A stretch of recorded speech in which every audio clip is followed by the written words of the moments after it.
Finally, White Van Man, what do you make of the fact that Sainsbury's are bringing in square tins? Is that a true? concern for you? Is that true? Apparently so. Why? Dunno. Like it's easy to stack. This is what the guy in the Sun has said. That should be interesting. That should be his comment on Sainsbury's are bringing in square tins. Is that should be interesting for meatballs.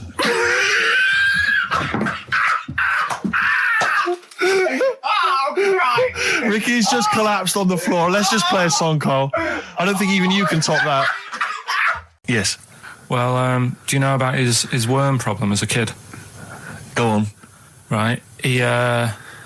What I can remember is he had worms as a kid. Not sure how you get him. He never answered me. He was getting a bit touchy about it. Right. This is like the second time I met him. I think he was a bit annoyed that Ricky told me about his problem. What Yes. now? Straight away, you not being there, instinctively, what do you think went on with this story about worms? My suspicion is rather like when you told a group of people that Robin had once suckled milk from a cow's udder. Yeah. Did you mention that as well? Yeah. Yeah. My suspicion is that, like the cow story, the worm story is not true. But And why would he get so sort of uppity about it? Well, Because it's not true. Imagine if that wasn't the first time he'd done it. Imagine if he did that every single time he was with somebody for the first time and Robin was just met them. He will tell that story to anyone. But they do say there's no smoke without fire. Oh, Robin! I also told him that the way Robin cured these worms was because the doctor told his mother, right, to hold a piece of ham or cheese near Robin's anus so the worms would come out for the food, and he believed it. I'll tell you why, though. I said to Robin used to sit on Spam to try and get the worms out, and he believed it. But Steve, right, do you remember that story about 3 or 4 years ago where there was some bloke in the army? He went away to somewhere, Vietnam or whatever. He was messing about in the woods. Messing about in the woods? Shouldn't he have been fighting? Whatever. Yeah. Right, and he walked through some lake, and I think he cut his toe or something on something, and some worm of some sort crawled in the gash. Yeah. And it was in his body, and the doctor said, we've got to get this out of your body. So what they did was, they said, right, the thinnest part or something of your body that things can crawl through is on the top of your head. So they wrapped Where the skull is. So they wrapped some bacon. No, they didn't! They did. That's right. thing. So he's gone in by the toe. So what we do is, I'll tell you what, that worm's probably heading straight for the head. We'll put a bit of bacon on it. The thinnest part of the body is the skull. Of course it's not the thinnest part of the body. It's where your brain case is, isn't it? It's the skull. There was a reason for it. And it was like they stuck some bacon on his head. And As ever, the vital piece of information, i.e. the reason, Carl seems to have forgotten. Because the worm was in his body, and they said everyone likes the smell of bacon. Including worms. Even a Vietnamese lake worm. They love bacon. Remember last week when I said about the little fella with the bone with no brain, and you were proved wrong? No. We were saying it wasn't a little fella. We were saying it was a stillborn child. It wasn't a little fella. You're changing it now. You weren't having any of it last week. Right, hang on a minute. I'm getting confused. There was a Vietnamese snake that went inside of a soldier. A little, like, maggot or some sort that you have to get out of your body because it causes problems. Yes, and so in order to get it out of the body, they strapped bacon to his head. Yeah. That is great. This doctor. And did that work? I think so. They had a picture of him smiling. Oh, God, what, the worm or the bloke? The bloke. Oh, dear. Honestly, I hope someone knows the story. And right. It was about 3 years ago, I reckon. Okay. And, it did work. GI bacon. So this is why the worm burrowed out of his head to get the bacon. Get to the bacon. Right. That's great. So this is why when Robin was telling his story, I was a little bit disappointed if it wasn't true. Right. Because in a way, you know, Robin's never been to Vietnam. No, but what do you really think that Robin? Well, as Robin said at the time, Carl, why would I sit on ham then tell Ricky Gervais? It's a very good point. Because if you was a kid, you do daft things like that as a kid. Right. It's the telling Ricky Gervais, though. Yeah. And then, Bless him. Okay. And then anyway, Robin left, and I tried to chase him, but he got away. He knows that we, and then we had a few pints, and then Karl embarked on some of the greatest stories ever told. Can you tell the story about your dad? Let me run it by. I haven't spoke to him all week, so let me run it by him. Okay, play records. Because what we got? We've got one of Steve's. Yeah, well, bizarrely enough, this comes from the Teachers 2 soundtrack, the soundtrack to the current TV series. There's a slight whiff of nepotism in the air. Yeah. Rick, would you like to explain why? Well, that's why you're doing it. No, my girlfriend worked on it, but you were going to play this anyway, weren't you? Well, I was actually. Bizarrely enough, I was going to play some I Am Clute, and this is from, as I say, the Teachers soundtrack. This is called To You. It's a good track. That's I Am Clute, a track called To You from the Teachers soundtrack. That's also got, I know it's the Electric Soft Parade, the Hives, Star Sailor, Feeder, Turin Breaks, Mercury Rev on there. It's a good little collection. Lovely. Karl has just had confirmation. He's looking smug because someone phoned up and went, it is true, it's a Laogai chi worm and you wrap bacon around your head. That's all the bloke knew as well. Yeah. And his name was Gary. Yeah. So I'm not having it. No. And he said, see, that's why the Robin thing isn't so weird. He said, but when you said he tried it with cheese, he said I was having none of it. He's got standards. Steve's got the Sun. Yes, We're just going to be doing White Van Karl, where we ask Karl the questions the Sun asked some other bloke. That's right. Because we think Karl's got more to say than anyone on anything. Karl only tells the truth, by the way. Just remember that, listeners. Off you go. Yes, well, today's White Van Man in the Sun is John Slade. He owns his own door maintenance company. His answers are very informative, I have to say. But, Karl, what do you make of the Channel 4 producer, aged 30, who duped a school into believing he was a teenager for a documentary? Are you familiar with this story? No, go on. Well, basically, a 30-year-old guy kind of fooled the school into thinking he was a pupil for a secret documentary. The school's outraged. Do you think that that's, for you, should anything go when it comes to making TV? I think I've said to you before, there's loads of kids at my school. I remember being in the first year, and kids who, what year do schools go up to? I was in the first year. What is it? 11. 5? Oh, sorry, first year of infants and juniors. No, secondary school. 11. Right, year 11. Kids have beards and stuff. No, not year 11. They're 11 when they first go to secondary school. Right. Well, I'm 11. The kids at the older end. Well, there's a fifth form, and then there's you can leave when leave when you're 16, I think, can't you now? Right. Well, kids who were 16 looked old. They did have beards. I remember going there and thinking some of them were teachers. I think he's answered that. Next one. What's the next one? Tattoos and everything. I think they're kids in the earlier years even. What do you make of the fact that Mariah Carey's £38 million payoff has cost EMI staff their jobs, and we're talking 1,800 EMI staff who have lost their jobs? What do you think of that? Yeah, I mean, is that silly money, Mariah Carey, on 38 million? She doesn't need that much. She doesn't need that much. She has to dress nice, though. It's not her fault. I'd say it's bad business. Okay. Because EMI, did you say? Yes. Right. They've got rid of them staff. Yeah. Mariah Carey's left. Who's going to do the work? do you think Mariah should come back and do some temping? Well, they should have got a loan and paid her. Okay. Do you know what I mean? Vicious circle, that. Right. Have you done a business degree or anything? Commerce. You did commerce. Where did you do that? What did you do with that? At school, I'd learn how to fill out a cheque, pay a bill, and I think I had a trip round Kellogg's.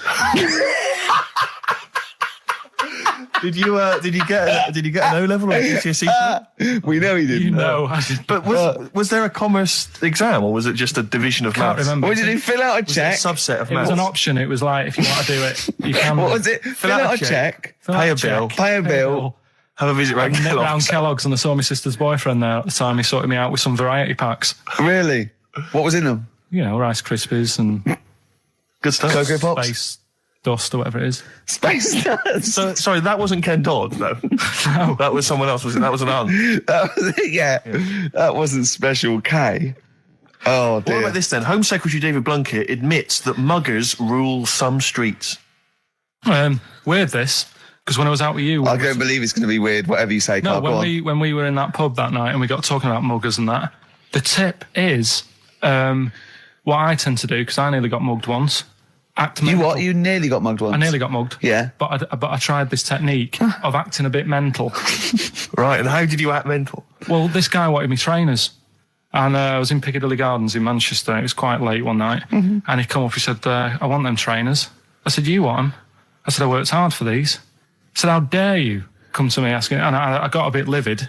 And I think he looked at me like, oh my God, he's got a right one here. And he left me. Were you acting mental or were you just mental? No, I put it on a bit. Were you not petrified though? Well, you don't think about it, do you, when you're sort of in the eyes of danger?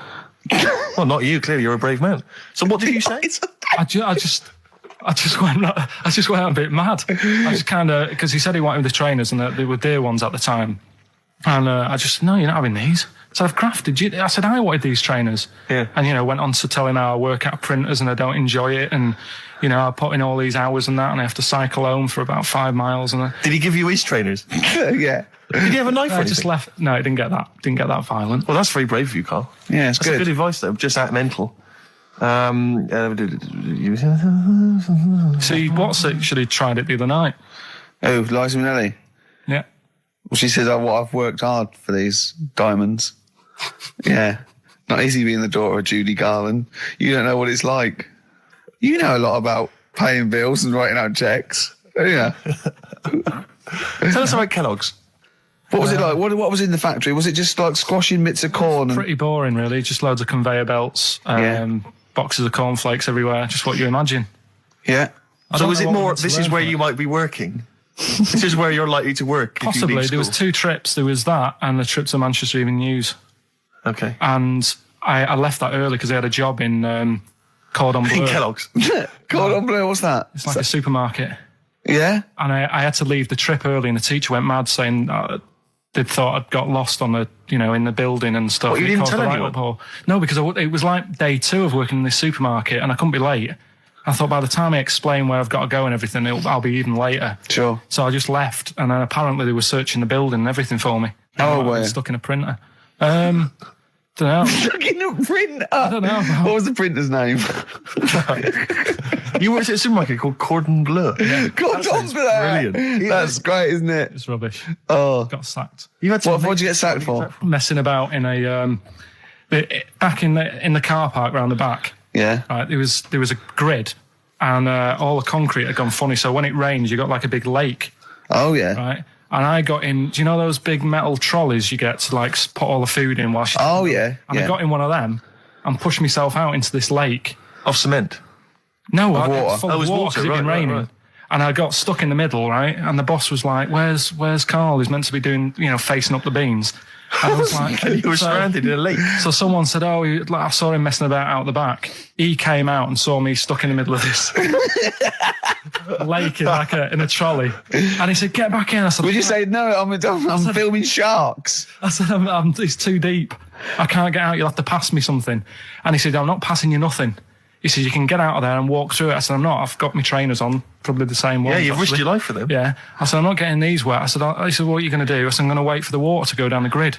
He said, the grid's blocked. Now get out or you're sacked. I said, well, I'm not getting out. He said, right, you're sacked. Right, well, it's time for White Van Man, which is where we ask Carl the questions that the Sun asks someone else. Exactly.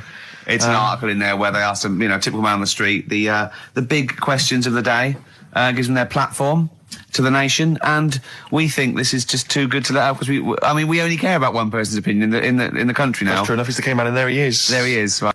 What do you make of a New York's ex-police chief saying we need more bobbies on the beat? He's come over here. He's the guy that sorted out crime in New York City. He's come over. He said you're going all over the place here. You need more bobbies on the beat, more policemen, a visible police presence. There was something last week about some copper in London who was sat on a bench, and he was asleep or something. Oh, yeah. And people were like outraged because like he should be looking after England's people, not nodding off on a park bench, which is a bit daft because They were shouting he should be looking after England's people. Was this the 16th century you went back to? What do you mean he should be looking after England's people? wherever he was, if he was in like a park somewhere, Yeah. they were like really annoyed because he was asleep. But Sure. the way He's I probably look at it, undercover. No, but the thing is, if there would have been any trouble, I'm sure he would have woke up. Yeah.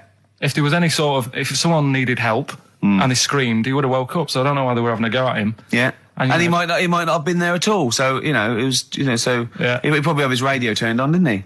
Yeah. Listening to Heart. So you're not concerned then that there's not the crime's going up? I think there's enough. I see quite a lot of them whizzing around. Okay.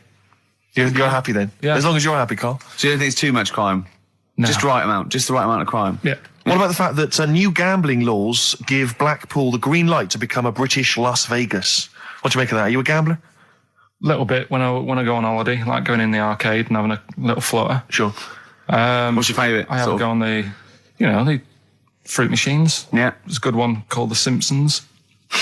Right. Is that your favourite? Yeah, it's quite good. Is that a tie-in with the TV show The Simpsons? Yeah. Okay. Will he make Blackpool the next Vegas? I don't think so. No, not Can't do see I. it happening. No. You been to Blackpool? Yeah. What was it? Was it anything? It's a bit rank. Is it? It is a bit rough. Okay. Needs a lot of work doing on it. Yeah. No, that won't happen. Okay. And you're not worried about this encouraging gambling, generally? Gambling's not a vice you're concerned about? If you're a gambler, you're a gambler. Do you know what I mean? If Blackpool isn't done up, they'll go somewhere else to have a flutter. Sure. So it's not going to make any difference. Okay. No. Well, it's time. Whoa. Go on. That time, isn't it? Yeah. Play the jingle.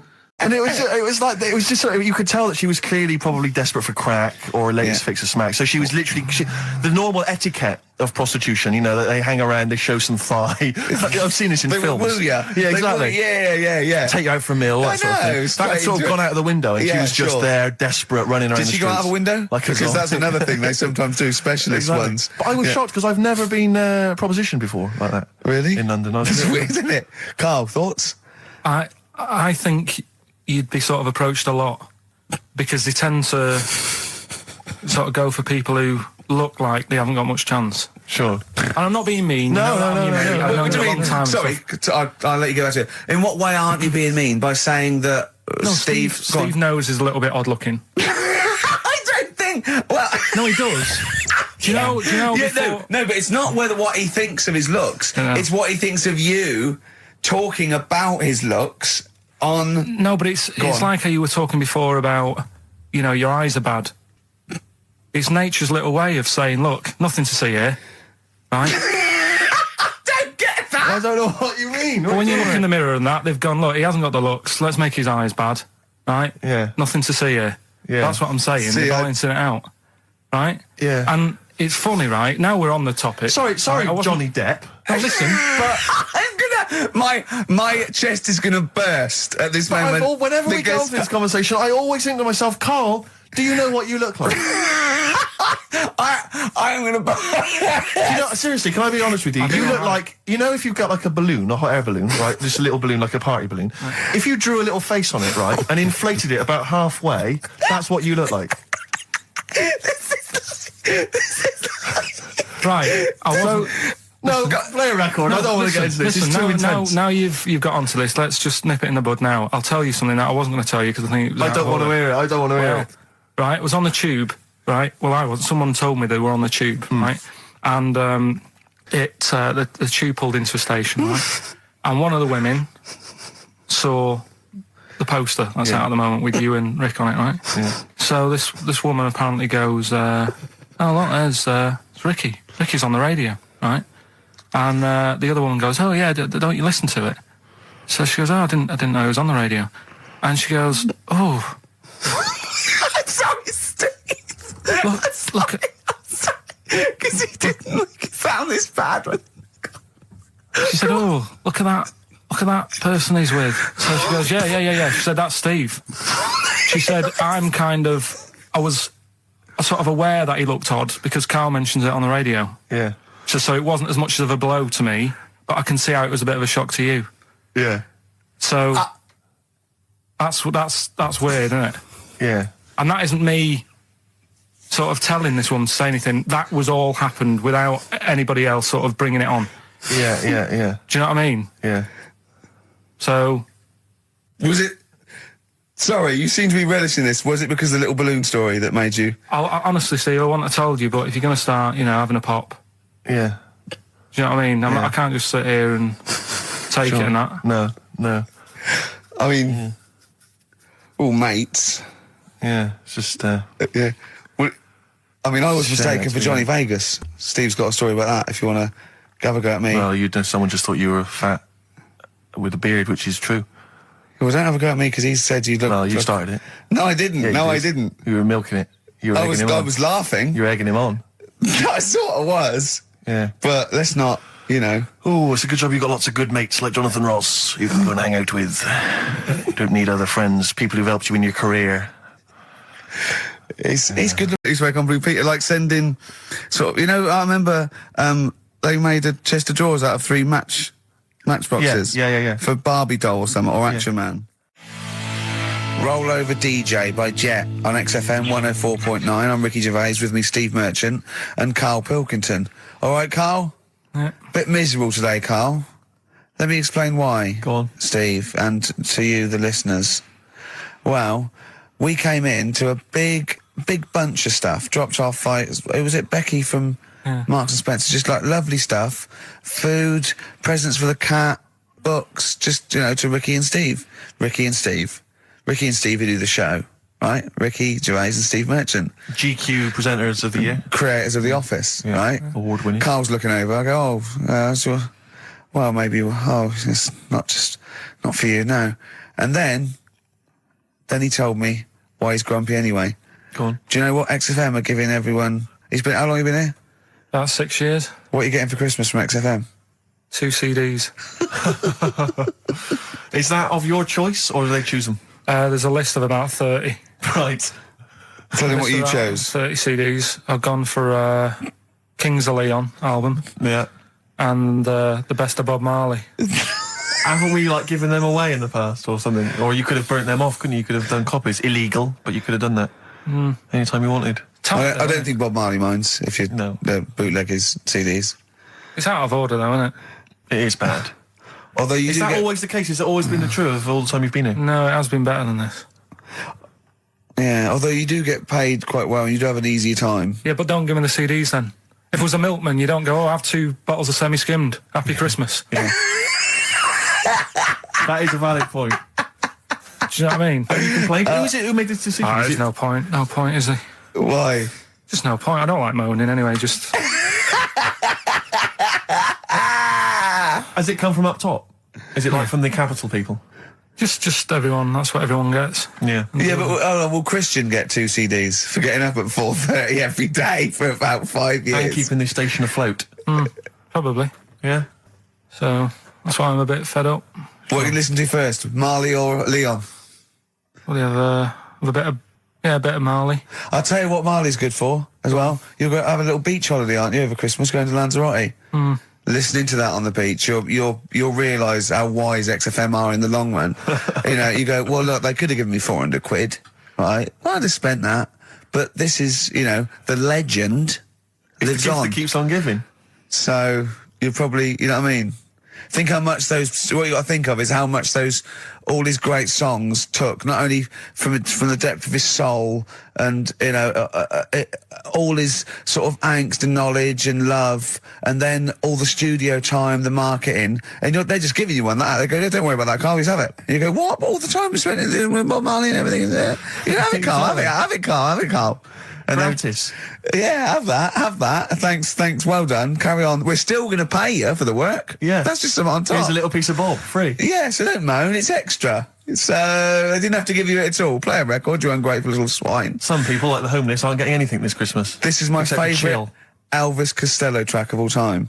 It's Alison. This wasn't on the list. Right.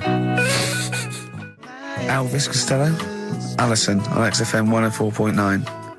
So, that's it. Well, maybe, I'll tell you what, a good idea, Carl, just beg, just ask for other things. What do you want? What do you want for Christmas? You must have a big fan base out there willing to make you things. Maybe like a little, I don't know, gloves, pair of gloves. Just like Little woolly hat. If you want to send a necklace in for Suzanne, that'd be handy. Oh, yeah. That's what she wants. Is Suzanne listening today? No, she's out. Right, okay, this is the dilemma. Me and Steve, yesterday, were trying to convince Carl that it would be a good idea to buy Suzanne a Christmas present. Okay? Now, why aren't you going to buy her a Christmas present? Explain, Carl, why you don't think you should buy her a Christmas present. No, well, I've told her I'll get her one, but in the new year. We're going away on holiday and that, so Yeah. there's no point taking stuff away. Yeah. Going to Lanzarote next week. Just get something in the sales after Christmas for the, yeah. Yeah. Right. And me and Steve were trying to explain to Carl that she would love it if you bought her something on Christmas Day. Yeah, but she knows now. But Knows yeah. what? I've told her. So No, she's well, I'm getting going out. to tell you, do you know, right, this, dear listener, this was Carl's worry. I said, I bet she's got you something. And Carl was worried in case he got her something and she hadn't got him something. Yeah, he'd be livid. He didn't want to be down. He didn't want to be a present down. Yeah. Look at his face. So buy her a nice necklace. Don't spend, just spend £100, you know, just a little token. We're going away. I'm taking her away on holiday. You're not taking her away, are you? What, you're paying for it, are you? Yeah. Are you really? Well, half and half and that. Right. So you're paying for you to go on holiday? That's good of you. So the gift is your company, really? She's done all right. She's done all right. Why do you talk like you're 60 years old? And you've been working down the mine. I don't know, she's done all right. Do you go over to her and say, Suzanne, you're bloody lucky. I mean, You've fallen on your feet. to Look be who fair, you've Rick, got. What? I'm not sure she has done all right. I don't want to be critical, but... Oh, dear. So what are you going to get in the sales? What are you going to get Yeah, her? it depends. I'm thinking, I mean, I'll give her the choice. She can have Kingsley and or Bob Marley. Right, I'll let her decide there. Oh, dear. I can't wait to see you. Where are you going, Lanzarote? Yeah, Where's that? don't know. Suzanne sorted it out. I said, Lanzarote. I said, is that Africa or is it Spain or Portugal? Just thought you don't know. I went, we really don't know. I goes, well, what's the currency? Went, don't know. I said, Suzanne booked this one, did she? Yeah. I thought, where is it? Is Lanzarote African or? Foreign. Somewhere foreign. I was looking last night, and doesn't look that good. There was like one of the highlights of the things it says you've got to do is go and have. Apparently, they've got restaurants in caves, and that's like one of the things they say you must do. So, if that's a highlight, do you know what I mean? Right. So I'll do that. Go and see what that's like. Yeah. When you're on the beach, Carl, do you wear the very, very tight Speedos? No, Do you walk What's around you with wear? them? sort of longish shorts, Yeah. t-shirt on, probably with a sort of a light shirt on top of that. Right, sure. So quite wrapped up then. Covered up. Do you wear a hat? Because obviously the bald head, there's risk of sunburn. No, I just put a bit of lotion on it. Lotion on there. Yeah. Just have a bit of a wander down the beach, have a look. Yeah. See if there's any old blokes with their tackle out and a backpack. A lot to look forward to. So Yeah. there you go. Yeah. Well, we're looking forward to finding out how you get on. Yeah, I'll let you And know. interested to know what she gives you on Christmas Day. Won't be getting More anything. scintillating chat after this next song. All right, bit of placebo, Yeah, love it. special needs. Placebo, special needs on XFM 104.9. Email in where Lanzarote is. I don't know if it's Italy or Spain or Europe or maybe Africa.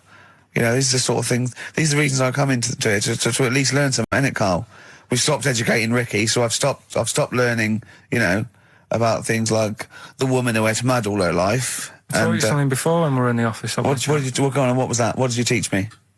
They've just counted how many fish are in the sea and that. No, they haven't. They've just done a census. A census. What, a fish? Yeah, some fellas have gone in the sea and they've got to work out. There's about... Mrs. Spratt, is this your son? No, he's a lodger. Okay, well, let's mark him down. That's 2. Oh, I've lost count. 6,000,004. Oh, darn. So how many are there? There's a lot. There's... Oh. Well, there are more species of fish than bird, mammal, and reptile put together. Can I ask a question? That's on my DVD of animals. That's still available in the shops. Probably find it online. You'll get that slightly cheaper. $15.99. What? Go on, ask me a question. Features of Ask me a which question. includes question. Carl's Pilkington's also on the DVD. Yeah. That's a perfect Christmas gift. Yeah. Long and Winding Road. I love that, but I don't like the way McCartney sings here. There's just one, he goes, you leave me waiting here. Well, he's always got that slightly affected. But it sounds style, like doesn't it? Richard Burton or something, here. Yeah. But it's only one that does it, but I don't know why. I just think he likes it or wants to go back and change it. Maybe it's like... But having said that, you know, I'm not taking away from the Beatles, one of the best bands ever. Well, yeah, good luck to Brilliant songwriters. Oh, yeah, they do well. Yeah. We've had a lot of emails, Carl. I don't want to sort of put a dampener on your Christmas, but a lot of people have been slagging off Lanzarote. One of them mean? just said. Well, one of them. I don't know if I can find It is really Canaria, isn't it? It's Gran. It is one of the Canaries, isn't it? It's a volcanic island covered in volcanic dust. It's very windy, so you have to dig a hole to sit in on the beach, and there's hardly anything to do. That's from Mike Godham, he says, unless you like quad biking. Well, you know, you've seen what happened to No, Ozzy don't Osbourne go this week, quad so don't do biking. that. Not with your little head. There's no protection at all, is there? I don't know what you're thinking. I don't know. At least Rick Mann and Ozzy had lots of hair. Yours would be like Humpty Dumpty. It would crack like a little egg. And then we'd seen, there's no kings or kings horses. So, Yeah, well, they couldn't do the job anyway. No, shouldn't really send them. They're not really qualified. Horses not equipped to put back Send an a egg medical man. man like Neil Fox in Yes. to mend But not eggs. some kind of military horse. I bet he's had the egg on his face a few times, hasn't he? What, Foxy? Yeah. Most of the series are Pop Idol. Right, Carl. Lanzarote, good or bad? Well, you got to give it a go, haven't you? Yeah, well done. Give everywhere a go. Exactly. That's what I was saying. Don't just take the word for it. I mean, if it had said an Ananova, Lanzarote shit, he'd have believed it. Sure. If he'd have overheard it in a pub, Yeah. Lanzarote a crap, he'd have believed it. He'd have seen it on a website that was mainly concerned with monkeys and witches, he'd have believed it. Yeah. As it is. Everybody raves about New York, and when I went there, I thought it was rubbish. Well, you're an idiot then, because that is possibly though, the isn't it? greatest city in the world, Subjective. along with London. Subjective, though. That's why they have holiday programmes and that, innit? So you see it and you decide for yourself and that. Yeah, but you saw Venice on a holiday programme, as you put it. You went there and you went, it was rubbish, full of black bin liners. Well, it is. Right. Didn't they show that? It stunk. Didn't Judith Chalmers say that? It stinks here and there's loads of rubbish everywhere. No, she didn't. Did she mention that? Oh, that's what I mean. So it depends what you want from holiday, doesn't it? Well, yeah. But So, you're an idiot if you don't like New York, so next. Anyway, come on, break up, guys. Kiss and make up. right back, just for Christmas. Brilliant. I've only got two, really, what? because I was trying to work one out before, right, in my little room. Yeah. I was looking at different band names, thinking, what can I do? Yeah. Couldn't concentrate, because Ricky was in there, trying to spray deodorant all over the place. Right? Well, you should have done them yesterday. You should have shut me out. Right. So there's just two. Brilliant. Well, Okay. I've kind of got an idea for the third Oh, one. fine, I'll yeah. have a go. Yeah. Right, so anyway, the first one... Should we play a record and come back to this? 'Cause We'll it's do been- it quickly, yeah. we'll do it quickly. No, play a Alright, record. It's then. rubbish. Yeah. Rubbish. Libertines. Useless. Give me the gifts. Let me have a look what prizes you got.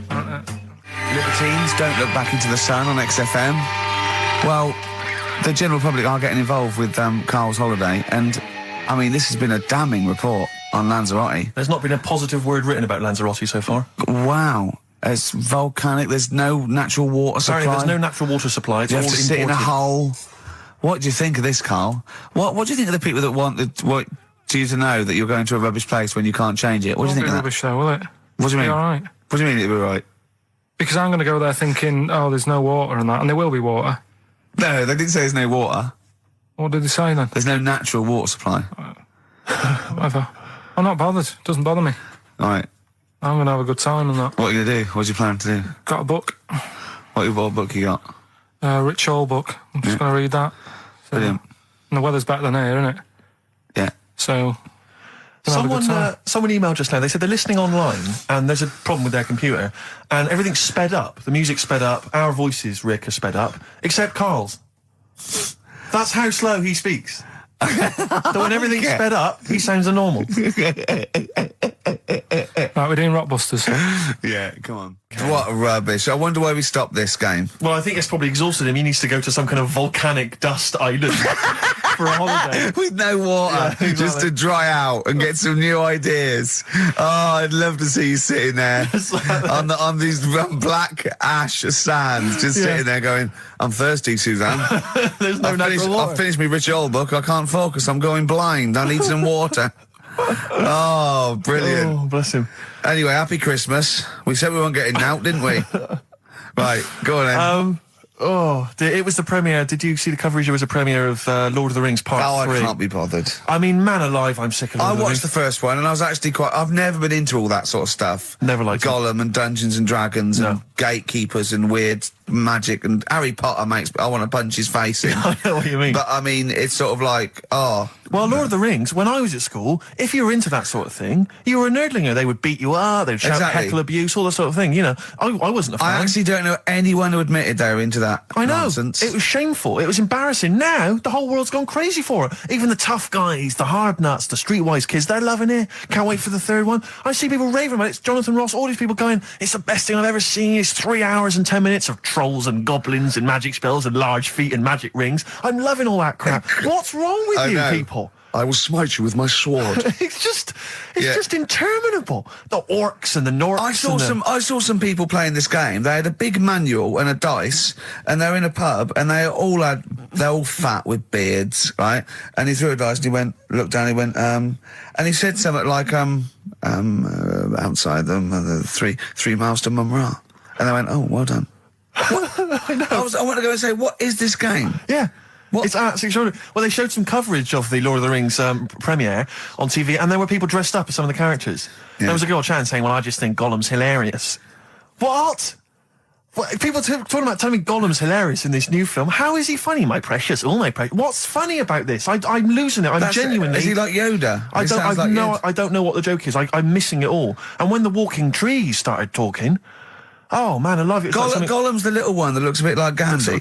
Yeah, exactly. The computer-animated Gandhi. Yeah. Yeah. Is that all right? Yeah. I think that's how he's described in the book. But this is the other thing. I said, then they go, Tolkien, J.R.R. Tolkien, he's a genius. You know he created his own language? Whoopee! Carl comes up with a new word every week that he's made up. He's not a genius. Yeah, well, the bloke, a look of frighteningness came across his face. Frighteningness. Yeah, Carl's new word. No Blue Sky, The Thorns. That's beautiful, isn't it? On XFM 104.9. Carl, you're losing your rag a little bit. What's the matter? Nothing, go on. See? What's the matter? What's the matter with I've Carl? got something to cheer him up. Someone's emailed in, Emma's emailed in, she said that for those in the know, they referred to Lanzarote as Lanzagrotte. Brilliant. He's a bit fed up. He's got 2 CDs for Christmas from a company that's been with for 6 years. He's a little bit grumpy about having to answer the phones. He wouldn't go and make Steve another cup of tea immediately. Selfish. Yeah. Carl, what are you thinking? Nothing. Go on, what were you doing? Come on, Carl, you're getting paid for this. Project. Out. We'll take one of those CDs away. All right. Right, okay. Are you in a film this week, Carl?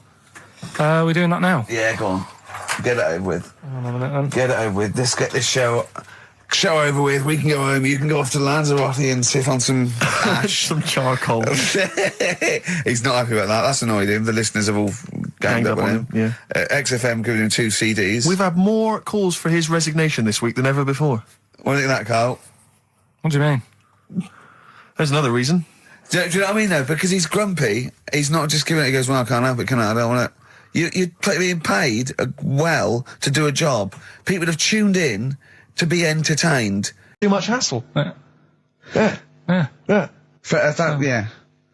That is my job. Friends that is the point of life to me. I can't wait to see them. I squeeze their head. I welcome them in. Oh, they're annoying. They annoy me. Annoying me. I love it. Friends are annoying.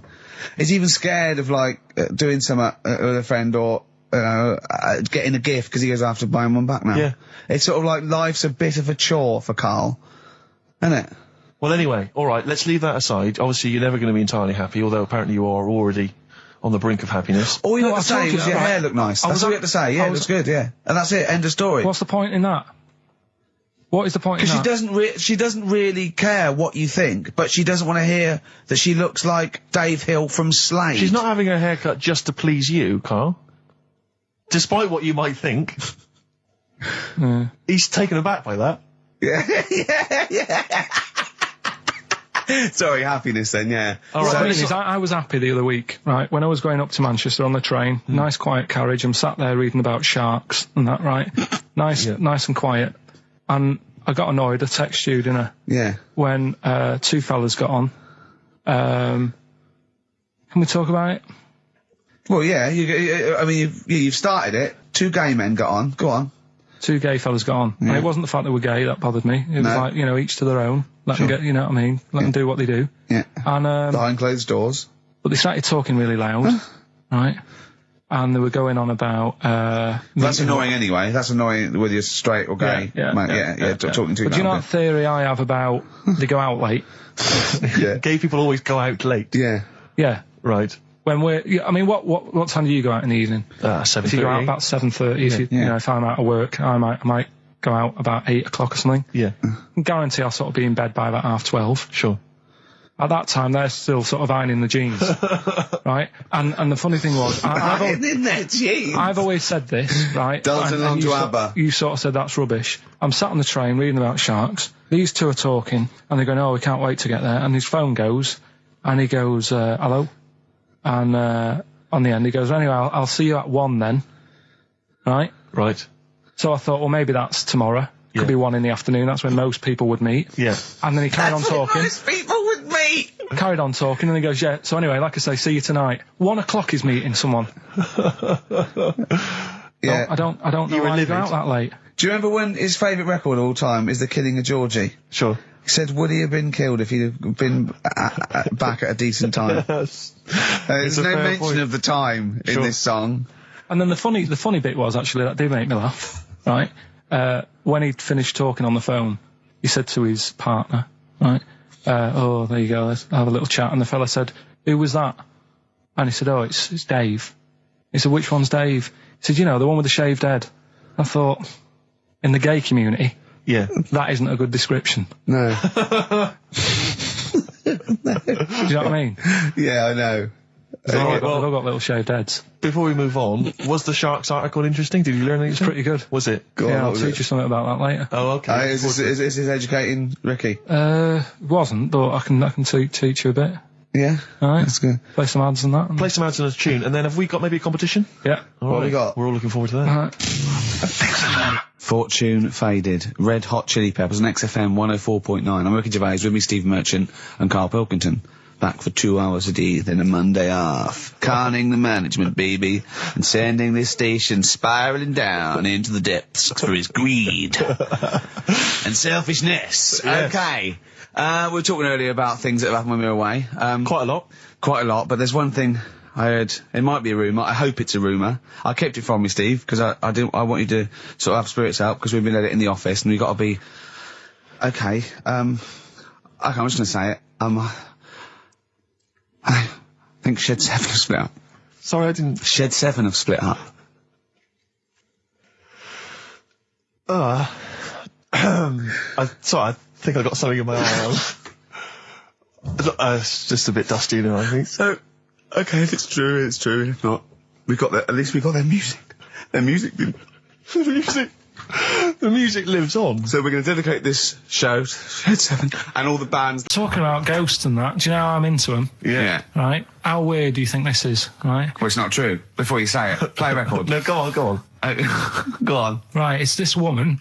I don't even know if it's ghost, really. It's just a bit weird. Sure. Yeah, sure. There's this woman, and she's not a woman, she's a kid. Sure. Okay. Sure. She's walking down like a street in her area. It's a nice day and everything. Everything's normal. She's walking down, and a woman comes up, cycling past, right? The woman on the bike looks at the kid, absolutely terrified, right? Got a really scary face on her. Yeah. The kid's thinking, why is she doing that? Yeah. Right? So anyway, she thinks nothing of it, goes, I think she was playing in the park or whatever, goes and has a nice day. About 15 years later... Oh, right, yeah. She's, I don't know, I think she was going to work, right, on a bike. She was riding her own bike. Riding her own bike, cycling down the road. Oh, yeah. Looks at the kid. That's the thing that happened, like, 15, 20 years ago. Right. It's her on the bike looking at her as a kid. Right. Not another child. No. So it's her. She's seen herself. What, Carl? I mean, I don't know where to start. Firstly, where's this information come from? But I mean, why do you ever... I mean, I don't know what part of that you think can be true. I mean, honest, I'm speechless. I don't know what to say. What are you talking about? Bit weird, though, isn't it? But it's not true. It didn't happen. Nothing happened like that. She said it did. Well, Who? then she's wrong. Who? She said she saw herself. she saw herself as a kid, didn't she? Did she carry on riding And as an past? adult when she was a kid. Did she stop and talk to herself, or did she ride on by and think, that's a bit weird, there's me as an 8-year-old. I won't stop, I'll be late for work. Yeah, if I'm late again, the boss said he'd be in trouble. Yeah. Oh. Well, And where is this information? Did it happen to someone you know? No, You overheard it on the bus? no, it was in the 14 Times. Ah, right. Well, Okay. that's the answer. Good. We've Okay. got to the bottom of that. Right, good. Well, Carl, what are your thoughts? Why have you stuck it out here? Nothing better coming in, I thought. Well, I'll tell you all right, why, because okay. you're always on holiday. You don't do a lot. You get paid, well, doesn't he, really? He's a moany. He doesn't try and get on at all. He doesn't deal with people. He moans about everything. And, so he's... I'm all right. I've got my own little room and that. Yeah. Like a cage. It is like a cage, isn't it? And he can shut the door, shut the door. If people walk past, he goes, shut the door. He doesn't want them looking in. He's like a miserable old chimp.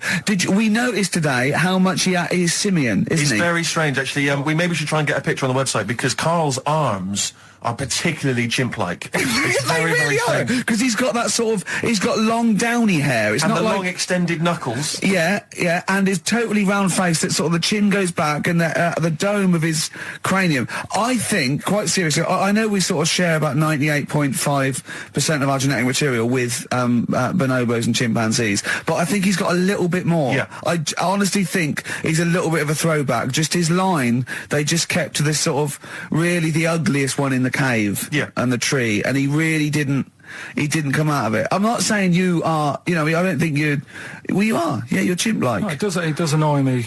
My hair annoys me on my body and that. Because I've got like... I love the idea that these people from the estate had like squashed his presence. So I found a cigar that had been sort of lit up and then put out, so I thought, I'll have a go at that. I went outside and had a go, and that's the last time I smoked. Right. I tried it, I thought, I don't like that. I love the fact that he does everything once. Yeah. In his life, it's a line of, I've done everything once. I don't need to do it again. Teenage Fan Club from the XFM Christmas album, and that's Christmas Eve. Their guitar sounds are just brilliant. They're just always so nice. All right, Carl, would you like that? Would you like Teenage Fan Club? Yeah, they're good. Carl, I feel like you've never kind of enjoyed the wonder of Christmas. I can't ever get the sense, maybe except when you were very, very young, that kind of bright-eyed, thinking of Santa, kind of landing on the roof and coming down the chimney and drinking the sherry or whatever. So I like the idea of it, right? Sure. The sort of, I used to get a couple of annuals every year, So did I, yeah. and I was allowed to open one on Christmas Eve. Oh, that's brilliant. So they could throw it on the fire. I think it is so Have a quick skim through, do the work Yeah. I think that's a light of a cigar off the cooker. Oh. Well, anyway, listen, a good friend of ours, Ross Noble, the comedian, brilliant, he gave me this picture, Carl, which he's got from a magazine. He loves you. He And I have thinks to say, I think this... I just looked at it then. Obviously, it's not going to mean much to the listener. Oh, this is but it is self-indulgent, currently but available. I think it's in the current edition of Bizarre magazine, so you might want to buy that. It's not horrible, though, is it? There's a certain grotesqueness about it. Oh, it's a deformed person, isn't it? Well, to a degree, but I think what it's going to do for Carl is give him, I think for you and I, Rick, we're going to see his face light up, brighten up, like opening a wonderful Christmas gift. Oh, you know what? I think I've seen this. Is this the one with the kid with the big head? I'll be honest with you, Carl, it is. Have you seen it already? Yeah. Let me just show it to you again so you can look. It's like I haven't seen it. It's like... yeah. We shouldn't be laughing at that. No, but that is like the kid who I went to school with. That is the same. That can't be the So same. do you recognise him? Seriously, that is the same thing he had. I mean, I have to say, it does not look like sure. it's been computer generated. It's so odd. Yeah. But look at the child's face. I Look know. at his Well, reaction. Don't take another photo of me.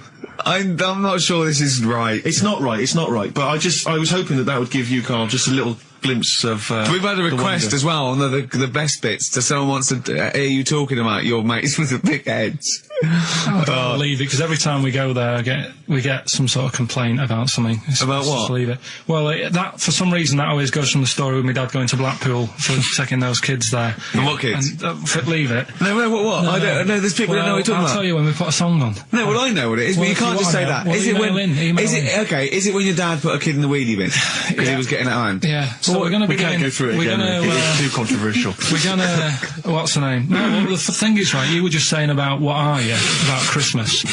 That's the funny thing, right? Because in our house, there's no one who's religious, right? No. My dad got annoyed when I went to church that day. He was like, what are you doing that for? Of course. I went to see a gig in Liverpool. Remember the band The Christians? Yeah. He thought I'd join some club. Yeah. I said, I've been to see The Christians. He was saying to me, man, what's he doing going out with them? Yeah, yeah. And then the other thing is, because I'm not christened or anything, my mum used to say to me, don't tell anyone that, because there's witches and stuff.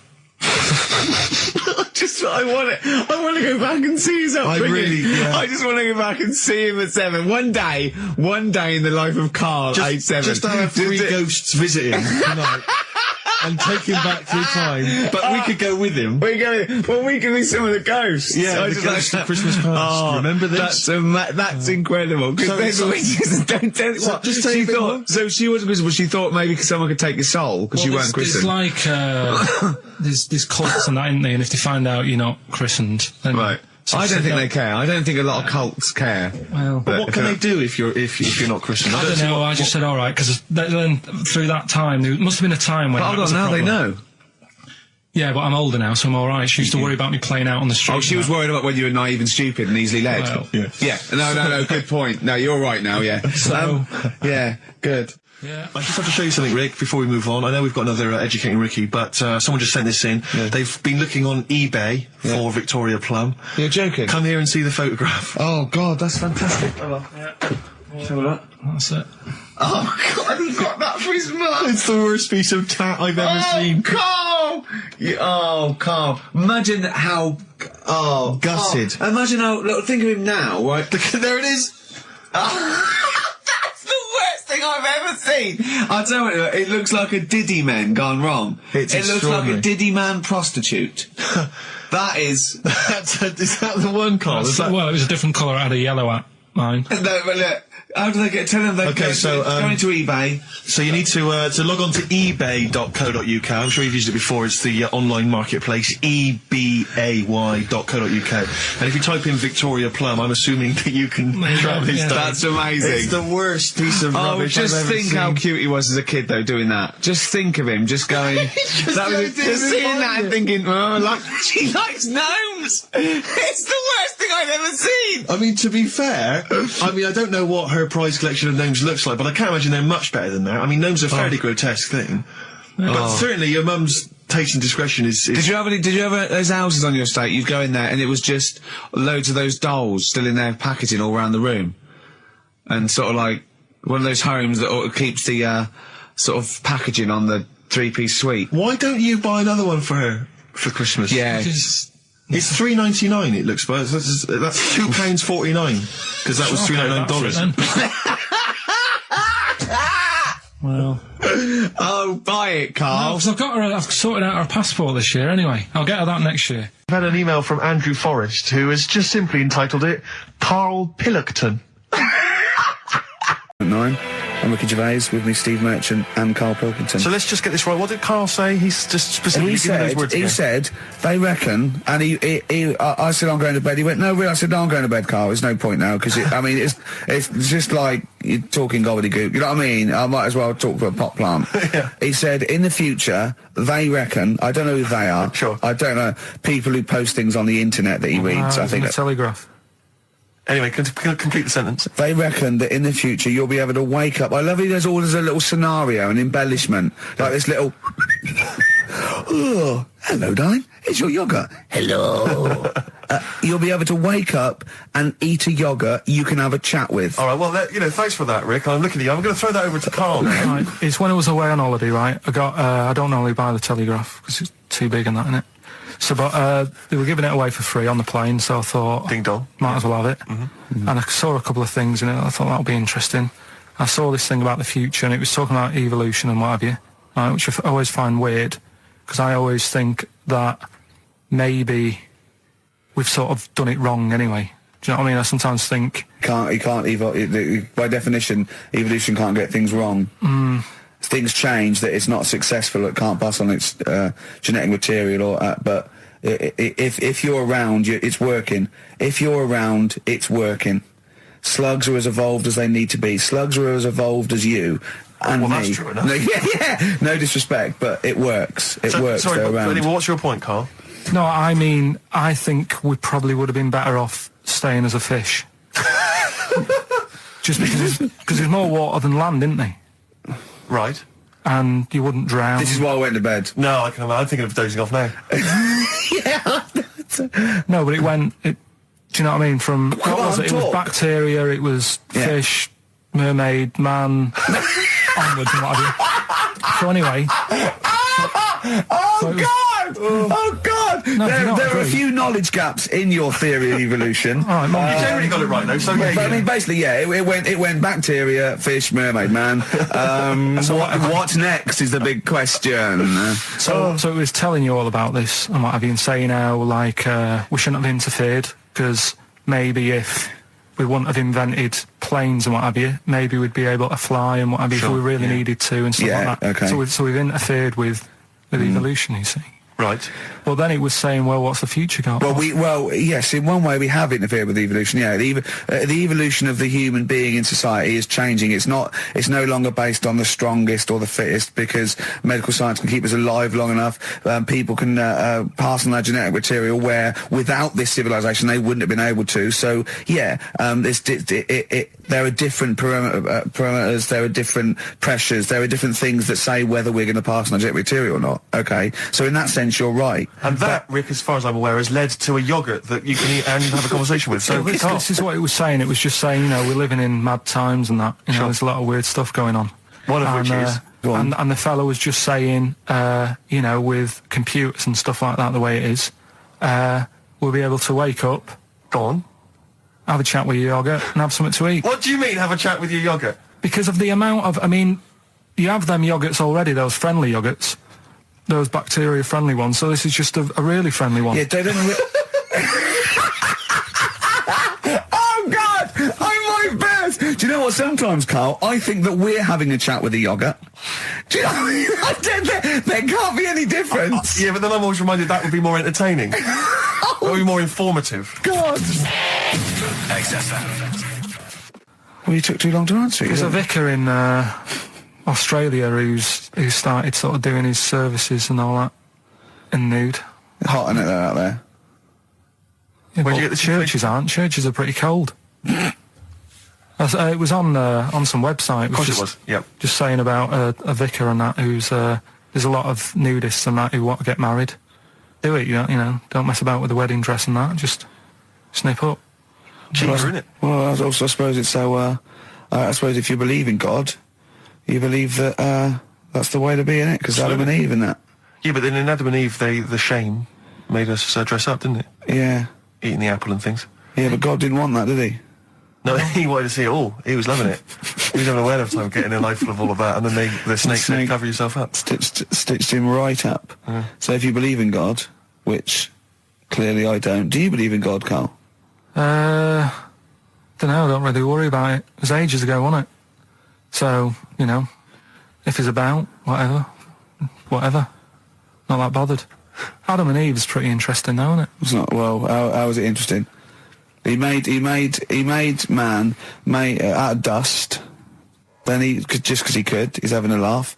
Then he made her out of one of his ribs. Again, he'd like to vary it a little bit. Then they had two sons, which gave rise to the entire human race. What was going on there then? What would have happened if they didn't get on? That's interesting. Sometimes with pandas, they don't fancy the other one, do they? They go, well, that's my choice. One. You've brought me one panda from Lisbon Zoo, and I've got to shag that. What if I don't fancy it? What if they bring in a right slapper? Do you think What that- if it's the equivalent of like Love Island, Well, I whatever it's imagine called? it was like Celebrity Love Island. Yeah, and they're going, I am not shagging that slapper.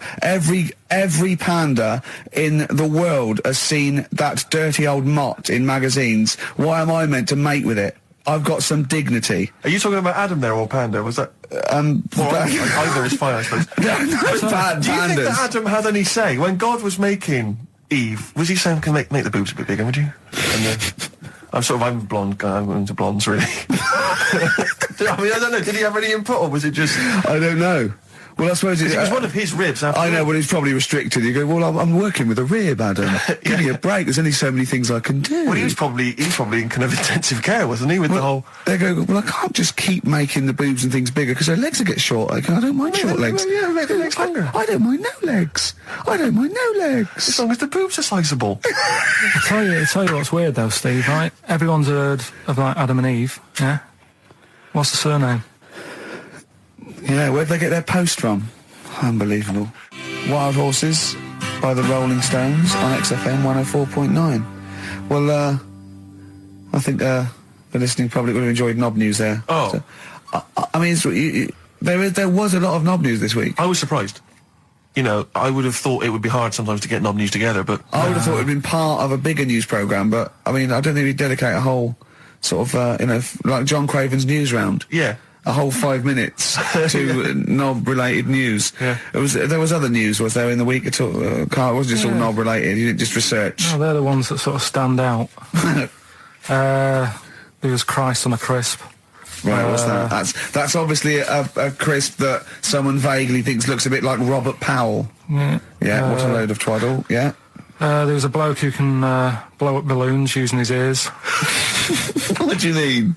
Look at him. Just, well, it's all connected, isn't it? That's, you're just redirecting it, aren't you? Pointless, though, isn't it? It is pointless. No, I'm sort of downplaying it like it's no big deal, but it is pretty impressive. It's not. When was the last time you blew up a balloon? Oh, I don't know. That's what I mean. It's not needed. It's not impressive. That's what I mean. That's why. But you could say that about any form of sort of like bizarre entertainment. I don't think you have to hang yourself from hooks, but a lot of people go and see Jim Rose Circus. I mean, I wouldn't. I don't see the... But would you go and see that? What, a man blowing up balloons did? No. If it was a mate of mine, I'd go, do that thing you can do. To a group of new friends, I go, all right, then I'll get on with it. To me, it's below an average card trick, doing something like that. Apparently, though, he does make balloon animals with his penis, so... Which is pretty good, isn't it? Burn him up with his ears. So It's always a snake. So it's like a snake. I go, yeah, well done. Back to Put it the away. news. The Kinks, Better Things on XFM 104.9, Steve Merchant, Ricky Gervais, Karl Pilkington. But do you know this, we're talking about the leech thing. Sure. Right. You're saying put them in a blender. I'm not saying that. Well, someone did. Yeah. Why were they doing that in the first place? Do you know what I mean? How did they find out that if you put leeches in a blender... I don't know. They probably kept them to notes. another- I don't know. No. But what made them? Were they just having a laugh? What made them go? Was it a party? It was a It was couple, a couple of 40-year-olds. They were at a party. It was a couple of research scientists. They'd been given £1 million, and the boss was coming around to say, what are you doing? And they were just making a smoothie, and they went, quick! Mr. Yakamoto's come round, throw in some leeches! What are you doing? Just leeching. Just feeding these leeches to some other leeches. All right, well, that looks like science. I'm off.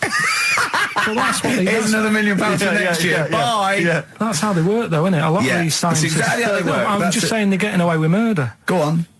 Well, just the way they do sort of spend loads And of you time. can't say anything in front of him because everything's got a point with him. You can't have a conversation with Carl. I woke up this morning, yeah. Feeling fine. It's not a blues song.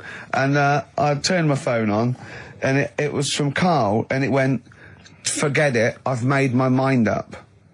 And I thought, Wow. what is that? And I Forget phoned him. it, I've made my Yeah, I mind. went, Carl, what is it? He went, oh no, it's about the text I sent you last night. I went, well, what was it? I just got this text. He went, I was just wondering, I was thinking last night. He said, supposing you had to have your hands removed, Sure. right? And the doctor said, well, you can either have them stay like that with stumps, or I can sew feet there. What would you have? And I was bleary-eyed and I went, the stumps? He went, yeah. I went, all right? He went, yeah. And then what that- was his follow-up text to that? And then I got the text, it was obviously before it, and it went, and it was like quite serious. What would you do if surgery not doing your hands? Would you have stumps or the feet? Right? Now the way, when I said he's made his mind up, and I went the stumps, he went, yeah. I think secretly he decided on the feet, but was too embarrassed to tell me. There's a little bit of what would you do? because But why did you think of this? Why did you think of this? Girlfriend's away, right? Yeah, no, that's not why you start thinking bizarre I'll tell you now, devices. right? I'll let you into my little mind, right? Last night, I had some beans on toast, right? She was away. It's good already. She was away, so you had some beans on toast. She went wild. Yeah. Right? Now, I was stood up. I live on on a high street, right? So I'm washing up. I'm looking out the window. First thing that had my attention is I can look into other people's flats, right? Yeah. And it was weird how all these different lives were going on. I was watching them, and everybody had the telly on and was watching Volcano, right? Which was on last night. Right. And I thought, that's weird, right? I can see them all watching it. And it was like a little Chinese lad who was dancing around in some underpants. And then there's a little old woman who lives downstairs who was reading a book, and she's always reading a book every night. And it's like, I have a better life than her. And then there's like some sort of bouncer who's always getting ready to go out late at night with all the black on. He looks like a bouncer. So I was watching all this life going on. I thought, did you witness a murder while you were doing this? Yeah. It was like that sort of Sliver film where that bloke had loads of tellies watching people's lives. So that was going on in my mind. And then I was washing up, and I picked up the plate, and I thought, it's amazing, isn't it? The human body, the way you can just sort of, I want to pick that up, and you do. Yeah. And the way your hands work, right? Yeah. You've got 5 little digits, but it's just the right amount to do to do what you've got to do, right? So I'm cleaning the plate. Sorry, Carl. Stop. It's just the right amount. Might be one of the most genius things I've ever heard said. I would love David Attenborough to phone you up and say, Carl, how do I word this about the evolution of the mammalian front limb? Just go, we'll just say it's the right amount. But it is. One Of course extra it would is. get in the way. Yeah. And one less would just make it that little bit more tricky when picking up a bit of a slippery dish. Sure, or buying gloves. Yeah. You said you had some stuff. Yeah. What have you got? Can't wait. I love the fact that, whereas I was a little bit slow, Carl there leapt into action to keep this show afloat, keep the pace up. Go on. Right, well, Carl, are you hungover as well, or? I'm just a bit annoyed because I'm with you. Do you know what I mean? He hasn't got much to do all week. You're having a laugh. What? What angers me is I kind of hope that maybe I could have quite a long career in radio, and I sort of feel like I don't know, the word sinking ship. Yeah. Those words spring to mind. But because it feels like, Carl, you're just a chancer anyway. You weren't even supposed to be on air, and we've made you into something of a household name, and that's cool. Household name. And Ricky's already a celebrity. He's got it stitched up. He's got corporates. He's got voiceover work. But I've got nothing. I'm running on empty. I'm not nothing. I've got nothing. I'm sort of dependent a bit on this. Yeah. Financially. And go on then. What and you two saying? are sort of bringing it down, really. Right. Do you reckon I can get my own show, Carl? Carl. Tell them like what I did Capital out there Gold with or a something? bit. No, Carl, tell them how funny I was out there with a bit in that a minute ago. So anyway, come Carl, on, I'm right? bored of this. I'll tell you what. will we tease them with what we've got coming up next? Yeah, Carl, tease us after the next Because I record. think we've already got them for 2 hours. Yeah, we've hooked them, Carl. Don't worry, this is textbook radio. What's this? Badly on board. Yeah. Doves, Caught by the River on XFM 104.9. I'm Ricky Gervais, with me Steve Merchant and Karl Pilkington, doing the button stuff. Actually becoming a little bit of a producer. Carl, He's put a bit of work in, hasn't he? He's come up with a few games, and we made him... He's getting a bit stressed when we shout at him because the mics don't work, or it's hanging off. It was too hot in here. He couldn't get the thing working last week. I mean, I really would throw this studio away and get a real one. Yeah, well, I'd get one of those ones you can buy for like tenner from Argos. Argos, yeah, like Bon Tempe. My first studio. My first with a little broadcasting picture studio. of Carl on it. Yeah. Exactly. That'd be great product placement. What have you got this week for us, Carl? Because again, we've put I said I would put. I'm not hungover, but I've put nothing into Rick, have you done any work for this week's show? No. None whatsoever? No. Okay, Carl, what have you got? What have you got? Quick. Keep them. It's 5 past. They're turning over already. They're finding other things. Carl, what have you come up with? There's Right. melon stew. There's everything. Well, go on. We've got, after the success of last week, Rockbusters. Okay. We're doing that again. Sorry, were you on the same show as that? I thought it went all right last week. Yeah, okay. Good. Right, so we'll be doing that. Got some nice prizes, which... What prize? What other three films have you got? Have you got? Don't tell him yet. Don't tell No, him. I'll tell you what. If it's Children of the Corn 2, then can I enter this competition? There you go. What is that? He's got some different prizes. Maybe I should just tease the audience with those a bit later, Rick, because there's some exciting stuff there. It's going to be amazing. Yeah. Right, so I don't want to give too much away, Rick, but one of them is a copy of The Office on DVD. Is anything like maybe Burt Reynolds' straight-to-video film? Are there any of those in Sadly, there? nothing quite as classy. Fist. Yeah. Right. Oh, So we've got that lot to give away. Yeah. We've got Go on. educating Ricky. Well, teacher stuff. Because you taught me that people used to eat tomatoes off lead plates in the land of Narnia last week, that's which was what we learned good. last week. Yeah. No, what Is was- it only tomatoes they ate off the lead plates, by the way? Why didn't they think other fruits and vegetables were poisonous? No, it wasn't. It was because tomatoes had acid in them. That was the problem. You see, you don't listen, right? Well, lots of fruits have acid in them. Yeah, but they didn't eat them back then. they didn't have bloody kiwi fruit and stuff. Don't did they, say back then? bloody. You're a producer. You'll start saying shit and cock and stuff. You start saying bloody. Tits. Play the. Hang on, right, and Go on, play keep him hooked, right? Yeah. We've still got a song with a story in it. Yeah. You don't want to play Babushka, do you? He doesn't like the idea of Babushka. I told him that was a story. Yeah. And he doesn't like it. A devil went down to Georgia. Someone sent in. You know, he's looking for a soul to steal. Yeah. Doesn't like it. Why don't you like that? Do you know the song? Not particularly. Right, it's a song about a lad who goes into a pub on a normal night. And it's in sort of the deep south of America, New Orleans, something like that. It's, you know, it's not the old Kent Road. Right, okay. Go on. goes into a pub. There's a devil in there who's getting a bit cocky. He's had a bit to drink and he's saying, do you want to sort of gamble your soul away with me and we'll see who's best at playing the violin? Yeah. And I think the lad wins in the end, but it's not real enough. Talking about jobs and that, though, I was reading the other day about rubbish jobs that people have had and stuff. I haven't got time when I'm at work, man. I just get on with it. I'm not squiddly diddly. Fingers in pies, different jobs. Go on. Do you know Ivor the Terrible? Ivan. He His Russian. Yeah, that was the Welsh fella. Who was bloody awful, but not as bad as his Russian cousin, Ivan. Go on. He had a fella doing some work for him. Right, this fella built his house. After it was done, right, the terrible fella was like, fella Ivan. he was going, oh, it's brilliant. You've done a good job there. Yeah. I don't want you to build another one like that. Took his eyes out. Just stopped him making an house like that. One? Blimey. That's bad, isn't it? Why didn't he take away his trowel? Then he could have seen that he couldn't have built a house without a trowel. You can't build a house without a trowel. Yeah. I suppose he probably later thought that once he'd been nicknamed Ivan the Terrible. Yeah. He thought, why? Because you gouge people's eyes out. Yeah, but I didn't want to build another house. I know, but Take his trowel away. What would I have been then? Ivan the Crafty at most. exactly. Yeah. Ivan the Jealous, Ivan the spoilt brat. But Yeah. Ivan someone's Terrible eyes. is bad. That is bloody terrible. I'm surprised you're not called Ivan the. Do you know what I mean? Yeah, you're going to get on in history like with Vlad the Impaler. Yeah. He's mainly remembered for impaling people. Yeah, he did a lot of other stuff. Did a load of great charity But work he did. It's the not impaling remembered. is the thing that's really Yeah. gone down in history. When were you reading about Ivan the Terrible? No, it's just or what the Ivor story- the Terrible is the thing you remembered from this informative article. No, it was just little bits like that. Talking about him, there was a thing about someone who worked for that fella who painted the ceiling.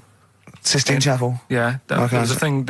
A woman who worked for him in his house, and I love how you assimilate information when it's just bordering on the academic, or just the interesting and true. It's wonderful. Ivor the Terrible gouged someone's eyes out 'cause built him an house.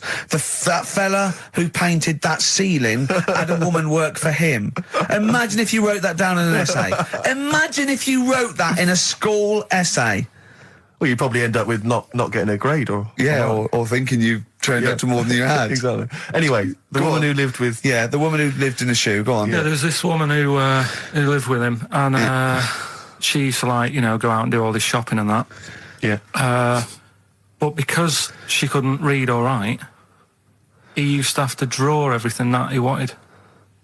Why couldn't you just tell her? I don't know. No, wait. That's an excellent point. Could she talk?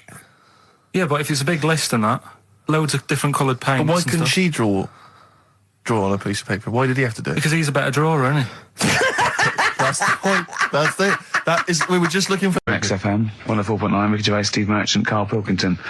As ever, Rick, there's always someone who steps in to defend Carl. Okay, what is the defence? What is the defence? Here's an email from Scott Coomer. He says, Karl is actually right. I've got an A-level in statistics and probability. It doesn't matter how long they have and how many monkeys you have. You cannot guarantee they would type the complete works of Shakespeare. Infinity makes it probably they would get it right, but not definite. Yeah. Well, yeah. Yeah. That's what I was saying. No, you weren't saying, Karl. You don't understand it. Infinity sort of sorts it out. That if they do anything, they nearly do everything, won't they? No, I mean, they'll give it a good shot. No, that's not the point. But the I'd point be is surprised if they did one page right. Right, listen. It's not to do with consciousness. It's not to do with them aiming. They are just bashing away at the keyboard. It's like they're used to show that there isn't consciousness. They chose the chimpanzee because it can type, presumably, hit the keyboard. It's because they hadn't come across you at the time. Yeah. It's to take out thought out of it. It's to take out reason and trying, right? It's just random. They're saying that if you typed enough things, if the computer was left typing everything, if you left it for an infinite amount of time, and they chose Shakespeare because there is meaning behind it, and it's difficult to get it exactly right, to show you that Infinity would come up with it's not just Shakespeare, it's every novel. It's everything. Fairly eloquent there from Gervais. A quick riposte, please, from Karl Pilkington. No, I'm just saying, what I don't understand, if it hasn't read it, then how does it know where it's going? Listen, right, listen, right, Can I just explain to people, right? Some people have said, why are you cruel to Karl? He drives me mental with things like that. What do you mean, wow? Let me just take a breather for a How do I do your editing? He keeps coming in the week. You know that I work here properly, in the week, don't I? Yeah, I've got a proper job, Yeah. Should be 9 to 5, but I normally get in at about 8 o'clock and work. A lot of people getting 8 o'clock. Working hard, trying to do my job. 3 times this week, I've been rushing around. I walked past my little studio. He's sat in there, all right? Now, because I've got this sort of job, I can get away with it. I said to him, if I was a doctor, would he keep coming to me practice? If you were a doctor, there'd be severe problems with the NHS. Imagine that. The standards would have lowered so much if you can arrive at the hospital, you're a doctor. We'll pop in, I'll go to lunch, don't we? We have a little lunch break, don't we? I go, come on, let's go now. He goes, I'm busy. I go, come on, let's go now. He's going, you're doing me head in. Well, when I was talking about the monkey conundrum with Karl, he said to me, right, if I had a day off work, and I was, say, watching the TV, and with one hand I was typing a typewriter, would I type Shakespeare? I mean... Yeah, but you see, there's certain things. We were talking a little bit about this stuff the other week, weren't we, when we said, you were going on about Einstein, and I said he's not that good. E equals MC squared. It sounds good, but I've never used it and that. I've never used it! You haven't used 2 and 2 equals 4, Karl! The fellow with an apple fell on his head. It could have been anyone sat under that tree. Do you know what I mean? It's just annoying. Lucky. And it just happened to be a genius. Newton gets all the credit for his laws of the universe. Well, other people were working whilst he was having a lunch break under the tree. So in a way, it's like he didn't deserve to have that success story. Again, forget the apple and the tree and whether he was sitting down having a lunch break. It's totally irrelevant. Yeah, but what I'm saying is there's certain things that will just happen. It's like, I think we were talking when we were out eating the other week. We were talking about Noel Gallagher. Well, this is the reason the monkey discussion came up, right? Noel Gallagher... I don't know what to say. I don't know what to say. Rick, I don't want to misquote Noel. I'll be like Herbert Lom in Clouseau. I'm going to get a twitch whenever he opens his mouth. I don't know where to start with some of his statements. Well, as I say, this discussion began because we were talking about a quote that Noel Gallagher supposedly gave. Now, I don't want to misquote Gallagher, but the gist of it was that he said, had I... written Wonderwall or whatever, instead of the Beatles writing Strawberry Fields or whatever, I'd be the one that was considered the great songwriter and it wouldn't be the Beatles. It's just the fact that they came first that meant that they get all the credit as being the greatest band. I don't know where to start with that statement either. I mean, that's Gallagher's thing and he's, well, whatever. We know what we think of that. What was your point, Karl? You agreed with him, didn't you? Yeah, I reckon, right? Do you know we've talked about putting a baby in a room before and it'll know what colour it is and stuff? If you've got a room that's painted red, right, but forget that because that's going to confuse him. Hear him out. Listen to me. Say if they did some new TV show, right? Like, what's that film with Jim Carrey in where the Truman Show. The Truman Show, right? So they make up a little room and some woman has some kids and you say, right, let's put the kids in this room, and they don't know what's going on outside. They don't know anything about, like, EastEnders and that. It's like their little world, right?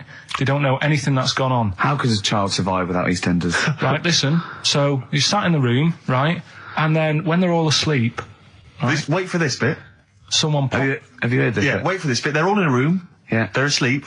Yeah. someone pops in, puts a guitar next to the bed, right? Nips off out again. They wake up in the morning, and one of them goes, "What's this?" They don't even know it's a guitar because they've never seen one, right? They're talking English, though. Yeah, We just left the guitar out of the vocabulary. right. So There's plenty more to come. one of them will pick it up, and they'll go, "I don't know what it is," and they'll start strumming. They'll go, "That sounds good, doesn't it?" Give them a few weeks, they could come up with Hey Jude. Whereas, type in Shakespeare, a monkey that can't even spell. I see that. He always puts in a curveball. You tell him something, and the question comes back that you never could have expected. When I told him that story about the monkey who'd run away because he had an argument with his father, he said, "What was it about?" No one in the world thinks that. Well, no one in the world would ask that question. The leech thing. Do you know how you said, show the leech the way to its better food, whatever it's eating or whatever, Yeah. in the maze, right? Yeah. It makes its way, Yeah. right? It eats the cheese or whatever. Right? Blood, right? And then you give it... Everything's a cartoon with Carl as well, isn't it? Everything is a cartoon. It's a leech with a little hat and a little baby bell at one end. But what happens if you got another one and move the bit of blood, right? So, feed those two leeches to one, then is it going to get confused, or... Do you know what I mean? Which way will it go if it's eaten two leeches that have done two different ways? Yeah. Is it sort of stressed out? I don't know. It probably knows both routes. It probably goes, well, there's one over here. Oh, there's one over here as well. I'm happy. I've had two for the price of one. Right, and okay. I'm full of leeches. Then what's the best that can happen for? I don't. What are you talking about? What do you want out Because of me? I'm just saying, if by doing that they can go, right, we can do this. We're humans. What do you mean? What do you mean in the name of Christ? What do you mean? All I'm saying is, what's the point in doing it? What do you mean? If you could do it with humans, I'd say. What? Right, Carl. Think about what you're saying, man. Yeah, I'm saying. If you could do it with humans, do what with humans? Say if Einstein, right, didn't do all that maths that he did, right? Say if he got to E equals and then he died. Squash his brain, give it to someone else, say, right, eat that. And they go, right, it's E equals MC squared, isn't it? What I'm saying is... But they wouldn't. They'd go, E equals, wouldn't they? If it was chemical memory, they'd go, E equals, same as Einstein said. Yeah, I just ate his brain. What am I saying? What have you made? Carl, think what you're saying. It's unbelievable. The thing is, right, you are what a scientist does. You just keep saying why and what and why and what. But nothing's ever enough for you, which is good. It's nice to have an insatiable... I get annoyed with all the amount of time and effort that's put into stuff that's useless. What's the next stage to squashing that leech? If it's not going anywhere, forget it. Work on something else. It's the same way in some science magazine I was reading about, is he anything smaller than a quantum electron or something? Yeah. It's like, if it's not getting in the way, don't worry about it. Why are they worrying about things we can't see? If you blended up Carl's brain and fed it to someone, would it make any difference? They wouldn't even notice, would they? You fed it to a leech, and the leech would go, I don't know what I was doing. I don't know what... Where was I going? I'm even more confused. I don't know. Foo Fighters, Best of You on XFM 104.9. All right, Carl, you calm down now about science. It just does me head in, a lot of this stuff. I think I would have been better off sort of growing up in the 1940s or something. Why? Well, there isn't as much science going on. People just live, don't they, for the moment. So you know what I mean? Well, but what if you'd had to go to war? What? All right, maybe 1945, then I'd be happier. Just after the war. Just that bit after the war and before they started What messing age? about. What year would you want to be born? When was the war over? 45. Right. 46 then. But there'd be rationing. 46. There's rationing for another 10 years. 56 then. But there's a lot of science going on. Forget it. It just annoys me, all the messing about. They're always messing about with stuff, and I sometimes think, is it doing any good? Is what I mean. mouse with ears, mouse with monkey's testicles. They're messing about with a mammoth now. Go on. Well, they're just saying, well, they're managing to knock one together. Who And you just think, some scientist somewhere. Just messing it up. Andy. No, but it's just, do you know, I mean, we've done it before about the do we need them thing. The amount of creatures and insects and that are knocking about. You've got that caterpillar that I mentioned walking about, it doesn't know where it's going. Get rid of them. The mammoth. The world's busy enough. It's crowded. It's overcrowded now. How much room are they going to take up? Do you know what I mean? Why are they doing it, Carl? Do you know? All you know is they're trying to muck around with them. Because they can, because that's all it is, isn't it? Because they can. They're messing about. Someone's being paid to do stuff. What else are we here for? If not to try stuff out. What else are we here for? What do you mean?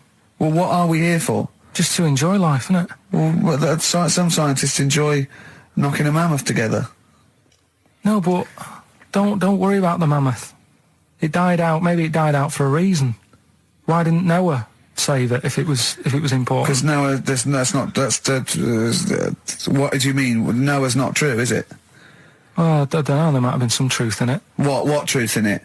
That he put 2 of every animal that existed into an ark. How big was this then? Why didn't they eat each other? Yeah, I know. I'm not saying. Imagine the noise, Carl. Yeah. No, Trying to get a bit of kit there. There's points of that where I go, that didn't happen, because where could he have been where there was a hamster and an elephant and a crocodile? Where was he? Do you know what I mean? But none of I'm it's saying, true. What bit do you believe? What do you mean? It got a bit wet. What are we talking about? The mammoth or the... No. What is up with you? No, it's just that we had a lot... seriously, have you got brain damage? No, it's just that we had a lot of topics going on there. I just don't know which... We were talking about Noah. And then you suddenly go, I know where did we... What? The mammoth or Noah? What? What you did, none of it's true. What? Think of it. Oh, God. Think of the first thing. Build an ark. All right. Could I just clarify, what's an ark? It's a big boat thing. Right. I've never had any experience of carpentry. Just build a big boat thing. But I don't make... Just have a go. Don't worry, you'll be all right. I'll make sure it's all right. But once I've built that, I mean, how big should I build it? What am I... Very big. It needs every animal. 2 of every animal. Go on. Every animal. I mean, the boat building, fair enough. I told you to make it big. Right. Don't worry about the fish. They can swim. Okay, but so all what's the birds. Get the flightless ones, though. They're drowned. Get the flightless ones. They would not the penguins. They're flightless, but they can swim. But all other animals... I should be writing this down.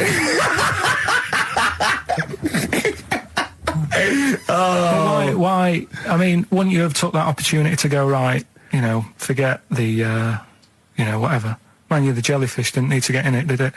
But there's other animals where you can... We don't need to be here. No. Because Carl is actually having a little argument with his own head. It's like, you remember that comic strip, The Numbskulls? Yeah. Where there's loads of people in there doing different stuff, that he can hear them. Yeah. And sometimes his own mind puts him off. Yeah. Like just then, he has an argument with himself and it puts him off. Right, what's your question? I'm just saying, don't mess about with a mammoth. Whoa. Good. Okay. Well, what a platform. It's good. We've got a radio show, got our own radio show. People are spending money to advertise it. People are actually bothering to listen. And the words of wisdom coming out of your mouth is don't mess around with a mammoth. Brilliant. Great. No, but just going back to... You sound just like Bob Geldof. I can't be bothered with this. He's trying to say... What can't you be bothered with? Just because I think I've got a good point. What? Don't mess around with a mammoth? That's not the point. Don't put your daughter on the stage, Missing Roy. What are you talking about? It's just that I think there's too many animals knocking about. Well, have I ever... This is probably the most embarrassing of those entrance stories. Yeah. I was down in South London once, went down to some party that was taking place in some kind of swanky bar, where there was a doorman on the front and a charge. I think it was something mental, like a tenner to go in. It was crazy. It was ludicrous. I don't know what I was doing down there. And I was in the queue. We'll establish what you mean by swanky later, because that could be... And it was it was a posh place. Was it? And so there's a queue outside, and there was one of these doormen who thought it was like kind of Studio 54. He was like sort of, choosing people who could come in. Yeah, you two come in now. And I've been there for ages, obviously. Oh, I was on my own because I got there late. And clogs. Exactly. You thought, I've dressed up for this. And there were these two girls next to me. I'm thinking, if I'm in a queue, I've told you before, if I'm in a queue and if I'm stuck with two girls, I'm thinking, what a great opportunity, use the old merchant charm. Yeah. And so I'm there, and I'm sort of thinking, I kind of give them a nod or whatever, a wink. Yeah. They're loving it. Yeah. They moved to the back. They're puttying my hands, Rick, as you can imagine. Yeah. And I thought, well, to really seal this off, I'll get us in. Like, I'll sort of skip the queue. So the guy sort of coming along, he's picking people off, the doorman, and I just grabbed him. like that. And I said it so everyone could hear. Right? And I thought this was brilliant. I said to him, how much is it? He went, 10 quid. I went, I'll give you 7. That was my bribe. I'll give you 7. That's the whole £3. No, that can't be right. No. He must have said a £5, and I said, I'll give you 7. Yeah. That makes more sense, doesn't it? That's giving him a £2 incentive. A £2 incentive. That's it. I'll give you 7, you can make up the 10. Exactly. You can, if you let me in, you can put in 3 yourself, mate. That never works, does it? He said to me, I can't be bothered. I'm just gonna have a kip, I think. I'm so tired. Was it percentages that put you off? That frazzled me initially. I mean, it's a funny anecdote when you're giving him £2. Yeah. It's even funnier when you're getting him when to he's put up paying stuff. me as well. Oh, I love it. Well, we're gonna play a record, then we're really gonna concentrate. XFM 104.9, Ricky Gervais Show. Steve Merchant's also involved. Go to bed. I'll never listen to. Yeah. And 2 DVDs I'll perhaps get £9 for on eBay. Please get some decent prizes. Ricky, you're BBC's golden child of comedy. What are you doing? How many of your listeners really are into Stephen Polyakoff's The Lost Prince? No one. That's how many. Now that is a winner. That's someone who's got a reason to like us and like you. I think he's got the same attitude as Steve when you give him something for free. Yeah. Sorted you out with NERD tickets for last night. A lot of messing around, a lot of phoning round going on to get you them tickets. Yeah. Come in today. You enjoy the gig? Couldn't be bothered going, Carl. Typical. Yeah. I didn't say I couldn't be bothered going, Carl. You just assumed that was the case. You're right, but Well, the point is this, Carl. Once you've given me the tickets, they are mine to do with as I see fit. the thing is, what annoys me is, right, I bet he hasn't even listened to them CDs. He might find something on there. That's his point, I think. Yeah, to be fair. But I don't want to give them stuff that's too good, because then they'll listen to CDs instead of XFM. Of course, there's always careful planning. So You always got an answer. Oh, Carl, you're my hero. We don't care, do we, Carl? well, I think the prizes are all right considering what they've got to do. Do you know what I mean? Yeah. Right. It's just a bit of fun, for God's sake. So Please do not blaspheme on air. something else we're giving away. Go on. The Shining. It's more throwing away, isn't it? Once Is again, it on video? Once again, it's on VHS. Just because you buy it out of your own money, Carl, stop being so mean. And I want to watch it tonight, because it's one of those films that So you're going to watch this video and then you're going to send it to someone as a prize. yeah, it's one of them films that Oh, sorry, you just said yes to that without blinking. oh yeah. You don't think, like, Les Dennis doesn't have a quick go in the car on Family Fortune before he gives it away? It costs Jim Bowen has $5.99. a go at those his and her towel racks.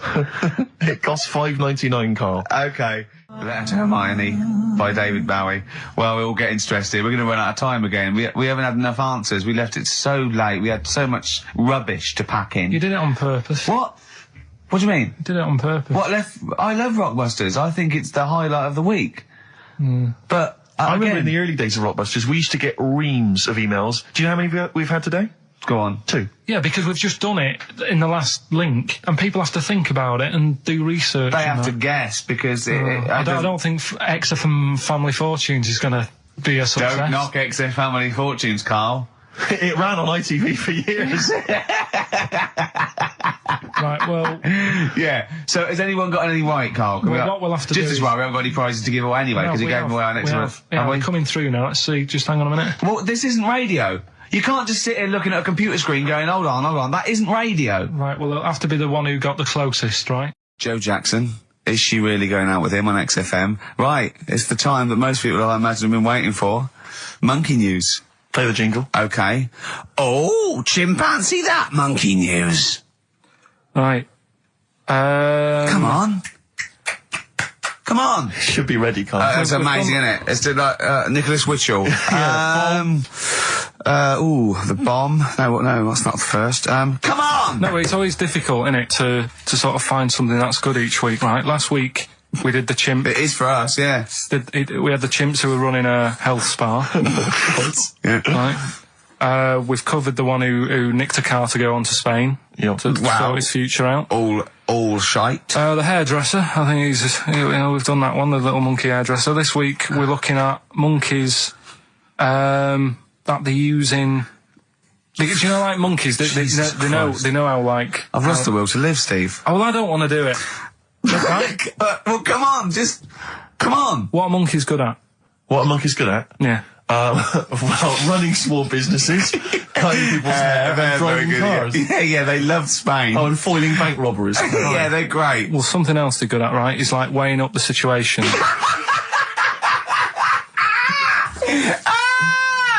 Oh, God! If you stick them in a field with loads of like obstacles on it, right, they're good at sort of, I can get over that, and I climb over that, I'll swing from there to there, that sort of thing, right? Okay.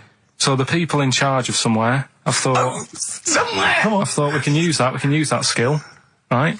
And what they've done is they've got a load of little monkeys, right? They've given an IQ test. Yeah.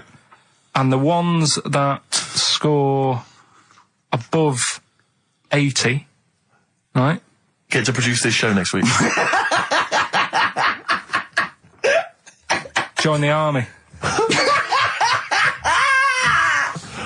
Right. How do they join the army and what do they do? They just, what they do is they set little obstacle courses up for them. They do that. They do a cross-country run. They do, the IQ cross-country test. run? Yeah. Okay. And then once they've done all that, they make them a little uniform, made to measure little uniform. Slightly longer arms, shorter legs than usual, yeah. Yeah.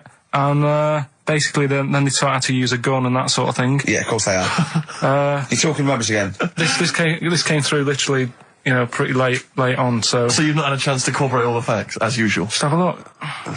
Right, it's the bit I'm looking for is, well, A, why are they doing it? Why are they doing it? Yeah. Why do we need monkeys in the army? And secondly, why are we giving them guns? I'll just check to see if any of that I love that we only let gays in recently. Yeah. Talk amongst yourselves. Yeah. Just have a look. I can't read it. There's too much pressure. Well, it's rubbish. But it's rubbish. They don't get it. It's the way that there are things there are animal cores, right? There are horses, there are dolphins, sea lions. There are lots and lots of animals in the army, but they don't have to pass an obstacle test as such, and they're not taught to fire guns.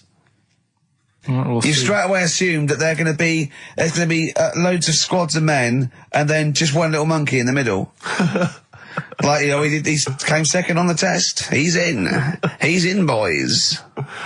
What do you think, Steve? You've read it? Well, as ever, Carl, this is an arbitrary email sent by one of our listeners. You know what Ricky and I think of them.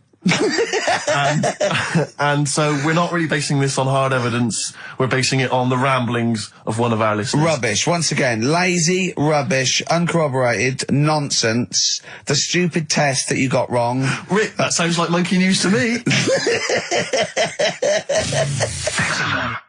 I wanted to play those adverts for you on XFM 104.9. Well, that's about it. We've had some tears and laughter. I mean, the only real thing that we learned from today's show that's corroborated and is absolutely true is that, remember, Mancunians take off more sick days than any other area, 11 days per year, compared to sort of like 8 Liverpool. And from that we extrapolate, do not trust Mancunians. Well, I'm not saying that. I think that's a bit harsh. I'm saying, make sure you get in writing that they're not going to have more than sort of like the average number of days off per year. Yeah. Or if they start taking loads off, fire them. Yeah, do you know what I mean? All right, Carl, we've had a good day? We're going to end with a beautiful song, aren't we? Just to show we're all still friends. To Jimmy Webb and his version of Galveston. See you next week, I guess. Bye. Placebo in this picture on XFM 104.9. 8 minutes to go. Let's make it a good 8 minutes, and then we can all chill out. Yeah, enjoy the rest. They did tests on the brain, and it worked out that they've got something smaller in the brain. The gay ones have got something in the brain that makes it smaller. And they said, right, well, that's probably how it's going to work on males, on like males and females and like humans. So you took from this that gays have smaller brains than straight people? No, there's something in the brain. Right, go on. So if someone's saying, you know, oh, I'm a gay, or they're not sure or whatever, they will now be able to find out. So you can go to the doctor and to find out if you're straight or gay. Is there any gay in my brain? Let's have a look. Do. You've got a little bit of a gay in you, yes. A little bit of gay in there. Yes, you've got the, you've got a little bent cell there. Well, that's why they did it anyway. I don't understand how they could differentiate which was straight and which were gay to begin with, before they then gave it to the scientist. Wasn't that what the scientists figured out? How could they tell? There's one theory that it's genetically determined. There is one. There is a theory that's genetically determined, but I don't think it's as easy as pulling a sheep's brain apart and finding a little pink sort of like blob in there, and going, right, we've taken the gay out, and now he's going to go and shag some ewes. I don't think it's that straightforward. Although homosexuality does occur at a similar sort of rate in animals, I think. Yeah. Yeah. So you knew that, didn't you? So that's that one. I mean, I just like the idea of the farmer figuring out which is straight and gay. Well, that one's wearing quite a camp-looking neckerchief. Yeah, so I'm thinking maybe he's gay. Is that? Yeah. I love the fact they can. That one's a big fan of Sophie Ellis-Bextor. Yeah. They would. They put on ABBA and see which ones dance. Exactly. That's how they. Which one? Yeah. Put on like Barbara Streisand and see which ones sing along. it is rubbish. What did I find? Did you just say that is rubbish? No, I found out other stuff in the week that didn't make the top 3. Wow. We haven't even had to. This must be mediocre stuff. This must be really bad. Yeah, or it might be dubious. Go on. We've got to think proactively now. We've got to sort this out. See, there's always other things going on in my mind when I'm in that pub quiz. For me, it's just a little bit of fun. Sure. It's a night out. Do you know what I mean? Suzanne enjoys it. Yeah. Bit of a get-together. We have a chat beforehand. Yeah. We have a bit of fun. Yeah. But there was other things on my mind. What were you Carl, thinking? I could do that here. I don't have to lose a tenner. Wait, what were you thinking during the quiz then, when the questions were coming out? What were you thinking of? Well, what it was, right, just before the quiz started, I had to go to the toilet, right, because the rule is, right, people who don't go to it, once it starts, phones off, no more toilet. They take it dead serious, don't they, right? Yeah. So, I went to the toilet. Now, I'm not being out of order here, it just got me thinking, right? I went to the toilet, the gay fella in there, right? There was a gay fella in there. Gay fella in the toilet. Now, How could you tell? How did you know? just typical, you know, everything about it, right? Everything about it, right, yeah. Oh. What, large handlebar moustache, leather cap. Butt plugs, amyl nitrate. Could I just say that these views do not reflect the views of the management of XFM or me and Steve. Or most of the people in this country. Go on, Carl. What's your problem? Yeah, but this is what I'm worried about, really. But this is why I only got Danny Minogue right. Right? Because this was floating around my mind. Went She's to the a big toilet. gay icon, now, isn't she? Going to the toilet, they have like men's cubicle and they have women's cubicle. Yeah. Now, without sounding out of order, is it wrong for me to think gay men should have their own little cubicle? Go in.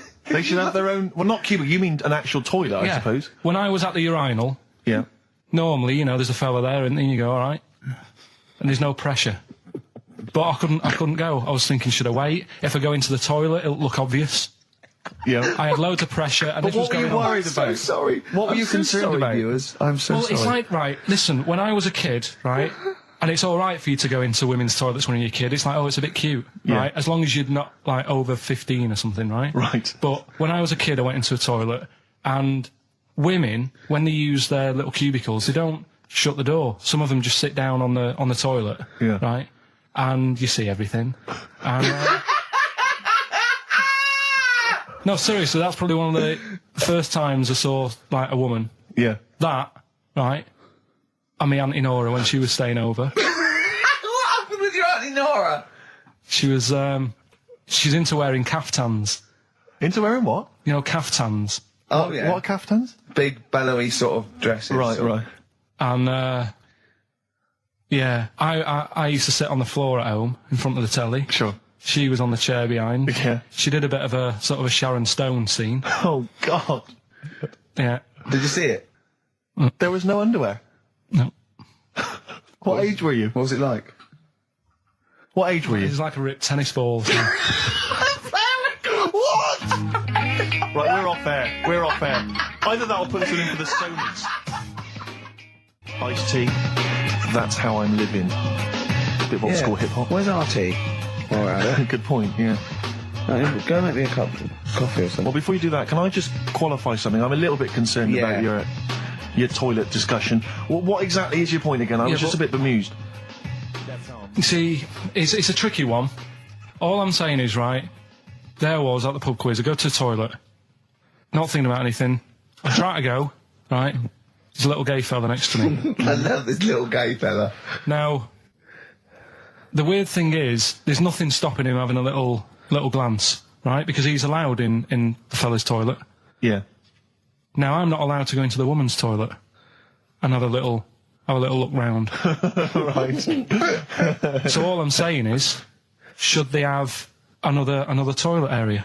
What, for gay people? Yeah. And so this would be gay men and lesbians? Is that going to complicate things? Well, I mean, I can only assume. I mean, to what point? I'll ask you a question, right? If you're intimidated, that's a shame. But you know, most gay men aren't looking at your knob. You know that. What do you mean? I can only say that 99.9% of gay men who use a urinal standing next to what they assume is a heterosexual man aren't looking at his knob.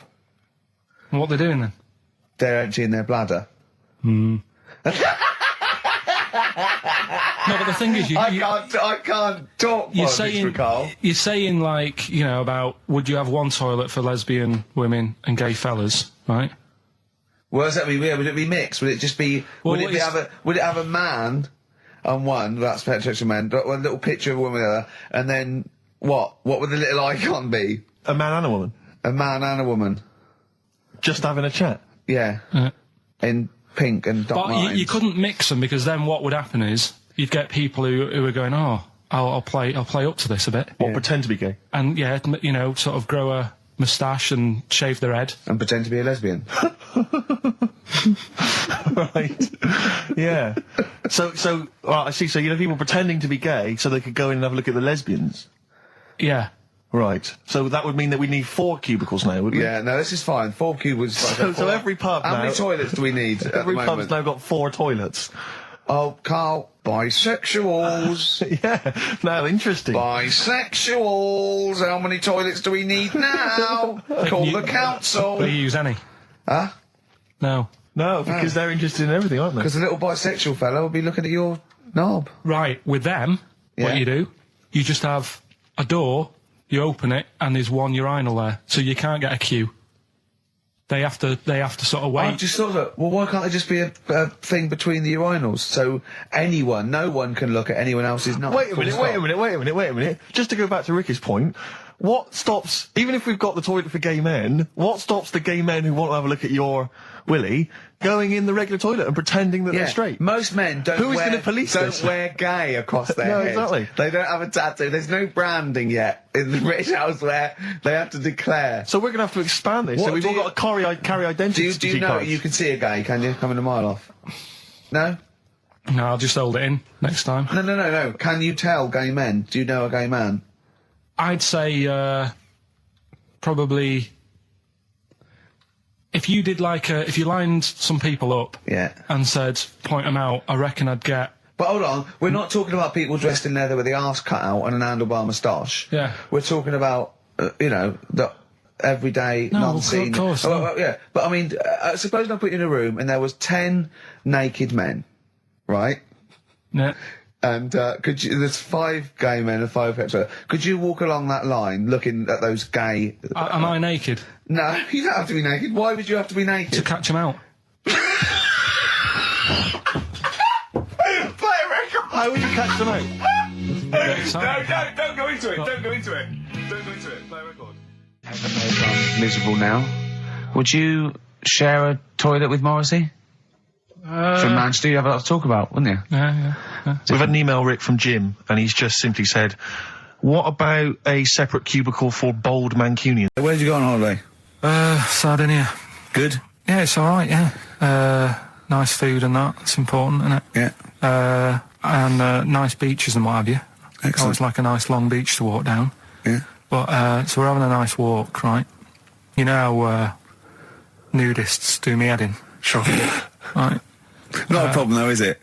It's not like being scared of spiders where they might jump out under the kitchen sink at you. You know what I mean? It's not a big problem having your head done in by nudists. Yeah, but it just annoys me. It sort of ruins the day a little bit. Because it makes me feel uncomfortable. Right. Take your clothes off if you feel uncomfortable. It's much more relaxing. Yeah, but... Well, anyway, right, so I'm walking along the beach, right? Lovely long beach, what have you know, watching the sea, picking up shells and that. And what are you wearing? What's your natural beach club? When he says picking up shells, I imagine he's on all fours going, yeah, like that, you know what I mean, looking at things. Just like washing his nuts in the sea to get them tasty. Yeah, going into the sea and then kind of shaking himself and all the water flows off. Yeah. I've just got, flip-flops on, pair of shorts, and like a little light shirt. Sure. Mm. So anyway, walking along, and Suzanne goes, oh, look, right?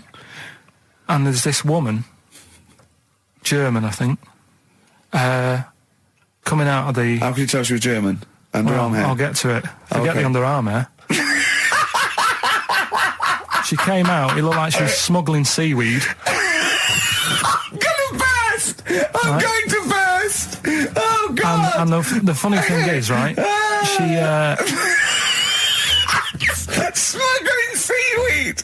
Oh, God! She was a bit hairy down there, was she? Mental. I felt bad because I hadn't had a shave for 2 days, right? Looked at her, it was ridiculous. She might as well have kept her trunks on. It was just like she was wearing furry trunks, right? So anyway, so I'm walking along. Yeah, go on then. So Suzanne's like, oh, look, and I'm like, oh, not again, because every time we go away, there always seems to be one of these. Is she by herself, this woman? Well, the weird thing was, she was with her husband, right, but he had shorts on, he was happy, right, but every time, because I walked past her, and he sort of ran off, because he's embarrassed. Do you know what I mean? There's nothing normal about it. What can he do? He can't go, all right, mate, because he knows it's odd, right? How old was he? Sorry, how old was she?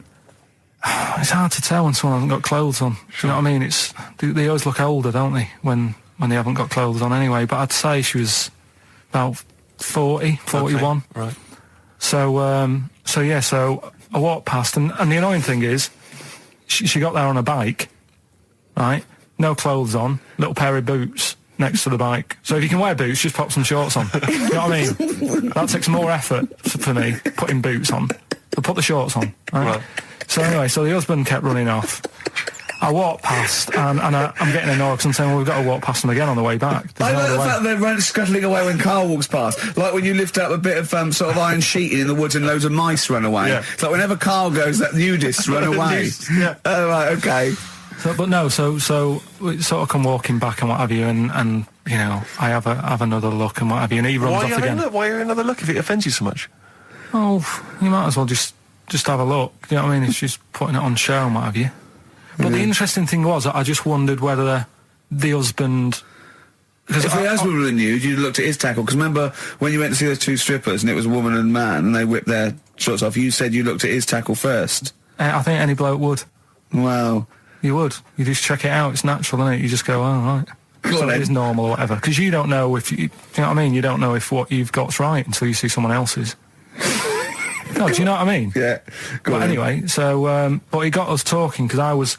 Then, as soon as I saw her, sort of, day's been ruined a bit, so I'm walking up the beach. It's been ruined! Walking up the beach with Suzanne going, how does it happen? Do you know what I mean? Why do people do this? What fun are they getting out of it and what have you? And, I just was thinking, is there any chance that fella, right, didn't even know that she was a nudist until they went away? Do you know what I mean? Because I said to Suzanne, if I met Suzanne, it's like we're getting on, everything's fine. Yeah. And then you go off on holiday and you go, you haven't got much luggage. And she's like, no, it's fine, this is plenty. And I'm thinking, that's weird. And then we go down the beach and she whips her knickers off. I'd be annoyed, but there's nothing I could do. Do Do you know what I mean? Sure. So I'm just wondering whether that's what happened to this fella. Every time someone came walking up, he was like, "Oh God, this is embarrassing," and he kept nipping off. Yeah. Let's play Educating Ricky. Right. Brilliant. Go. Right. So- Ding-a-ling-a-ling-a-ling-a-ling. Educating Ricky. Right, what are we going for then? Hanging the bacon, airy Chinese kid, alien gives man a beard. I think Alien gives man a beard. I'd like all to the do time, that. Right, there's this fella, I think it happened in America, and he saw a bright light in the sky. And God, if you're bored. he stood there. This is a true story, is it? Yeah. He stood there, Yes, of course it isn't, Steve. and he saw this bright light, and it came closer and closer, and it was a UFO, right? Yep. And he looked at it, and it disappeared, right?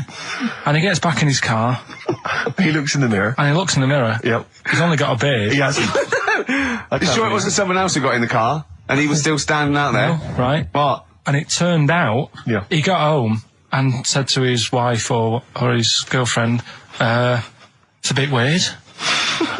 So I just got out of the car to look at a bright light, and I got back in the car, I grew a beard, and she said, "Never mind your beard, where have you been for 3 days?" And what had happened is, He passed out because he was pissed. no, the UFO had taken him for 3 days, Yeah. but he'd only thought that he'd only looked at it and it went away. Yeah.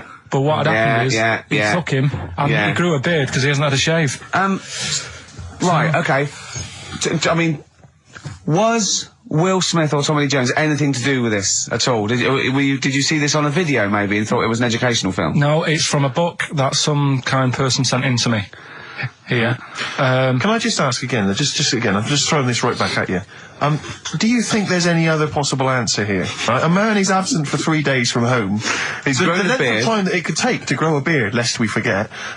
What if he hadn't actually seen a bright light in the sky? What if he was he'd been lying? What if drunk? he was lying? He'd got knocked unconscious. He'd had a car crash. Just any number lying. of other No, things. just lying. Or he was just lying. Yeah, he'd been on a bender, getting pissed for 3 Yeah, days and that with was his his mates. excuse to his wife. And they went, Dennis, what are you gonna tell your wife? Well, wait a minute. Wait a minute. He's not going to believe I was out with you, lads. Just say you're only away for a minute. No, she didn't know I wasn't away from it because of the beard. Oh yeah, look, it looks like you've been out for 3 days. Well, we have. That's Exactly. right. Okay, we've got to cover that then. Alien abduction. Great one.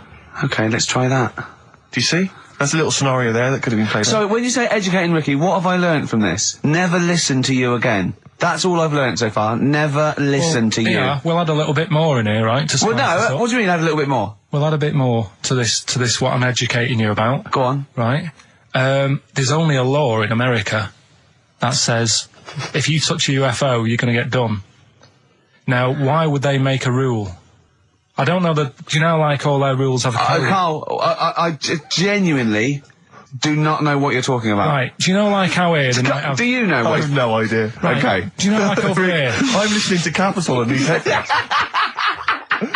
I got Foxy on from yesterday. Right, let's bin that.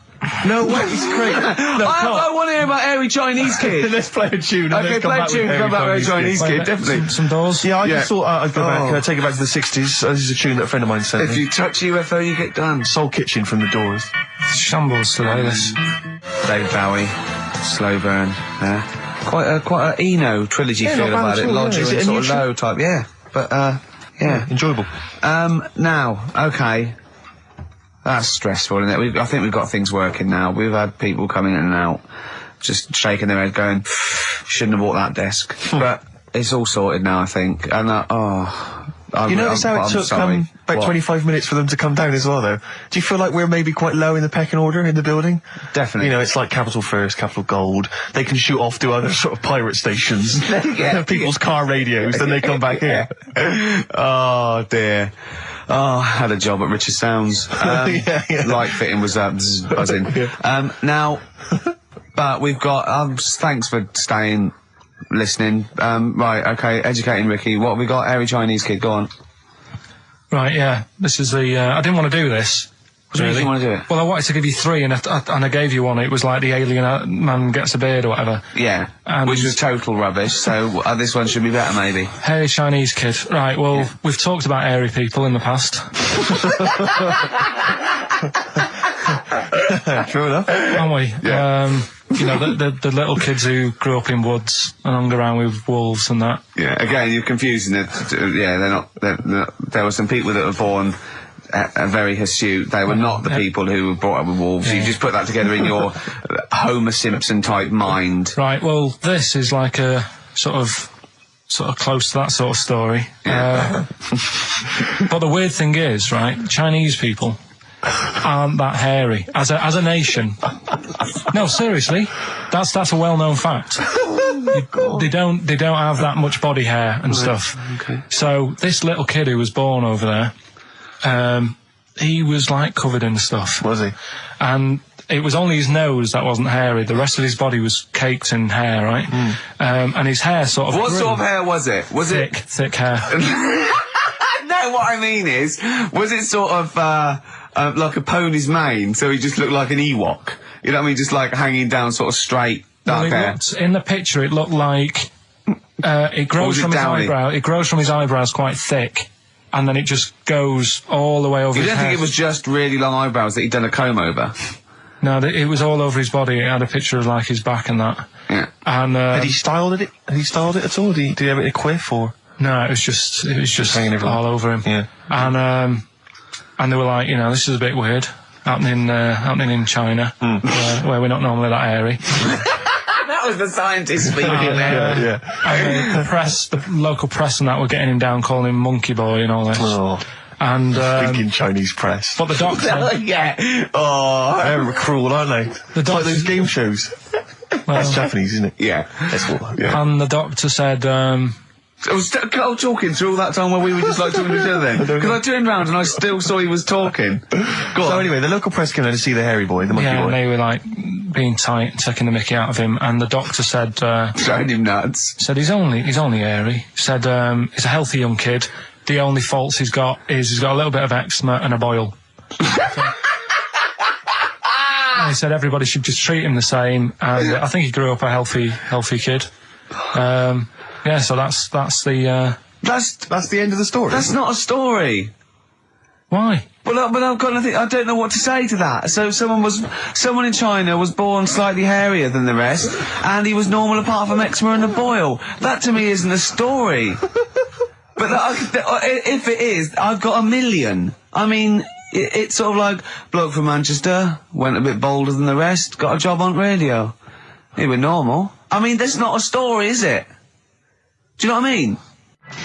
Dandy Warhols and Bohemian Like You on XFM 104.9. I'm Ricky Gervais, with me Steve Merchant and Karl Pilkington. Karl, what's the story then? Right, so what did you say you're going for? You've got your 3 titles, your 3 teasers. Well, I think I'm going to go for Don't Do That to It. You know it can't live without an edge. I'm looking forward to this. Right. Right. So this is educating Ricky for those that have just tuned in. Now, something that Ricky told me about when he was educating me was that a cockroach, if you cut its head off, it lives for a week. Yeah. Right? And the And only what reason it dies is it can't take on water. Sure. It doesn't have a great time in that week, though, does it? No. I mean, it doesn't get No. much done, I don't imagine. It just needs water, and because it can't find any, like its eyes, it eventually dies. Yeah. Right? No. So what? No, it's not. That's not. It's 'cause Anyway. you can't drink. Anyway. So have you heard that one about worms? Okay. I have. Go on. If you cut a worm in half, Yeah. a lot of people have said in the past that it'll turn into 2 worms. Right. But that isn't actually true. Okay. Who said that? No, it used to be like, Kids at school said said that. it on, kids at school and stuff. Yeah. So that, a lot of people think that. Don't pick him up on stuff, Steve. It's bad enough. Sure. So, but what they can do, if you get a worm, right, and you find out which end its head's at, Right. if you you've got its head there at the left-hand side, right, and if you sort of cut it in half, Right. but not in half, so there's more of its neck than the tail, if you know what I mean. Yeah. Yeah. The bit that you've cut off will sort of die, and the rest of the worm will get better. So in a way, you can cut it in half, and it'll survive, but only one half will survive. Okay. Yeah?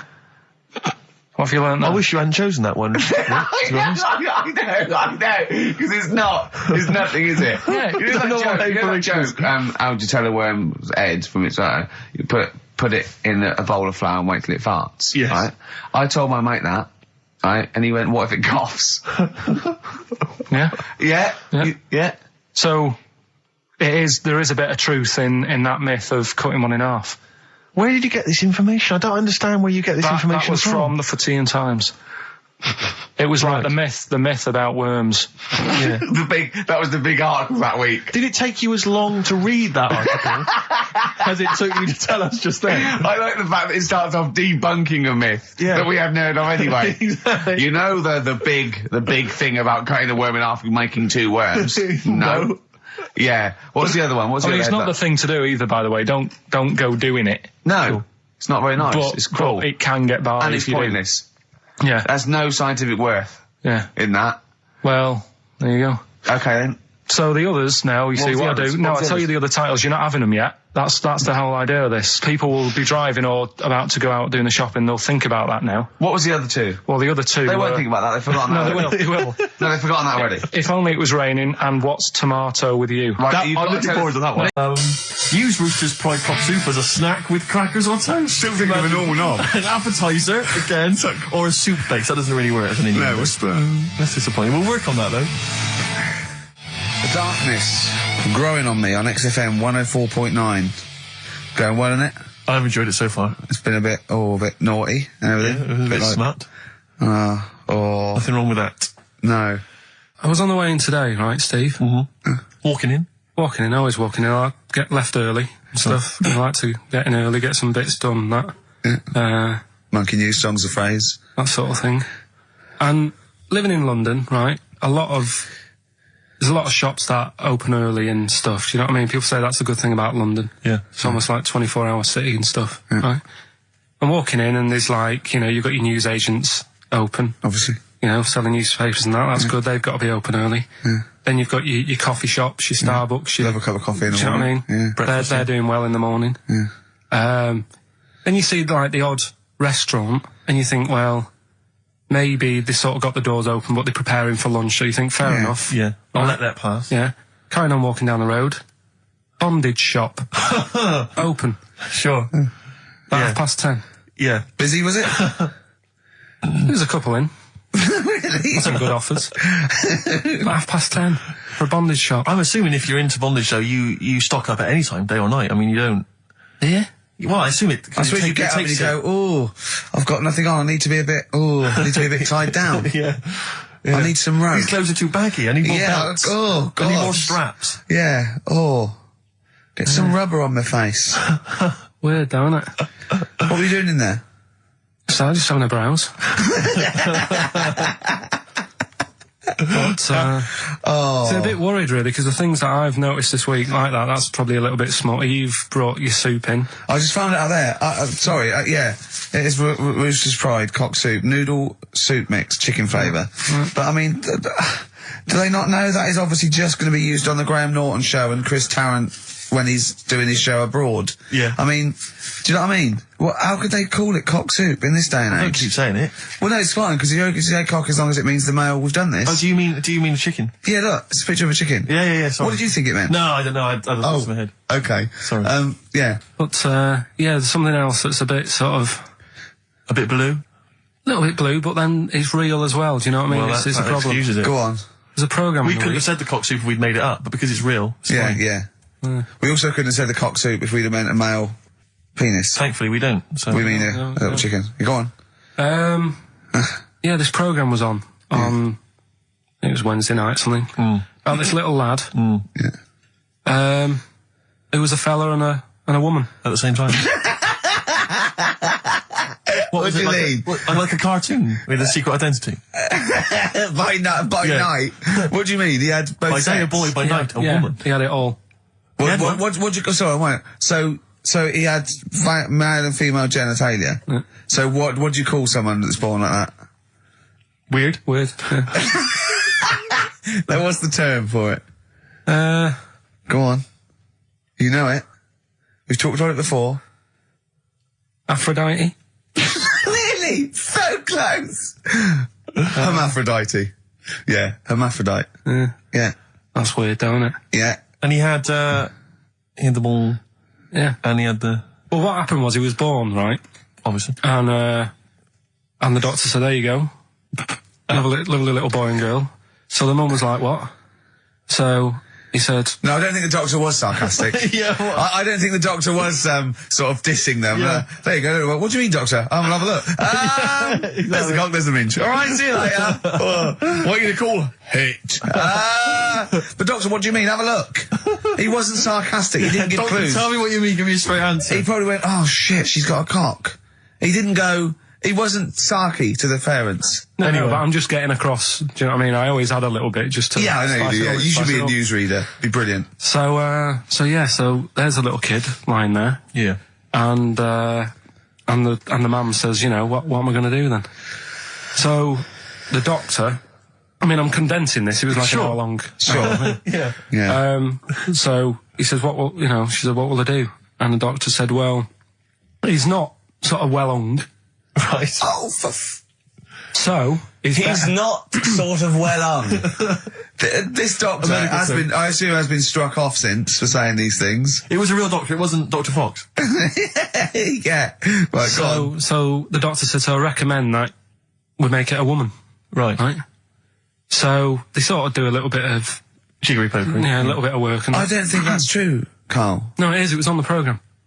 But I think they can tell really what they were meant to be from their chromosomes, can't they? They can tell whether X, Y, Y, or Yeah, X. not just, it's not It's very just- well hung. No, I Yeah. tell you what, because back then, when this was going Yeah, on, no, right, I'm just thinking they might not have had the doctors then thought if you had a kid, right, and you thought, it's a bit ugly, maybe it'll have a better life if it was a fella. If it was a girl and it's a bit ugly and you think it's going to get hard time. Right, don't talk shite. What? What? That a doctor would go, right, you've had a young girl, I'll tell you what, she's a pig, let's pop a cock on her. Don't No, talk I'm not saying, shite. I'm not saying that. What I'm saying is, say if you have like I say, a girl, I just think it's harder if a girl's ugly and Yeah. she's growing up, Yeah. she has a harder time. Yeah. Don't you agree with that? If Possibly, but you don't change someone when they don't... No, yeah. You don't change their gender No, because but they're I'm a just bit of a saying minger. what I'm saying is the Elephant Man would have had a harder time if it was Elephant Woman. Is what I'm saying. But listen to me, listen. What the doctor was saying is, if you get a baby before it's 2, Yeah. back then they thought you could sort of say, well, instead of giving it a go-kart, give it dolls to play with. Right, back when? What are we talking about? The Middle Ages? We put a song on, come back to this. Yeah, it's Bruce Springsteen, Atlantic City. Bruce Springsteen, Atlantic City, on XFM 104.9. Okay, look, have another go, Carl. What were you saying? As an hermaphrodite, yeah, he was born both sets. The doctor said he's not well hung. Let's lose that. Let's get rid of that. Let's make it into a woman. girl. Okay. I'm with you so far. Go on then. So, anyway, gets away with it a little bit in the early years.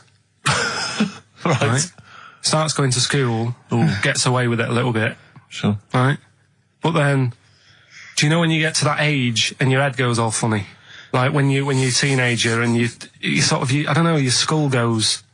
Mine never did. What are you talking about? No. Chris? That's What do you sort mean of your head goes all teenage funny? years when you look a bit odd. Do you know what I mean? You go from being quite a good-looking person and then your body starts growing. At a different rate, so Yeah, you never know till 21 whether you're going to be a looker or not, or whether it's just... Yeah. I know, Right. go on. Yeah, I'm still waiting. So, Your head grew outwards at exactly the same rate, didn't it? That's why it's Your spherical. head grew faster than your hair.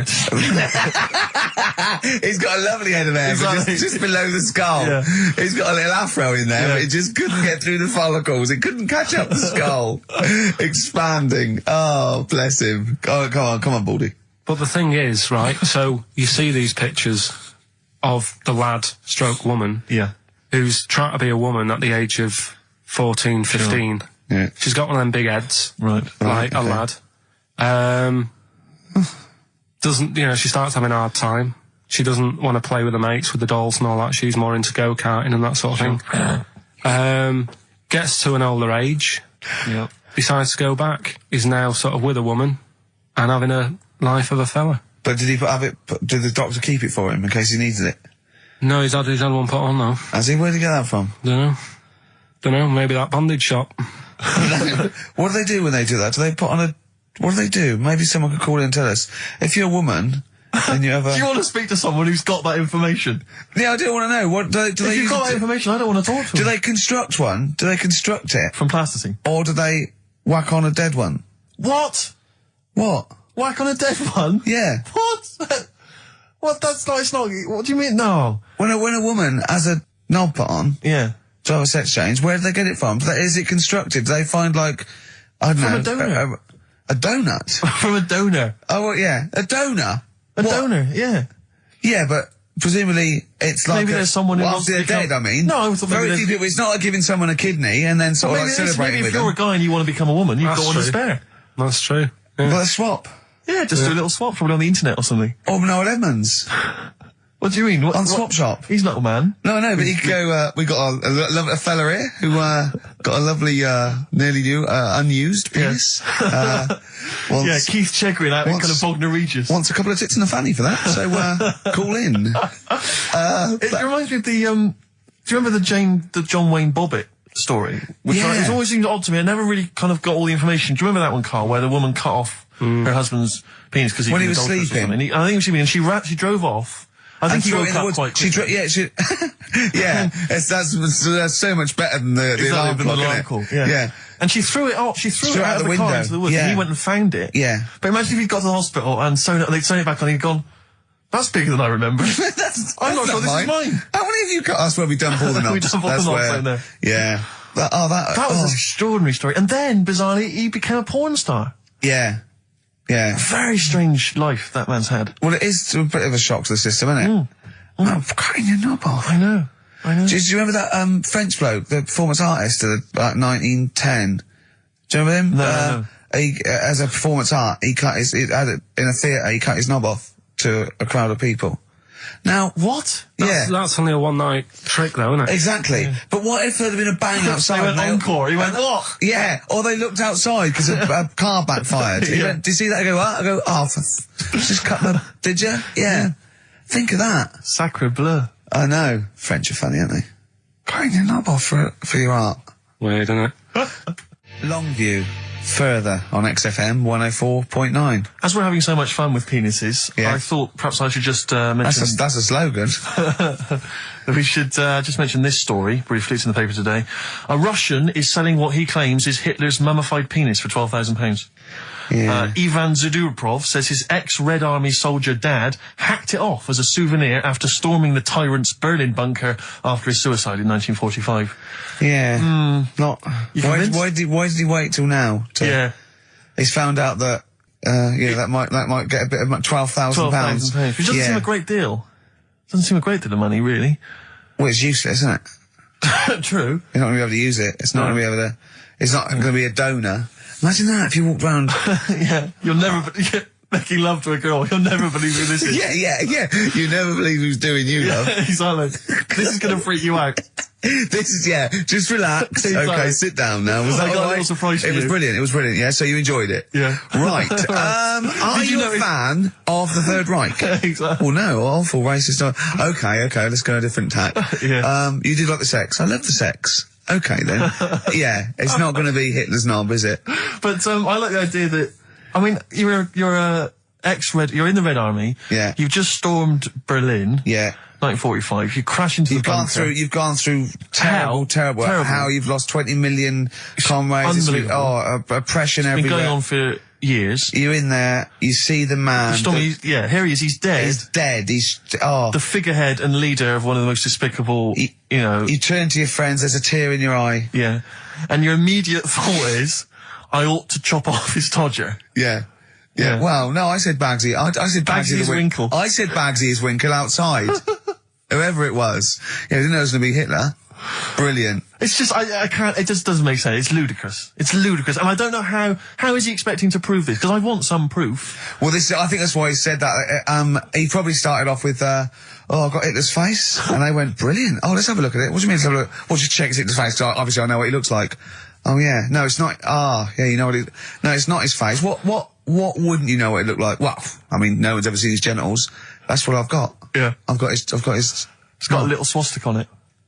Is that Has that proof, has it? Yeah, little Have you got tattoo. his ball? Well, no, the Albert Hall's got one, his mother's got the other, so I don't know. See, the Albert Hall, I would have thought, would probably be paying that £12,000 because apparently they've already got his ball. Yeah, they got one of his balls. They got one of his balls in yeah, the they Albert just Hall. His need- mother's got the other. Yeah. But if they got the Todger If they as well, can track down the one his mother's got, they would have a complete set of Hitler's. I'm just hoping it doesn't fall into the hands of some kind of crazed genetic scientist. What, I could clone it from his knob? Clone Hitler. Back to, I don't even want to think about the future if that's the sort of way we're going. Exactly. If that's the sort of way we're going, Carl, I'd rather not know about it. What do you Carl, make of it, Carl? Weird, isn't it? It is weird. I mean, I don't want to go on for this too long. We've probably got about a minute left for the first half hour, and I reckon should can this sort of... What, 30 minutes of genital talk? But That's enough just on a quickly, Saturday afternoon? Go there's on. one in a museum. I think it's like that London museum. What? One what? Well, do you know like how people are buying weird stuff and that to put in museums? Yeah. There's this device that, I mean, think about it, years and years ago they used to torture people, didn't they? Yeah. Really badly. And the device Yeah, that there's, they've got... there's no real good torture, but go on, I see your point. Yeah, but this device, right, think about it, you've done something really bad years ago, Yeah. right, and you're thinking, oh, what are they going to do? Do you know what I mean? Could do anything here, it could be the end for me. The device they've got is this thing that you put on your bits, as a fella, and it's sort of metal, so it means you can't sort of, you know, get excited. It puts a stop to you, sort of... That wasn't a torture device. I think it was a Victorian thing to stop adolescent boys wanking. They used to have things like wrist things as well with like spikes on them. It's not a torture device. Isn't that? Well, not really. It's, imagine that being captured by No, I was right, gonna you're say, I never was going to get gonna hard say. on again. All right. Not really a torture device, is it? And there wasn't that many nice-looking women wandering about anyway about them, was there? You didn't get excited about stuff. What are you talking Well, about? they filthy, they stunk and everything back then. What are you on about? Right, we've covered that. No more of that talk now, right? Let's move on. Filthy. All Victorian women, filthy and stinky. Yeah. Oh dear. Bit of Rolling Stones Yeah, and then let's set go up for the it. old songs of phrase. Yeah. Stones, Beast of Burden. We've not played it before. It's an absolute gem. You're saying that a bit, sort of a bit gay? No. Is that what you're saying? No, but what was... Suzanne accused me of that in the week. Why? For being a bit gay. She said, I'm sure you're gay. Why? Just because I was moaning about stuff. She said, oh, you're a drama queen.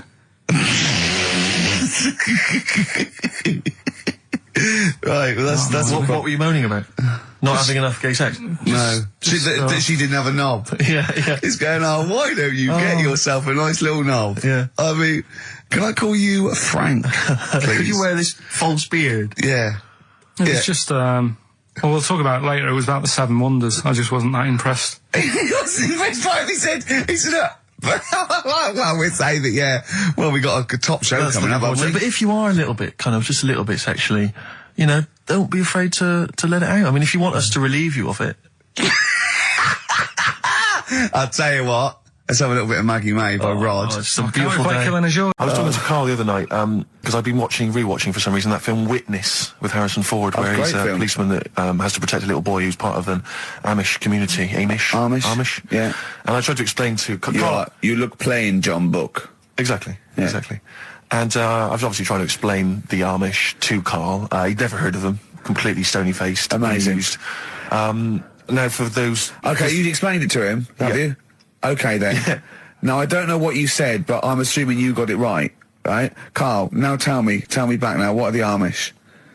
They're just people who sort of live like in the olden times. So to them, they're sort of in about 1842 or something. So they're getting old papers and that.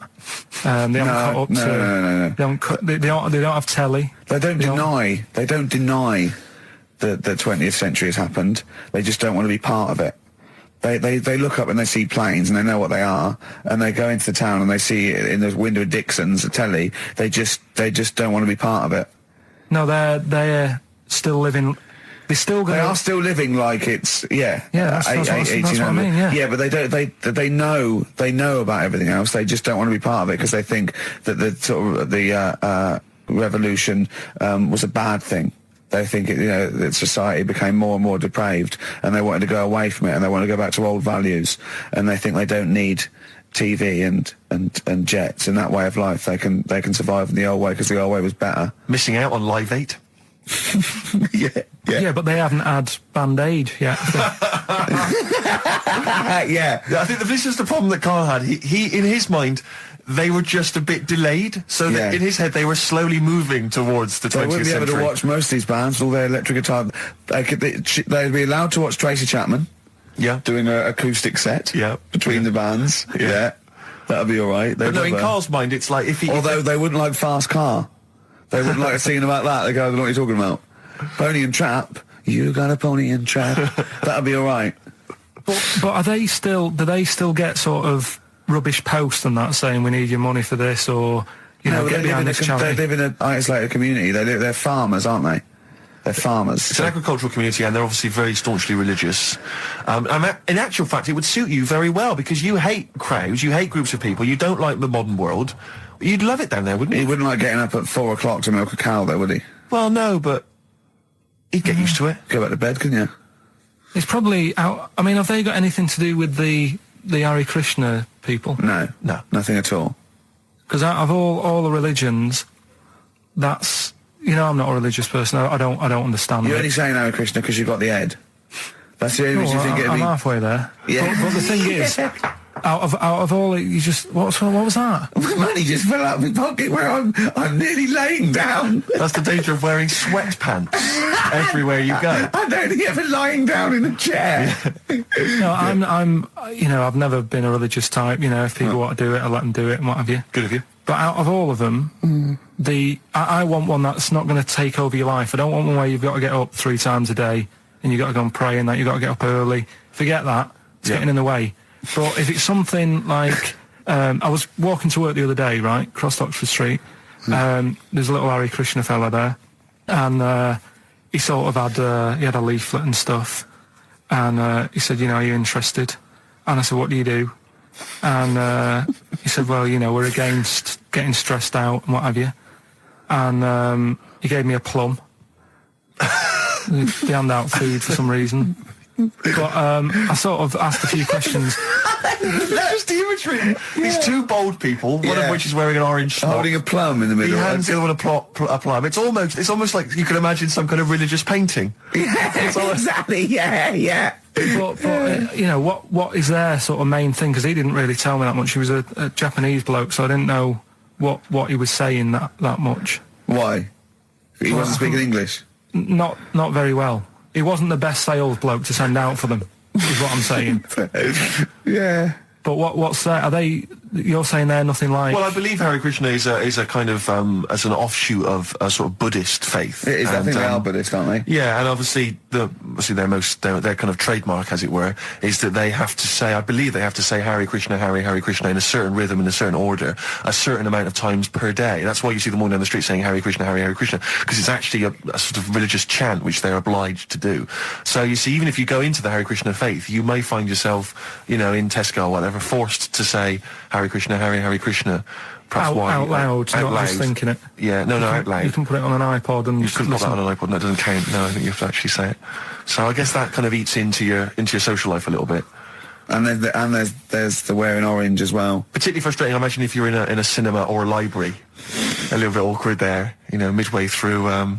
Or Star you Wars live next door to a bloke called Hare Krishna, who constantly thinks you're calling him. Yeah, that probably. Yeah, so that's in this. I mean, I don't think we've quite done the Hare Krishna faith its full service there, but so interesting to you. I mean, you got handed a plum. You've been treated well by them. Yeah, well, but he couldn't tell. I just wanted to know how much time it would take up. What are the benefits? What can you do? What can I think the benefits are they probably don't get stressed out. They've probably got that sort of that zen, that chi-ness about them where they try and interact and quite meditative. Yeah. Yeah. I've got some nice trainers as well, don't they, with their orange. What are you looking for then in a faith, Carl? You say what are the benefits? I mean, obviously Catholicism, you get the communion wine and bread, so... Yeah, but I can afford that. Right. Probably, just, I like the Crusaders. I was forced into joining that as a kid, because a mate sort of joined it, and he sort of said, are you joining? I sort of swore at him. I said, I'm not doing that, right? Yeah. He said, right, if you don't come with me, I'll tell your mum that you just swore. So I was like, oh. So I went. So I went along, and I used to just go on the Friday when they played, Sabutio and stuff. And then I went on one Sunday, and it was totally different. There was no Sabutio. There was no sort of, Table tennis. the thing where you hold a thing and knock things over. Skittles. There was all that on a Friday. Went on the Sunday, it was rubbish. He said, right, sit down in this room. They gave me a Bible. Thought, this looks too heavy, this is too big, I'm not interested in this book. And I never went again. I used to hide on a Sunday when they came round. And that's been the only sort of... Why did it suddenly turn out to have to hide on a Sunday when they're coming round? Because they wouldn't leave. Who was it? Were they adults? It was well, he seemed like an adult to me at the time, but he was probably about 27. Well, that is an adult. Yeah, but do you know what I mean? He seemed a lot older when I was a kid. Yeah. And he came knocking and that, and he used to say to me, Mum, I'll just tell him I'm ill or something. And he used to hang around to see if I'd eventually come out to play and that. And if I did, I think they would have grabbed me and took me there. I love the idea that for you, religion has to bring with it some kind of gift. It's like, join our faith and you get an alarm clock radio. It's like something like I think religion does bring a gift. Usually, it's the gift of the Lord. Well, the gift of everlasting life, isn't it? And that's the problem with it. A lot of people believe in it because they think. But for Karl, his feeling is like that should be a given. That's safe. I'm definitely going home with eternal life. But what else can I have? Is there an do you iPod have to have in a it? religion? Because obviously I don't have a religion. I don't miss it, and I wouldn't want one. I'm an atheist, and that's out of belief. That's out of logic. And we don't get into the politics or the morality of it. Why do you feel you need a religion? Why don't you just get a hobby? Well, I didn't want one. I don't want one. I just was saying that, if I was to get one, which one would I go for? Is what I'm saying. I'd like to see you perhaps as a Jew. I think Judaism would suit you well, I think. What are the hours like for that? Tough. Can be tricky. That's what I mean. I don't want anything that's, And they have a day where they don't eat and stuff. I couldn't be doing with that. So then they have days when they eat too much. Yeah, but what happens if I'm not that hungry that day? Like I say, I don't like change.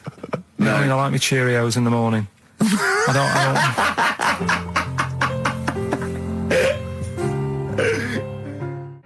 still have that other... All right. Karl, just an email, a question for you. Can you please let me know which school Karl went to? What school do you go to? Cesav. What? Cesav. Cesav? Yeah. What does that mean? It was on Cecil Avenue. Cecil Avenue in Manchester? Yeah. It's just he says, I'd like to know so that I don't send my kids to the same place. He also says, P.S., does Karl look like Gollum in Lord of the Rings? Yes. He does, doesn't he? Yeah, that's very good. Yeah, in fact, I was just putting a little bald wig on you, wasn't I? Like he needs one. Yeah.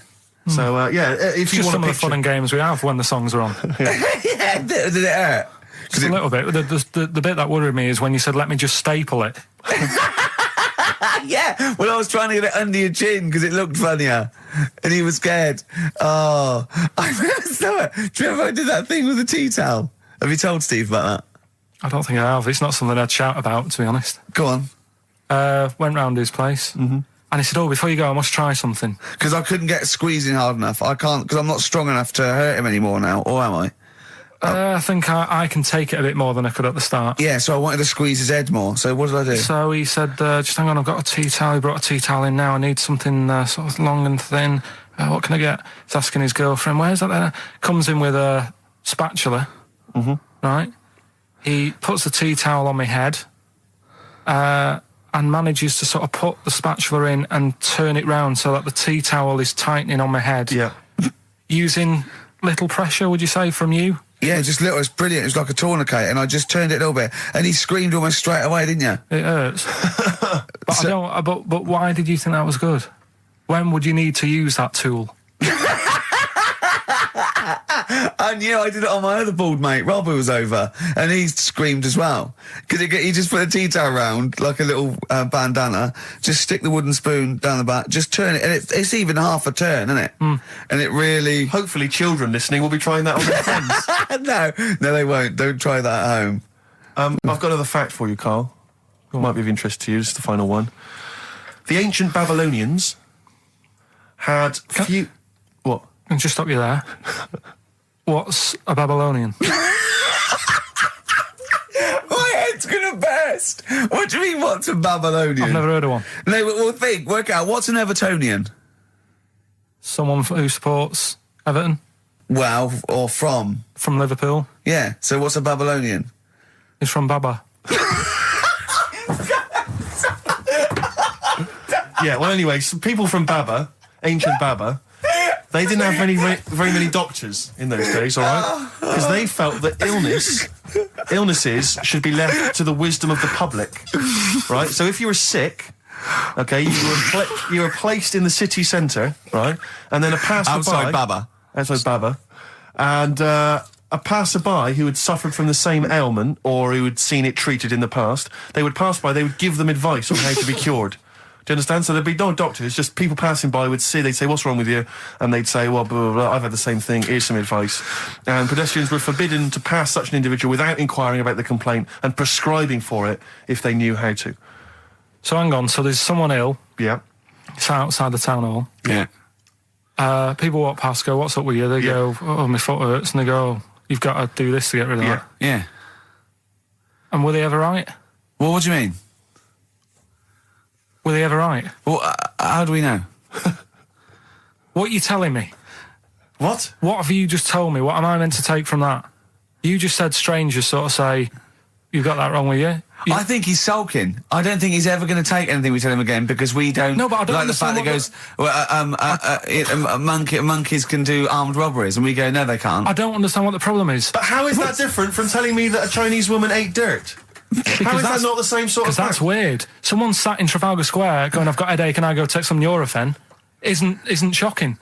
I'm not a doctor. I've given him a bit of advice. But neither is the dirt lady. She's not particularly interesting. Neither of them are particularly interesting. I'm just trying to give you an example of the same sort of drivel you feed us every week. Would you sort of have tea round at her house? It's weird. The Chinese woman. Right, so it's weird. Okay, now we're getting somewhere. It's weirdness that you're interested in. See, I thought that you were actually interested in sort of interesting Well, sort of stuff. but if it's weird, it helps.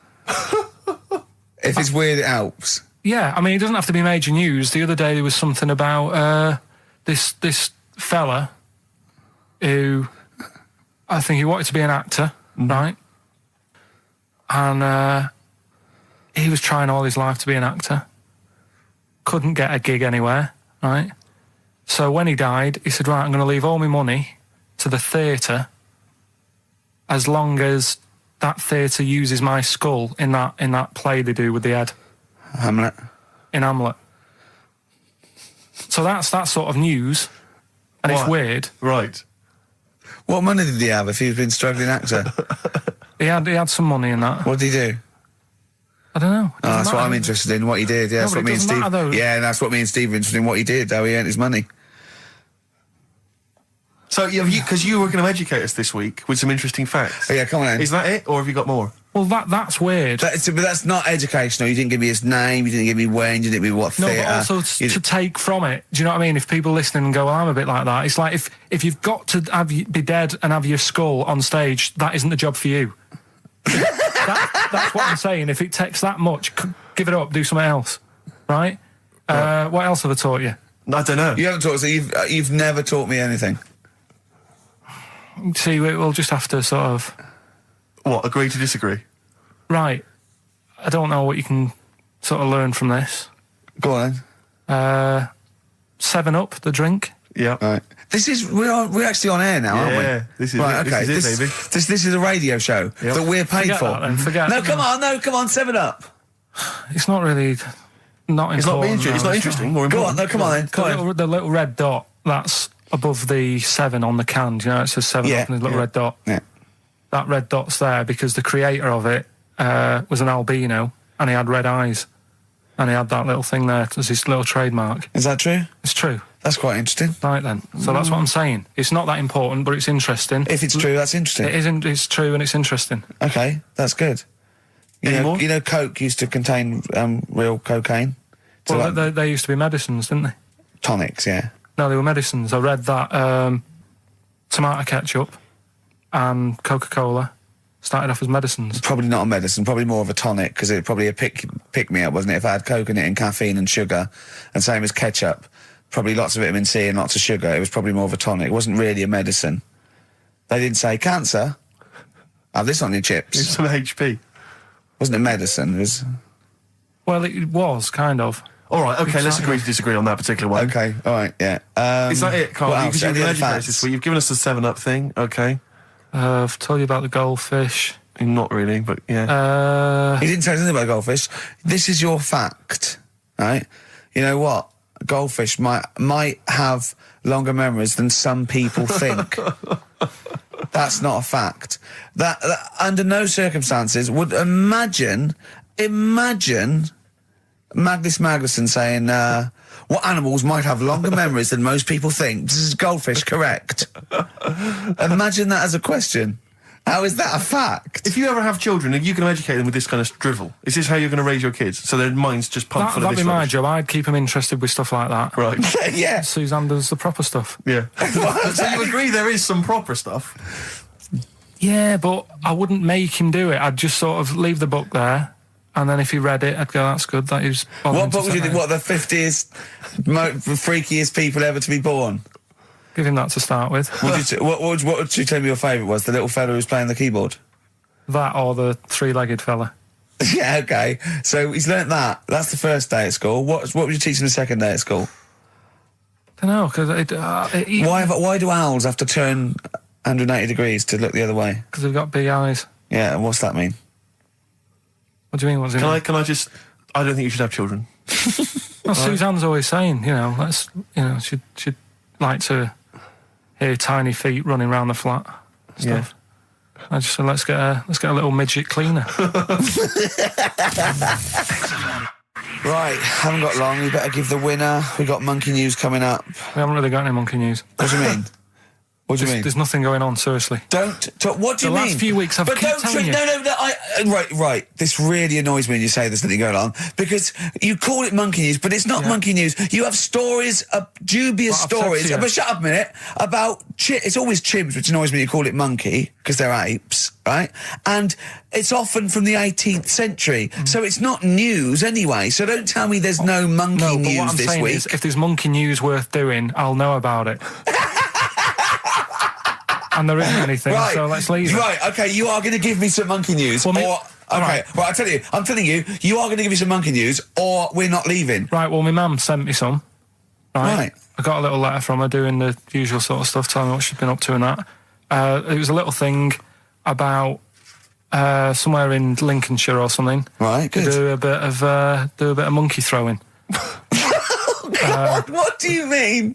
Because some fella got attacked by one once, and sort of to remember him, on this certain day, they go, oh, it was today, wasn't it? And that fella got attacked by a little monkey and that. And the something about chucking monkeys about. That's horrible. I don't know if they're real. I think it's just like to remember. All right. But that's the only sort of stuff that's knocking about out there. But it's not, that's not I've got my monkey mum and news. dad on it, looking all the time for stuff. Yeah, there must be more monkey news than that. There isn't nothing. I mean, there's bits and pieces. There was a bit about Donna Rare, how when she has a kid, she's going to let a gorilla look after it for a week or something. But apart from that, it's dead out there. True. Well, I don't know what that means. She's well, that's it. Well, it's not true. She's not going to let a gorilla look after a No, child. it is. Apparently, a fella works with them or something, and This is rubbish! it's not rubbish. How can she let a gorilla look after a baby for a week? Well, forget it. Sorry, have you ever heard her speak? Can I just give you a little fact here? Someone's emailed in for you, Carl. They've sent an interesting fact for you. I think you're going to be interested in this. Don't read it on the email. Let me read it for you. I think you'll be excited. An interesting fact from Carl. That's from Toby. He says, Attila the Hun punished some fella who annoyed him by cutting off his arms and legs. You'll love this. And stitching his arms back where his legs should be. And vice versa.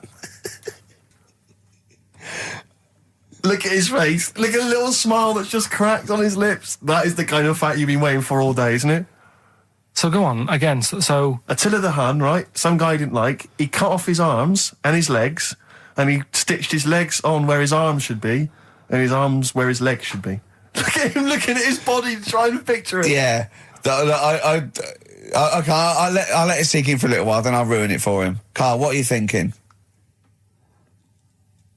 I'm just picturing it. Right, he would have died. It would have been tokenistic. There's no way that person could have lived through it. So it was just to the Hun's fun. He probably put him on a stick outside his gate or something. There's no way in those days that he could have gone through complete limb amputation and... So would he have wore a jumper for pants? Who's the winner of the competition? From Walthamstow, it's Joe Ogden. Well done, Joe. You got the correct answer, which was what? The Fella with two heads at number 50. number 50. Is that it? Are we off? Yeah, that's it. Yeah. All right. Cheers. More of the same drivel next week. Bye. Bye. There was a woman about 4 houses down. Right. Rough. Now, she used to wear leggings. Yeah. Now, they're a bad idea. They are a terrible idea. I agree with you there, Carl.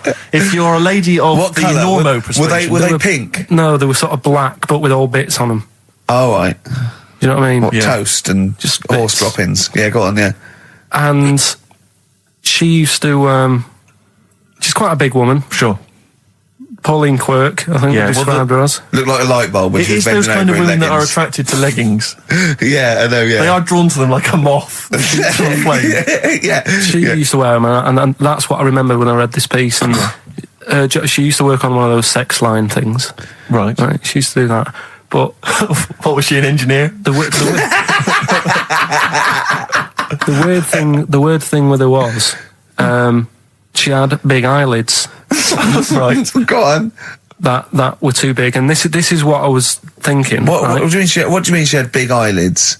How big do eyelids have to be for you to go, they're big eyelids? What was she shoplifting with them? Would she come out of Dixon's with, like, radio stored in them? What do you mean she had No, big eyelids? it was another one of them popular things around our way. Do you know? Like, What do you mean popular things? They think didn't people go, have they go, oh, I'll tell you what, they're all the rage. Can I get some big eyelids, please? No. It was just like one of them things that people suffered with. Just big eyelids. They could hardly open their eyes. What do you mean? What do you mean? That's one of the popular things around where I grew up. People had big eyelids. They could hardly open their eyes. What does that mean? What sort of freak town were you born in? You had webbed feet people with big heads. You got women with big eyelids. What does big eyelids mean? Are you confusing her with the horse? Yeah. Did she have hooves? Look, what? That might be the last one ever. My friends lived in Texas for a while, and they once were in a kind of diner, and there was you know those kind of benches that are attached to the table Yeah. itself, like a kind of picnic bench. Yeah. And this huge fat guy came in, he came wobbling, he ordered like this kind of everything you can eat meal, and his fat kind of sort of kind of It's big, wrapped fatty itself- fat, and it's fatted Exactly. on the fat table, yeah. It wrapped itself around the table and everything. Oh, He was God. chowing down, and when he tried to leave, the table came up with him. Oh, no. Imagine that! I mean, they are fat, aren't they? They're big people. They're huge people. But it was that thing we talked about before, that bloke on Jerry Springer Show who was like 80 stone, right? Now, I felt quite sorry for him. He was really sad and he was crying. It is rad, but my point is this, right? When he got to say 50 stones, Sure. didn't he go, that's too much, That's gotta be isn't it, enough. for a land animal? Exactly. Do you know what I mean? Yeah. That's big, isn't it? I mean, I'm getting worried. I'm 13 stone, and I'm genuinely getting worried. I'm thinking, oh, Yeah, God. when you've got that big, when you've actually got your own mare. Yeah. When you It's tiny. when you have to get in helpers to look what the scale says. Yeah. Like 4 or 5 people lift up your belly and go, it's 52 stone. You go, that's too much. Exactly.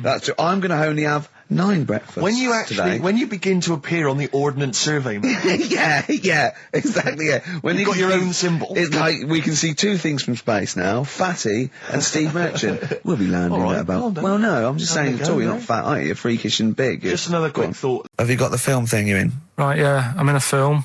It's Pulp Fiction this week. Right. Right. Changed it a little bit, tweaked the storyline a little bit. Okay. It's just To make it better, yeah. It's just do you know how I've talked about Suzanne's hair and that, Yeah. about when she got it cut, didn't like it and that. Yeah.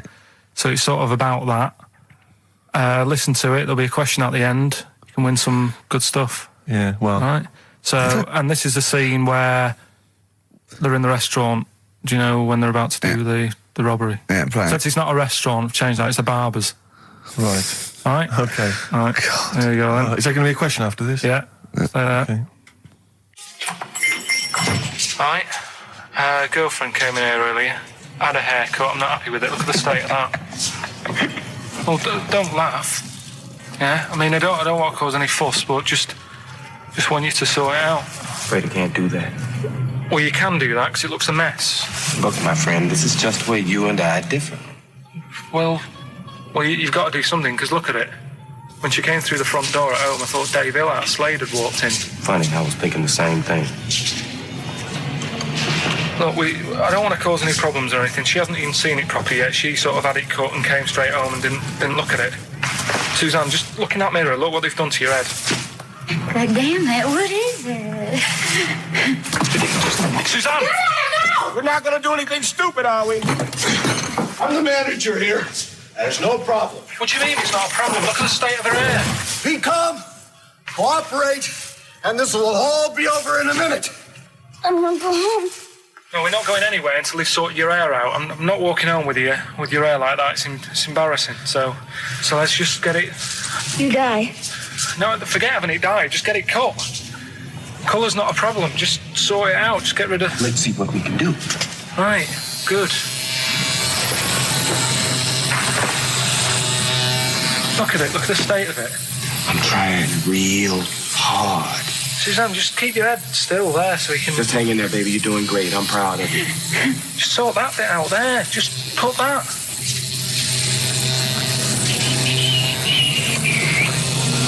My barber says I've got the hair of a Chinaman. Have you heard that before?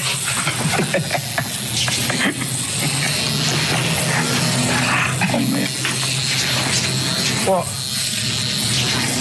What's so funny about that? Is it serious or what?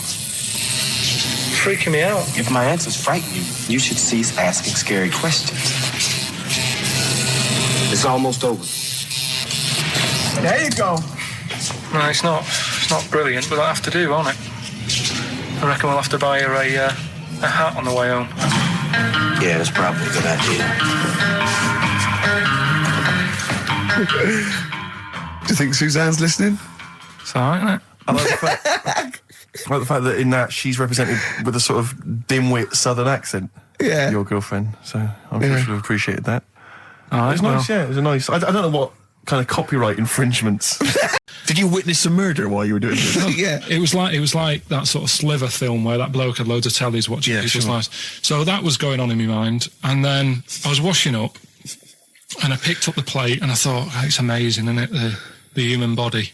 The way you can just sort of, I want to pick that up, and you do. Yes. And the way your hands work, right? Yeah. You've got 5 little digits, but it's just the right amount to do what you've got to do, right? So I'm washing, I'm cleaning the plate. Sorry, Carl. Stop. It's just the right amount. Might be one of the most genius things I've ever heard said. I would love David Attenborough to phone you up and say, Carl, how do I word this about the evolution of the mammalian front limb? Just go, we'll just say it's the right amount. But it is. One of course extra it would is. get in the way. Yeah. And one less would just make it a little bit more tricky when picking up a bit of a slippery dish. Sure, or buying gloves.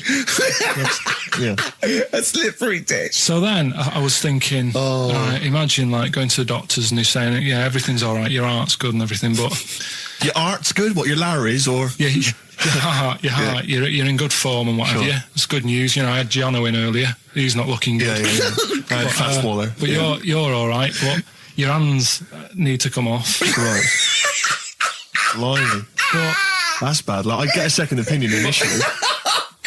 But a better good news, I've got a nice pair of feet I can sort you out with. Yeah. And he puts them on, and then I was thinking, right, first of all, washing up, what would that be like? I thought, Steve. that'd be tricky. Yeah. And then the second thing was, it'd probably ruin the sort of the shape of your jumper. Because you have to keep putting the feet through there. Yeah. And then I thought, I could still cycle in Okay. to work. You could run in. Well, that's the thing. You'd be really fast. Well, that's what I was thinking. I thought I could still cycle because I could balance. If Tony Blair came to you and he went, Carl, listen, I'm having a bit of trouble here. I don't know what to do. I've tried everything. I've tried spin. I've tried being tough. I've tried backing down. I've tried getting other countries involved. They don't want to know. What do I do? What do I do? You don't know? Tricky one. It is a tricky one, yeah. I don't worry about it. If it's going to happen, it's going to happen, isn't it? Yeah. Do you know what I mean? Yeah. Just get in the bath, put a mattress on top of you. That's it. Sorry, why are you doing that? Ooh, slow down. Why are you doing that? That's what they say you do, isn't it? If it kicks off. If what kicks off? If there's a war and that, you get in the bath, put a mattress on top. Right. Did they do that in the Second World War for 6 years? Was that making bunk beds? That's what I read somewhere. Yeah. Is the bath full of water? No. That'd be daft. Okay. But I think they were enamel baths then, though. I think they'd stop a bit of shrapnel. I think the plastic ones you get nowadays would probably melt on you. And the mattress, where your dad has cut it in half, all the foam would come out and the springs would get you in the eye. Oh. We're talking about embarrassing stories and stuff, and I don't know if I've told this on this radio before. Have I told you, Carl? I'm not sure. But this was when I was working at the BBC. This is not even long ago, and I'd moved to London, and I was fairly new in London. And I was working at the BBC, and I had this BBC hire car, and I've never told it. If there's anyone listening who works for the BBC, I don't know if I can still get in trouble for it. But this BBC hire car, and it was like I'd been ferrying kind of actors and people and production people around all day in this car. And I was driving back, it was quite late, it was about sort of 7 or 8, and I was driving back, and I pulled in to get some petrol to fill up the car every day. And I went into this garage to fill up some petrol, and I was there, and two blokes came in a white van, right? They sort of pulled into the forecourt, and I was filling up the car, and they went, "Hey, do you want to buy a couple of speakers?" And I said, "Yes, I do."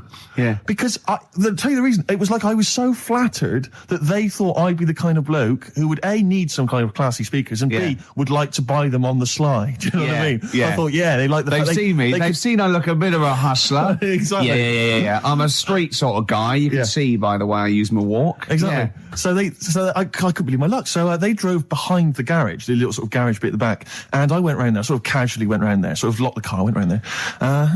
They went, open the back. You had 2 speakers in there. I said, "Are you sure these aren't knocked off, mate?" He went, No. We work for Dixon's. This is the story he spun me. We work for Dixon's, right?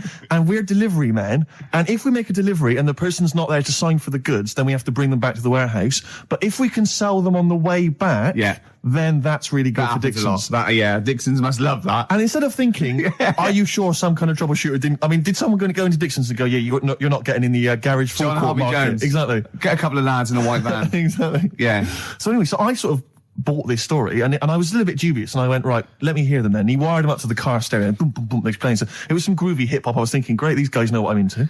Yeah. And he's giving me the talk and stuff. And I said, I'm a bit worried these are knocked off. He went, no, listen, we got a bloke at Dixon's who can confirm this is fine, right? Phone him up, use my mobile, right? And quote this reference number, right? So I phone out, and I goes, I go, hi, some guys here in a garage forecourt trying to sell me some speakers. Just wanted to check. He went, it's fine. I went, should I just read the reference number or whatever? He went, if you want. And X14, and I'm like, yes, fine. Yeah. Okay. You know what that was, don't you? That was actually Mr. Dixon himself. Exactly. Yeah. Exactly. So I'm thinking, well, they sound great. They're giving me for a knockdown price. I'd say they were like 400 quid, they were like 200 quid or something. It was a good bargain. I was in the market for some speakers as well. Yeah. So, while they were loading it's them all kosher, I phoned Dixon. Exactly, I phoned Dixon's, that's fine. Yeah. So while they're loading them in the back of the BBC hire car, right, I'm in there paying for the petrol, right, and the guy who's serving goes, all right. He goes, what were you doing around the back with those blokes? Right? Because obviously there's security cameras filming this whole transaction, right? And he goes, what are you doing around the back? And I went, brilliantly, there's some old mates. Some of my mates were just having a chat and that. He went, oh, right, okay, like giving me obviously the evil eye. So I went back to the van. So I'm in the car now, and I'm driving with one of the blokes who's in the van with me because I didn't have the money on me. So I had to go to the cash point to get the cash, right? So I'm driving with him, and the other guy's following me in the van, and he was like a northerner like you, and he's giving it all the, all right, I tell him, my girlfriend's a DJ, she's got some of these speakers, they're fantastic, and he's giving me this. And then my mind starts working. Now that I've got a bit of time to think, I'm thinking, wait a minute, this all sounds a bit dodgy. Yeah. It dawned on me, Rick. Fool, are you? You're streetwise. Exactly. You're streetwise, Steve. Not only that, I was thinking, how am I going to get them home? I've got to drop the car off at the BBC. How am I going to get these huge speakers back to where I live? And how can I pay for them? Because I've just spent £100 on Find the Lady with a couple of blokes in the square. It seemed like a fair game. Some of his friends were winning. But so I explained to him, I said, I can't get them back to Brixton where I was living at the time. He went, don't worry, give us an extra 20 quid, we'll take them home for you. Oh, that's good. Delivery. They do a whole service, you see. And there's also a backup guarantee. Did they have the guarantee, the 3-month guarantee? They didn't. No. But I said, I'm not sure about that. He went, well, why don't you put them in a cab, send them back, and your housemates can collect it? I was like, oh, no, there'd be no one in. And I was beginning to sort of get a bit conscious of maybe this was a bit of a scam after all. So I pulled into a little side road. And I said, I'm not sure I'm into this now, actually. He went, what are you talking about? It's 200 quid for a pair of speakers. It's a bargain. You never get a bargain like this, mate. I'm going, not too sure, actually. I don't think I want them. He went, 150 quid, mate. 150 quid. I went, no, he's 100 quid, 100 quid now to you. And I'm thinking, wait a minute, this doesn't sound like the kind of work that Dixons would be doing. Dixons don't do that when I'm I not go sure in. This is it. Dixons never negotiate in that way. When I go and look around and I leave, they go, where are you going? I go, I go, no, we'll have anything then. Have anything for a So quid. I stopped the car and the white van pulled up behind me with his mates in. Sure. And I said, can you get them out? I'm not interested. And he went, 100 quid, mate. Oh, you, and he was just going, you tosser. You obviously want some speakers. And he was having a go at me. So I was carrying the speakers out and putting them back in the white van. And he was just shouting at me. He was going, 70 quid. I was like, 70 quid from 200. This is ludicrous. You realise that wasn't Dixon's policy then. Exactly. They don't At usually that shout moment- you tosser as you leave the shop and walk down Camden High Street. They're not usually shouting you tosser. You should have took the offer of like the monthly payments they've got on at the moment. So I eventually put them in there and I sort of knocked the deal on the head and I got back in my car and they were in theirs and I just looked in the rearview mirror and they were punching the dashboard like with aggression and venom, like we let that deal slip through our fingers. And I've never been so terrified in my life. I just sat there and I was just thinking, oh my God, all I was thinking now is what if I go back to the BBC and they go, we've had a call from the police, the man at the garage, he saw you doing a dodgy deal. I in the back love of it. the car. Yeah. Well, what you do is you put the hire car in a drain in your front garden and then go in and out of the toilet, just pouring bleach down or Ajax and then never know. Yeah, this is a question. I was discussing this yesterday. This is not a bit of shit. This is not a joke. I genuinely have always been slightly perplexed, and we were discussing it last night. The notion of the birds and the bees. Yeah. Now, I don't mean, the birds and the bees. I understand how, Why they use the birds and the bees? Yeah, because, well, you see, I always, as a child, I assumed the bees were having some kind of relations with the birds. No. So what is there anything to do with the birds and the bees, or is it literally, just like a euphemism? It's just, the birds and the bees. No, but they Do the birds do anything with the bees? No, not at all. It was So where they just parents take them out, they it was where smooth them? parents used to sidestep the issue by saying things like, when a lady blackbird and a man blackbird, they meet, right? They make a little nest, and then because they're in love, they have an egg. Yeah. And that was it. I understand that. That makes sense. But why the bees? Why the birds and the bees? Well, probably, I don't know.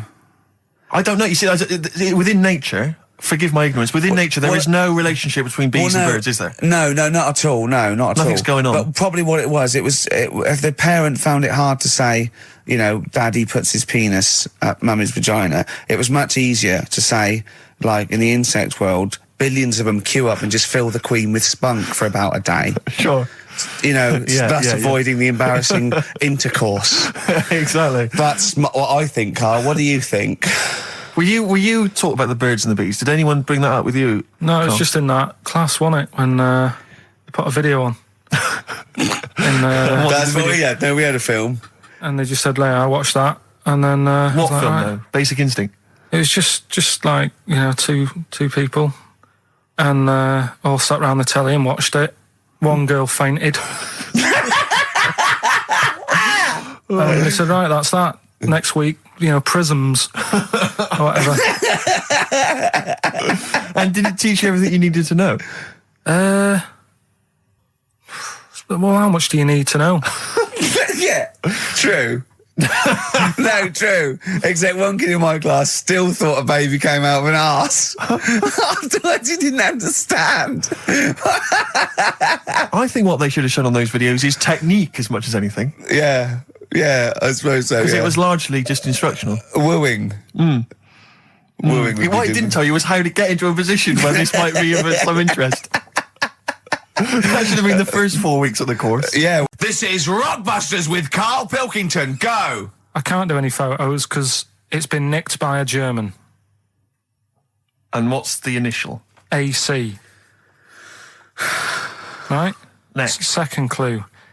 If you keep eating, this bit of your body will get bigger. PC. PC. It's an artist or a band. Who is it? PC. If you keep eating, this part of your body will get bigger, right? Yeah. And the last one I'm not really sure about. If you... He's actually winging it now. Imagine if this was Mastermind. I'm not sure about it. I know you're especially subject. Come on! Okay, go! The place where you go to take your dog a walk and that. The place where you go to take your dog a walk. Forget it then. No, we'll do it! No, do it! Get you! Tim Burgess. Oh my Corazon, is that? Yeah. What's that mean? I have no idea. Phone in if you know. No, don't bother. Oh, email then, at least. Okay. I'd like to know these things. Sure. We were doing Rockbusters just before the ads and the record. Rick, I know you were enjoying it. Yeah, come on, get this clue out, Carl. There's 3. What is it? Right, the first one was... No, we don't got the first 2. What's Can't the do third? any photos because it's been nicked by a German. Yeah. Second one, if you keep eating this bit of your body will keep getting bigger. Yeah, it's different every time. Go on, what's the third one? Where you take your dogs for a walk and that, or you might go there on a Sunday. What? Sort of... Oh, Jesus. Rick, Right. please, Rick, just be quiet for just a moment. Right, okay, do this clue. Right, start from now. This is the third Rockbuster clue. That was a Freudian slip. Yeah, God, we'll get done. Right, go on then, go. Where you take your dog a walk, or you might go there on a Sunday and that. People sort of might taste that area. Right? Oh, it's rubbish. AP. Right, well, the other one's AP as well, isn't it? AP. What? I AP. see. Ricky.Gervais at XFM.co.uk. AP. A quick reminder of them again with the initials. Quick, Oh, go. this is such The rubbish. first one, can't do any photos because it's been nicked by a German. Second one, if you keep What was the eating... initial? AC. If you Don't keep, get annoyed, that's what the game's about, the initials. Yeah, if you keep eating, this bit of your body will get bigger. That's PC, right. right?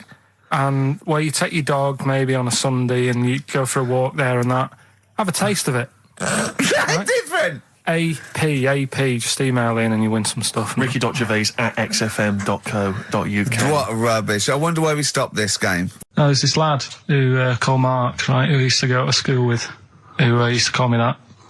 And his mum, right, was like obsessed with cleaning. And I was never allowed in their flat. He makes the place look untidy. So she used to, I don't know if it was just me or all his mates, but I used to turn up and she goes, yeah, he is in, but you know what you've got to do? And I used to have to go round the side of his flat, and he had a computer, right, which I used to play. I didn't have one at that point, but he had one. And I used to have to go round the side of the flat and stand at his bedroom window with his window open, and I'd be sort of leaning in playing the game. You are joking. I'm not, his mum- You had the weirdest upbringing I've ever heard. The things you were willing to do. It's the strangest. What is this town like? No, I stopped going once Was I there got my always own. music? Right? There's the horse in the house there. Oh, look at these 2 kids with big heads and webbed feet. All right, Ronnie. All right, Reggie. What was it like? She was obsessed. It is like you've grown up in a cartoon made for children. Yeah. No, his mum was really obsessed with cleaning. When Can I play through his window? I used to, Put these Mrs. Marigolds on. Ramsbottom, can I play through Mark's window? Aye, you know what you have to do. she used to be up till about Is 3 that in the morning. Pilkington again? What do you Have you mean? washed your hands? What up till 3 in the morning? She Washing? used to be up doing the tiles in the kitchen. Washing until 3 in the morning? It's at 3 in the morning. And for ages and ages, that saying that out on the tiles, I used to think that came from, like, his mum. Because she was out, like, cleaning them late. So, till I was about 13, I thought that saying, out late, on the tiles, Yeah. was, And now you're not confused by anything. well... There's no misunderstandings in your life now, is there? So he was allowed to walk in and out of the house, was he? No, he was all right, and he used to come round to ours a lot, and my mum used to get these pies from Hagenbach's, right? So I don't know what that is. it's at that bakery where they used to chuck the cakes out the back. I'll yeah. tell you about. Yeah. And Oh, he and used you to at come round. 6. You at 6. He loved it, but I could never go round to theirs, or if I did, it was like, well, yeah, he is in, and I'd go, all right, and then I'd walk round the side of the flat, stand outside, Why did you ever knock at the door? Why don't you just go around and knock on the window? just to check he's in, because he wasn't always in his room. If You he say was it in was the a- lounge, he'd have to go to his bedroom, and then that's You where say he it- was. Meet you. This is the strangest. And you'd play a computer game through the window. You say it was a flat. It wasn't like a 5th story one, and you had to get in one of those kind of cleaning contraptions and like winch your way up. It's 10 past, isn't it? We haven't done a little bit of knob news. No, we haven't done knob news, no. But It's been 3 months. there's been- It's been 3 months coming. there's this thing. I don't know the full story. I don't know how it happened, right? But little Russian fella. Yeah. He was sort of having sort of emptying his bladder, right? And Yeah. somehow electrocuted himself, Right. And sort of did a bit of damage. Oh, is he I don't know. some I don't live know. wires or something something? like that. So Did it anyway, damage to himself or to an electric fire or something? no, to himself. To himself. Yeah. And So the doctor... Didn't slip and curling tongs went up his arse when he was pissing, because that's happened a lot in Yeah, we've all been hospitals. We've all shoved the old curling tongs up the arse when having a piss. Right. So, I can't even be bothered. No, go on, we're interested. We're interested. Come on, we're interested. Don't You do that. can't be bothered. You get Mondays off. Do some work. Right, so anyway, so the doctor says, oh, it's not looking good, we'll have to take that off. What? And he's like, Novectomy? Yeah. Really? But the funny thing is, right, Nothing funny about that. they've done, you're doing me head in. You're doing me Just head tell in the today. story. Just doing me head in. Oh, you can chill out on Monday. I've only got 15 minutes, but I'm going to talk to you every Saturday. I'm going to get the money's worth out of this, because you get Mondays off, and I can't bear the fact someone getting away with something like that, because it's terrible. So you're going to stick this out, or you're going to have to work Mondays. So take it on the chin, right? Okay. Just finish the story. Yes. I command you. Just do it. Anyway, so they said, he said, you know, will you be able to sort me a little knob out? A prosthetic No, cock, yeah. Yeah. But they put him out Yeah. for the operation. Yeah. He woke up, Yeah. right, and he's thinking, oh, thank God that's over and done with. Yeah. They've only grown it on his arm. What are you talking about? You twat. Shut the you're an idiot. What do you mean they've grown it on his arm? Apparently, like, that's the way they do it. Oh, yeah, but to then put it on, that wasn't a mistake. It wasn't doctor going, did it go there? Some bloke I didn't do a degree. Are you a real doctor? Yeah, yeah. But why put it there? Because it's got to grow, it's got a graft there, so where they can control it. To skin tissue. But on your arm. Well, But they're On going to your remove back it or- from the arm itself. What do you mean on the back? on your back. Somewhere, well, we can't wear a t-shirt. Yeah, but you could That's have ridiculous. a He's in hospital. But this way you can still have a little tug, can't he? But they'll leave it there for quite a bit. It's not... Do you know what I mean? It's not going to be like, oh, it's just there for a few days. Yeah. It's there for a bit. That's not good, is it? So he's got a cock on his arm. Yeah, what's up with that? What do you mean, what's up with that? Well, I mean, he could say it's a thumb or something, couldn't he? Yeah. But they remove it. Be good And for attach hitching. it down wouldn't it? below later. If you had a knob instead of a thumb and you went hitchhiking, just tickle it, and they can see it like a mile down the road, couldn't they? Posting. Yeah. If I'd lost my knob, I'd go, oh, I'm not going to have all that stuff. Just whack a pair of tits on me. Do you know what I mean? I think, oh, I'll have just forget it. But why not just put it where it should be straight away instead of messing about? Where should it be straight away? You know. On the you know. forehead. Listen, are we doing a competition? Let's play a tune. Let's Come on, Carl, you can't be bothered. Right, okay, better we're going rainbow, to better scrap rainbow, this. yeah? and you're gonna- If you want to send a necklace in for Suzanne, that'd be handy. Oh, yeah. That's what she wants. Is Suzanne listening today? No, she's out. Right, okay, this is the dilemma. Me and Steve, yesterday, were trying to convince Carl that it would be a good idea to buy Suzanne a Christmas present. Okay? Now, why aren't you going to buy her a Christmas present? Explain, Carl, why you don't think you should buy her a Christmas present. No, I've told her I'll get her one, but in the new year. We're going away on holiday and that, so Yeah. there's no point taking stuff away. Yeah. Going to Lanzarote next week. Just get her something in the sales after Christmas. Yeah. Yeah. Right. And me and Steve were trying to explain to Carl that she would love it if you bought her something on Christmas Day. Yeah, but she knows now. But Knows yeah. what? I've told her. So No, she's well, getting I'm going out. to tell you, do you know, right, this, dear listener, this was Carl's worry. I said, I bet she's got you something. And Carl was worried in case he got her something and she hadn't got him something. Yeah. He'd be livid. He didn't want to be down. He didn't want to be a present down. Yeah. Look at his face. So buy her a nice necklace. Don't spend, just spend £100, you know, just a little token. We're going away. We're going taking her away on holiday. You're not taking her around, are you? What, you're paying for it, are you? Yeah. Are you really? Well, half and half and that. Right. So you're paying for you to go on holiday? That's good of you. So the gift is your company, really? She's done all right. She's done all right. Why do you talk like you're 60 years old? And you've been working down the mines?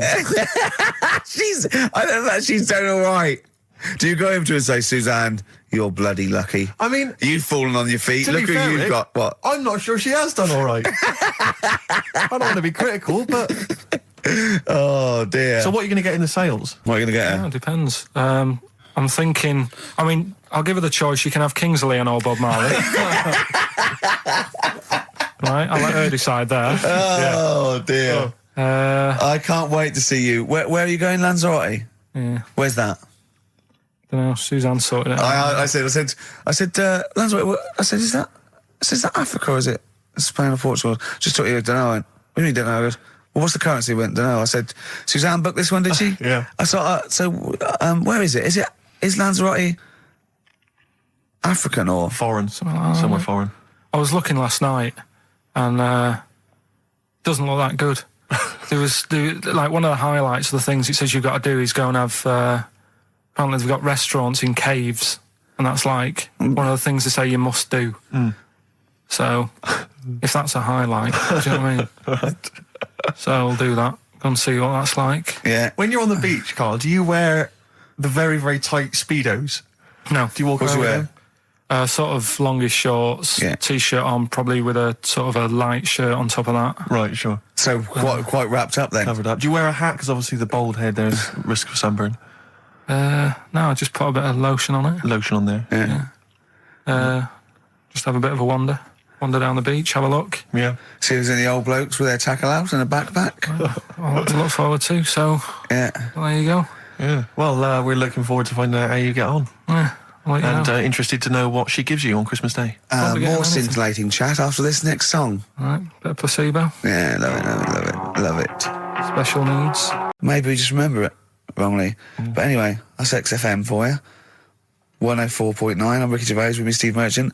Karl Pilkington. Carl, you went to Lanzarote. Yeah. People said don't go to Lanzarote.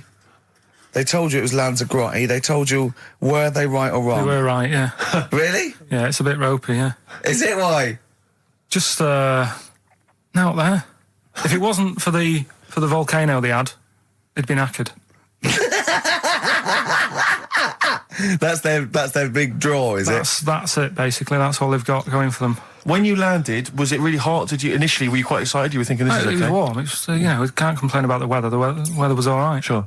You know what I mean? That's what I went for. But it'd be nice if there just was something else. Yeah. What did you do all day then? Did you read your ritual book? No, I didn't read that. I read that book. Do you know the book that I bought? And all the chapters were messed up. Oh, yeah. I bought a better version of that, All right. and I read that, Excellent. and then Did it make more sense in order?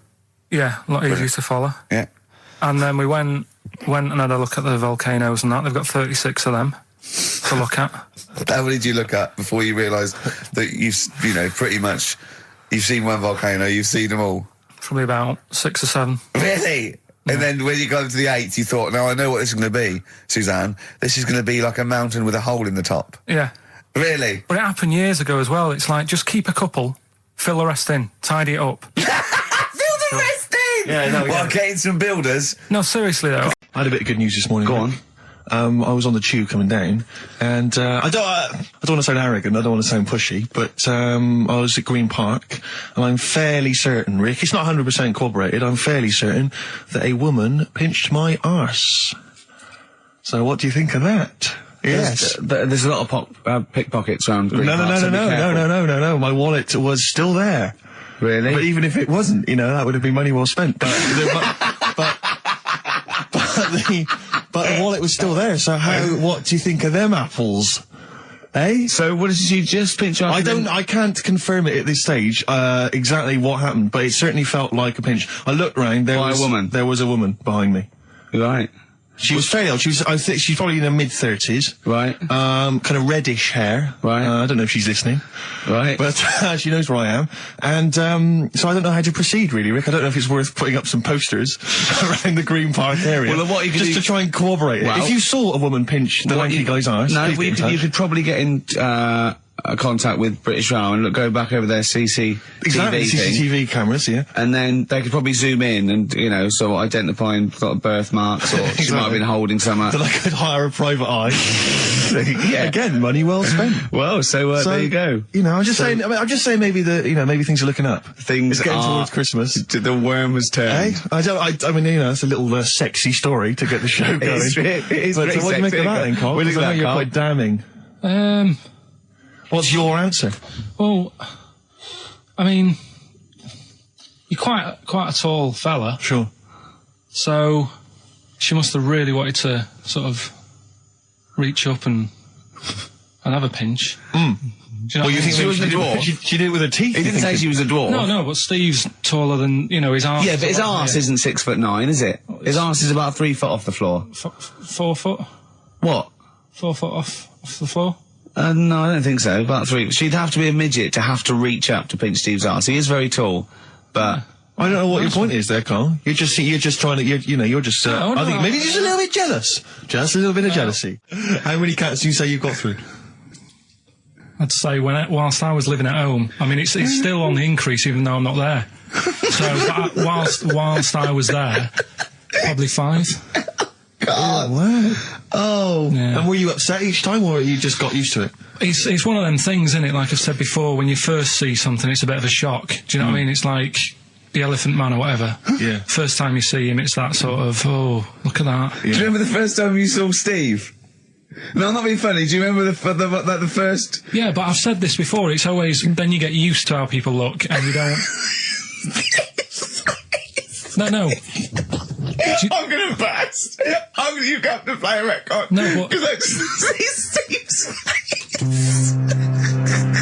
No, but I've got used to it. Shut up.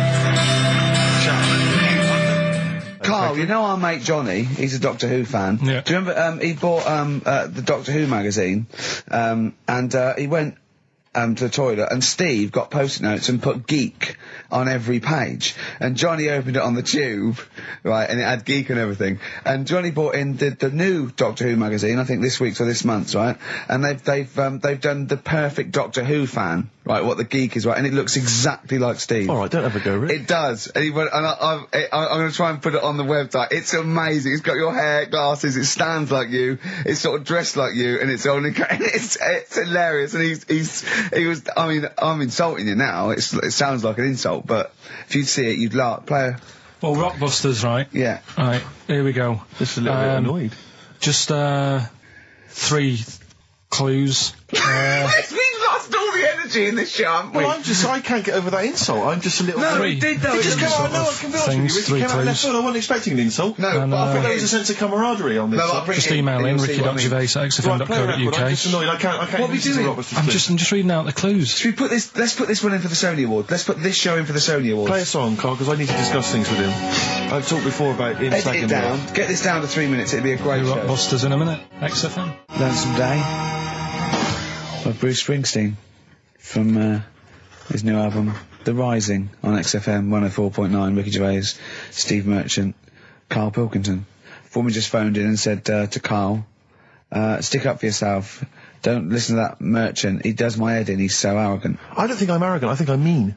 Yeah. I just think I'm sort of objectionable. I don't think it's arrogance. I think it's No. sort of nastiness. Yeah. I'm just not a very nice person. But believe me, I'm not arrogant. I think I'm pathetic. What were you talking about earlier about glasses as well, and Steve taking his glasses off? What was that?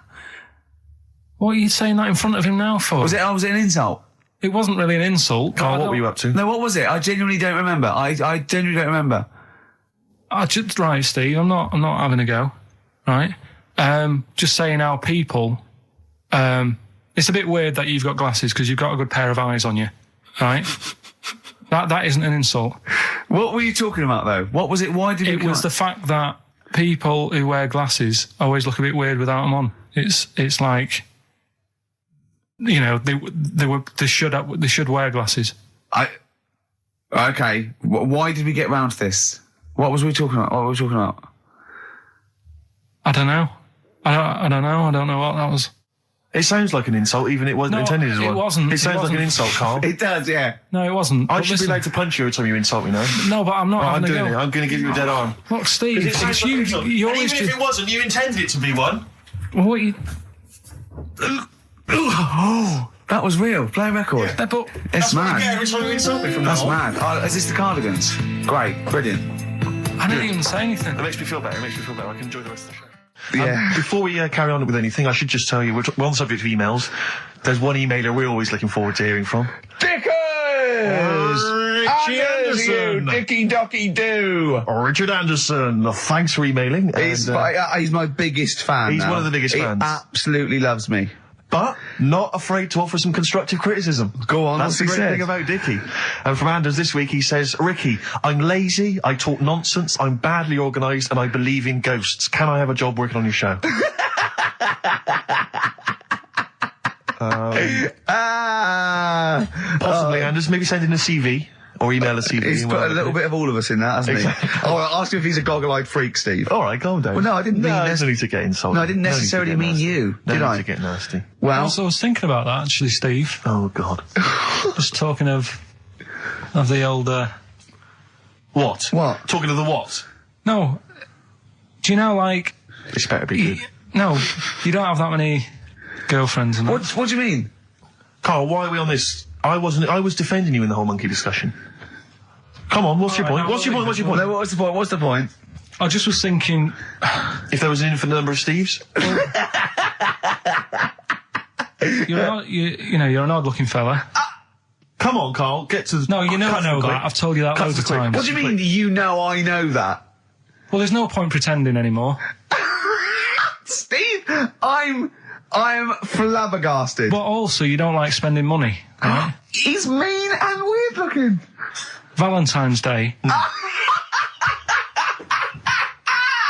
Are you sort of... you know... You've got to love him now, haven't you? What are you happier with? The fact that no girls like you enough, right? This is really mental. Or are you happy because you don't have to spend any money on a card for someone? A little from column A, a little from column B. Right, let's have more monkey news. What have we got? No, we've got We've got so much to get into this show. Insults, We don't need the stupidity. insults. I think we've got enough. We don't need the Yeah, insults. there's no more insults. No more What insults. angers me with Carl is he's been planning that. No, I haven't. I was thinking about it on the way in because Valentine's Day is coming up and I'm not a big fan of it. Condoms? You bought your girlfriend a box of condoms for Christmas. I don't think you can have a go at me. To be fair. No, but I don't just treat her on Valentine's. I'm always... Do you know what I mean? You don't even treat her on Valentine's. You don't even treat her at Christmas or on her Hang birthday. on. When do you treat her? Hang on a minute. Wait a cotton picking minute there. Oh, why I order. Wait a minute. What was that? Tiffany dog.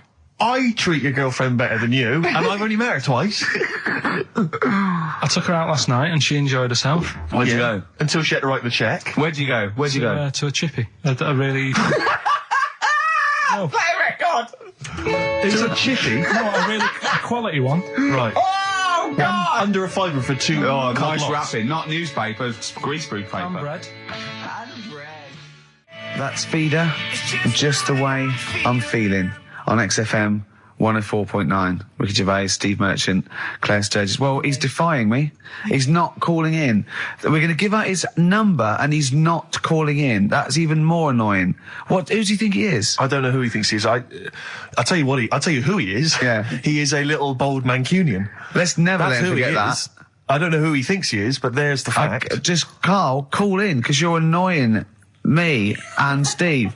He's been slagging you off as well, Steve. Well, go on. What's In he the saying? week, you know, he was slagging you off. I mean, in the week, I was joining in and laughing along, but now I'm thinking but now I'm thinking that you're more on my side than he is. Thanks very much, Rick. I'm glad to see you've come round. He said he was. I was in the pub with him and Johnny. All right, so there's a little audience. Good. And he went, have you seen Men in Black 2? I went, no. He said, have you, Johnny? He went, no. He went, there's a thing in it that looks just like Steve. And I went, what? He went, it's a thing, it's got really gangly arms and bulbous eyes, and it just works really fast in the Aliens registration thing. And I went, all right. I said, we'll bring that up Saturday. Since he's not here, you know, what do you think of that? Well, the reason is, I think the problem I have with is this, that if I was to say things like that about Carl, I'd destroy him. He'd be a broken man after I'd finish with him.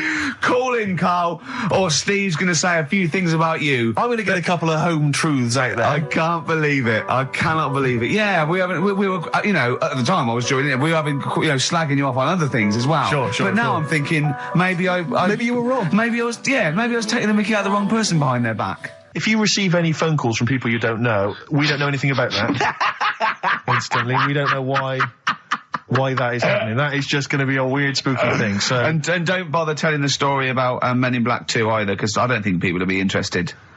actually, on the subject of Men in Black 2, what? Have you seen that, Steve? No, I haven't, Carl. Tell me about You it. should see it. Go on. Why?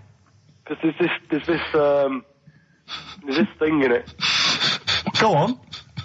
Uh, What, a stupid, bald Mancunian tosser? no, weirder than that. There isn't anything weirder than that. Big eyes, it was gangly. Keep talking. You've got to see it, because you wouldn't believe how the likeness and that. You've got to get the film out tonight. Right. It's not as weird, it had a normal voice, right? He's done you and he's not even here! I'll tell you what, mate, it ain't worth coming in next week. Okay, so if you haven't heard it before, I'll give you some initials. It's like initials of an artist or of a It's band. Blockbusters. And a cryptic clue to who the band is. There's 2 easy ones, 1 difficult one. First one is, That'll Never Get Off the Ground. Right. Yeah? That'll never get off the ground. That'll Never Get Off the Ground is the clue. Not and LZ. The initials are LZ. You are joking. 2 easy ones. Right. please. Yeah? Okay. Right, and then you've got, that woman's got her husband's gloves and a pair of her own. Say it again. That woman has got a pair of her husband's gloves and she's got a pair of her own. That's HH. Right? Bit of a difficult one. And then the last one, you'll get a right load of bacon off them. Right? You'll get what? A right load of bacon off them. That's L. L. Yeah, so once You'll again, get a very right quickly, load of bacon off of them. you'll get a right load of bacon off them. So first one, That'll Never Get Off the Ground, LZ. That woman has got her husband's gloves and she's got a pair of her own. That's HH. Brilliant. And you'll get a right load of bacon off them. That's L. And it's an email only competition. Email only. ricky.gervais@xfm.co.uk, and we pick a winner before the end. So And you can win all that stuff. Win at Wicker Man. The weather. Best of the weather. The best of the weather. That would be amazing. The best of the weather. As a compilation, Channel 4. Exactly. That Winds light to variable. I love 1976 Remember this weather. one from August 1979? Warm, isn't it? Oh, this is warm, isn't it? Oh, Best of the weather. You forgot to read your mum's clues out, didn't you? Yeah, These are just for fun only. This is Carl's mum. She listened one week and now she sends him a little example of Rockbusters every week. She's got, what did she send? This group would go well with your Christmas dinner. Cranberries? Yeah. They make a few good cupboards. They make a few good cupboards. Yeah. Carpenters. I was thinking of EMF. I was thinking B&Q. The B&Qs. This group thinks of lots of things. This group thinks of lots of things. Yeah. Go on. Imagination. I think they're the best ones. Yeah, if they're the best ones, let's hear the others. obviously we want the worst ones then. Here's one more. She'd really like Blackpool. She'd really like Blackpool. She'd really like Blackpool. Fairground attraction. Not bad. Yeah. Not bad. Right. Right, are we're doing it now? Yes, sir. I noticed Heat magazine sort of put a bit of a spanner in the works. Why? Because they were saying, oh, maybe it'll be a Christmas edition of Rockbusters. And I'd already sorted them out. I wouldn't worry, Carl. Well, what I've done, I've cleverly tweaked them to make them Christmassy. So the Christmas bit in it has got nothing to do with it whatsoever, but I just thought... So you mean the clues have a Christmas element? Well, yeah, But it's the bands nothing aren't to do with the necessarily- answer. it's nothing to do with the answer. Right. So why don't you just ask the normal ones and I'll ring a bell. I'll shake some bells. Well, go it's ho, the ho, equivalent ho. of that, but in sort of speech. Right. Brilliant. So the first one, there's a load of letters there asking for advice. Put them on Claire's desk. Oh, and have a good Christmas.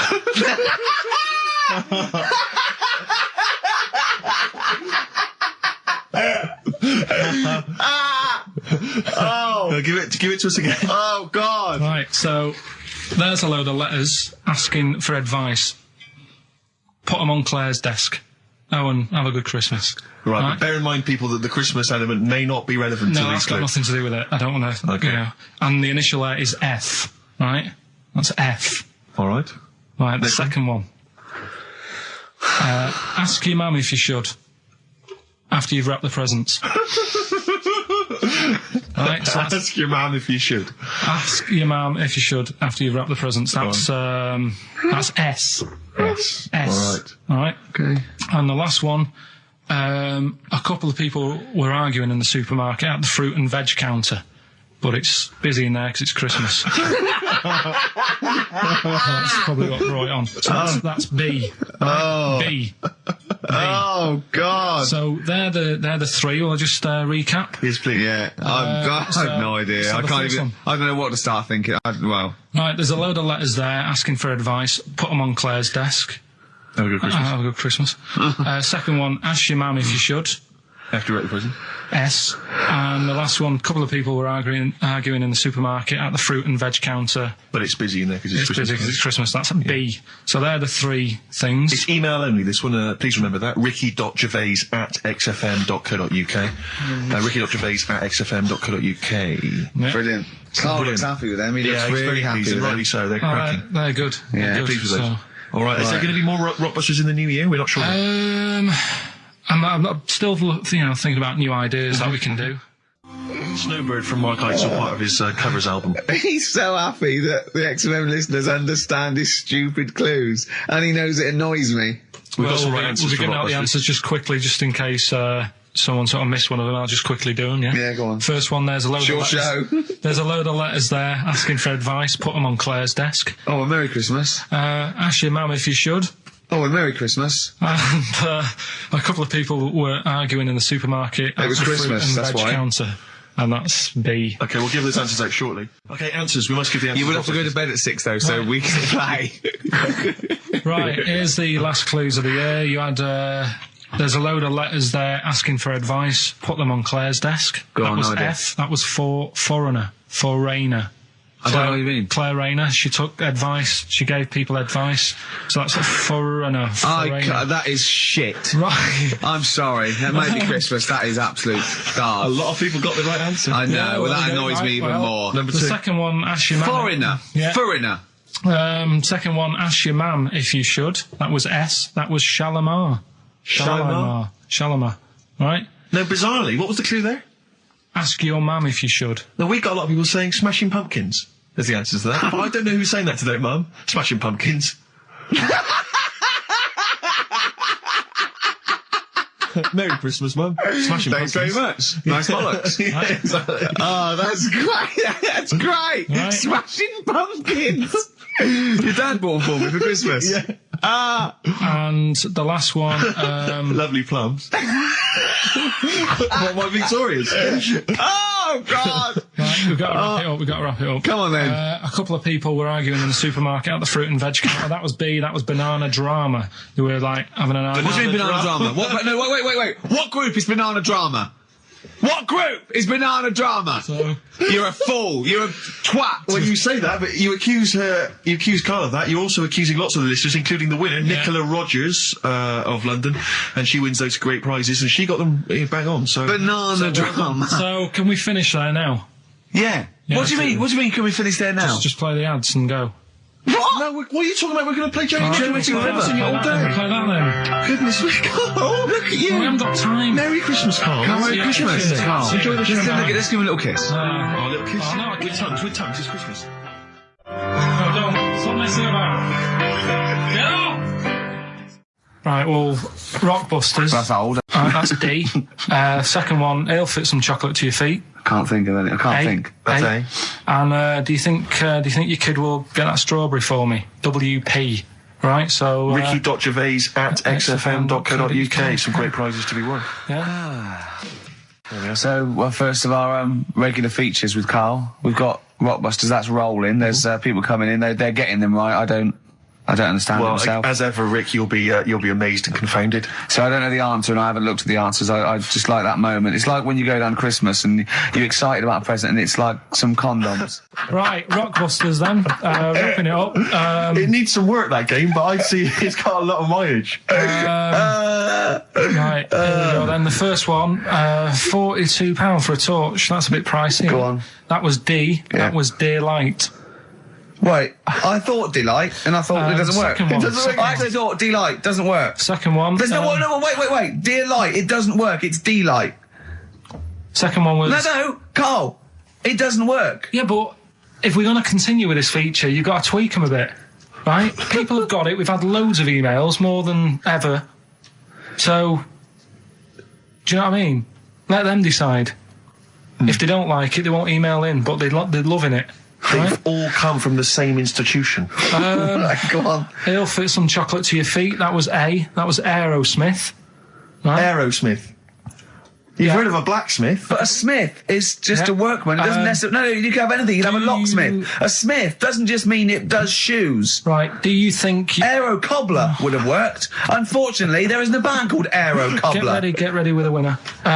Do you think your kid will get that strawberry for me? That's Wilson Pickett. Wilson Pickett. I'll give you that. I have to say that I don't know if these guys have won in the past, but they were the first people to email in. I mean, normally I just give it to anyone, but these guys, literally, you've given the clues, Carl. I'm amazed. Everyone seemed to get Aerosmith. How? Everyone got D-Light. Everyone got Wilson Pickett. I'm absolutely stunned. You know, they deserve it. They deserve the junk prizes, right? So we'll give it to Jonathan and Louise, who, as I say, may have won in the past, but as I say, they were very, very quick. You've got to beat them if you want to win. And they're from Wrexham. Brilliant. So good luck to them. So that's I hope that they then. enjoy Jerry's yoga diet. Back next week then. Yeah. See you later. See ya. Cheers. Carl, what have you got lined up for us as the producer? Right, well, Rockbusters. Been off this week again. Has he? Yeah. Another week off? Another week off, yeah. Yeah, no, I didn't have a full week off. I had 3 days off because I was working all over Christmas. Yeah. And still didn't stop working, preparing stuff. You've got a nice load of prizes there that I've sorted out. I had to come in especially to sort that out. Yeah. Rockbusters. Did you rifle through the drawers up at Capital Gold instead of down here? Yeah. Rockbusters, we're still doing that. Yeah, you're bigging it up. Yeah. He's bigging it up. Yeah, still doing that. We've got that. Well, it's coming up to 1:30, and so it's time for Rockbusters. It's a structured show. It's a new leaf. This show in the new year is going to be structured. Set pieces, hitting our marks. Do you know what I mean? There'll be time checks, weather checks, quick hold out. If you're driving, careful on that. So do the prizes. Check for traffic, if it's bad. Yeah. Okay, well, again, an arbitrary selection of goodies. What are those politicians doing? Was that XFM News? Yeah. Right, what have we got? So we've got, for those that are a fan of the movie Donnie Darko, which a lot of people rave about this year, a sort of weird teenage movie, then there's a sort of sweatshirt there. It is actually quite nice. It's not bad at all. It's medium, so if you're a bit of a bloater, don't bother to apply unless you've got a friend already. We've also got here a Graham Norton video. Certificate 18. So please don't phone up don't email in unless you're above the age of 18. Yeah. And that's, I think, the best of his TV show. Yeah. Look forward to that. It's a big stiff video, that, isn't it? It's a big stiff cock of a video. Thanks very much. I meant you meant the bird. Yeah. There's also a fairly mediocre British wartime thriller, Enigma, which a lot of people, it was hyped for a while, but it's actually interminable. I've seen it. The first series here of The Kumars at number 42 on DVD. I think that's award-winning, so that's available as well. We've got 2 CDs by the look of it. We've got Pulp's Greatest Hits, which I don't think sold very well, and so presumably they are giving that away.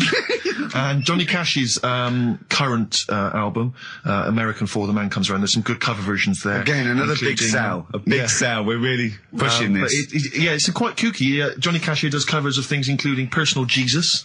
Oh, right. By Depeche Mode. Yeah. We've got Bridge Over Troubled Water, his version of that, Desperado.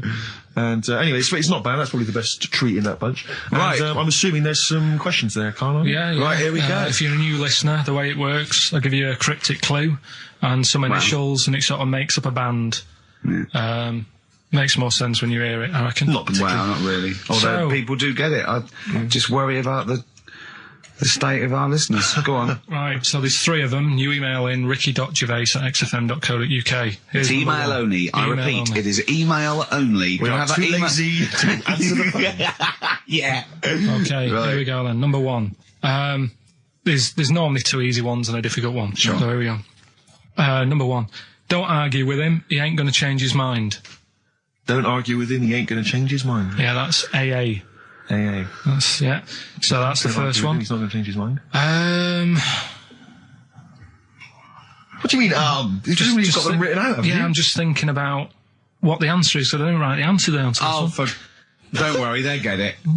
Yeah, don't worry. Well, you can't remember it. You came up with it. There's only 3. I know, it's weird, isn't it? No, it's not weird. It's incompetent. Right, the second one, anyway. I hope you get this. I hope you get this. Email in and tell us the answer. This is a shambles, isn't Hang on it? a minute. Keep going. Go on. He always gets what he wants and doesn't worry about anyone else. P. And you don't know You the don't know answer. that is? I'm sure he'll come to me once I see it on email. What do you mean? Once they get it, you'll agree with them. I'll know if it's the one I had down as the answer. This is brilliant. Come on, Imagine it's the- Jeremy Paxman doing that going... Yeah, University "What's- Challenge." Is that right? Go on. Right, so that's that one. Give us that one again. He always gets what he wants and doesn't worry about anyone else. P. But you're confused. I don't understand how you can be confused. Yeah. What's the final one? The third one, I'll have to put that woman in the oven. And that's AB. All right, quickly give us them again. Right, so the first one, don't argue with him. He ain't going to change his mind. That's AA. He always gets what he wants and doesn't worry about anyone else. That's P. And I'll have to put that woman in the oven. AB. All right. Okay. Ricky.gervais@xfm.co.uk. I'm going to play a classic track now by Neil Young, Alabama. It's beautiful. Neil Young, Alabama. Carl is still confused. He's waiting. He's biting his fingers, waiting for an email to tell him the answer to the clue he made up but can't get. I love that as an experiment. As a I mean, that would confuse psychologists, that you come up with something that you can't get. It's brilliant. Yeah, you came up with the question, you don't know the answer. And you expect them to, but you can't, and you made it up. So I First one to get it. The first one to get it, but... Well, it's not that, though, Rick. I mean, Carl has just decided to revise the actual rules of the competition. Yeah. So that, we've decided, is very easy. So that's now a qualifier. And so then they have to answer one live. Exactly, so whoever gets that one right can Is play it for a quick big money. one as well? Because some people will lose the will to live. Yeah. Just cut to the chase. And because they've got to qualify now, we're throwing an Office DVD that aren't Yeah, ready you'll sign yet. that, won't you? Yeah. Yeah. No. That increases its value by 42 pence. Right, go on. We'll just go live, yeah? Hello, XFM. Yeah, hi, how's it going? Not too bad. Not too bad. Listen, A very, very quick recap, Carl, if you will, please, for the people listening. Very quick. Right, A man ends up in a loft. man's, after moving into this house and that, he's in the loft, and he's tidying up. His missus is downstairs doing the kitchen because that needed doing. He's up there, he's cleaning up, emptying the boxes. He finds a little... He rubs a lamp, a fella comes out wearing 501s. What's the song? What's the song, mate? are you talking to me? Yeah, sorry, yeah. Well, look, I'm sitting in this bar, right? I'm not ringing up relating to anything that's going on right now. I'm after one of these armbands to go and meet Bowie on Monday. Can you help me out? What? What? Piss off. You can't say that to our public. Yes, I can. What I can't bear is people begging, Rick, on the radio. You know, I can't bear it. Is that the Australian People bloke just who's got the Bruce scrounging Springsteen for tickets? Hello, XFM. Hello. Hello. Are you phoning up for an armband? No. No, Okay, great. Gene Genie, of course it is. Well done. Well done. Right, what's so your name? Everyone else can ring off now because this. Well, she might not take the challenge. What's your name? Hello. What's your name? Christina. Christina. Right, do you want to take on the challenge? Yeah. Yeah? So this is for. She's already won a couple of CDs. This is for the Office DVD. Right. Okay. Signed by Ricky Gervais. My friends lived in Texas for a while, and they once were in a kind of diner, and there was you know those kind of benches that are attached to the table itself, like a kind of picnic bench. Yeah. And this huge fat guy came in, he came wobbling, he ordered like this kind of everything you can eat meal, and his fat kind of sort of, you know, kind of His big fatty fat and it's fatted on the fat table. It wrapped itself around the table and everything. Oh, He was God. chowing down, and when he tried to leave, the table came up with him. Oh no! Imagine that! I mean, they are fat, aren't they? They're big people. They're huge people. But it was that thing we were talking about before, that bloke on Jerry Springer's show who was like 80 stone, right? Now, I felt quite sorry for him. He was really sad and he was crying. It is rad, but my point is this, right?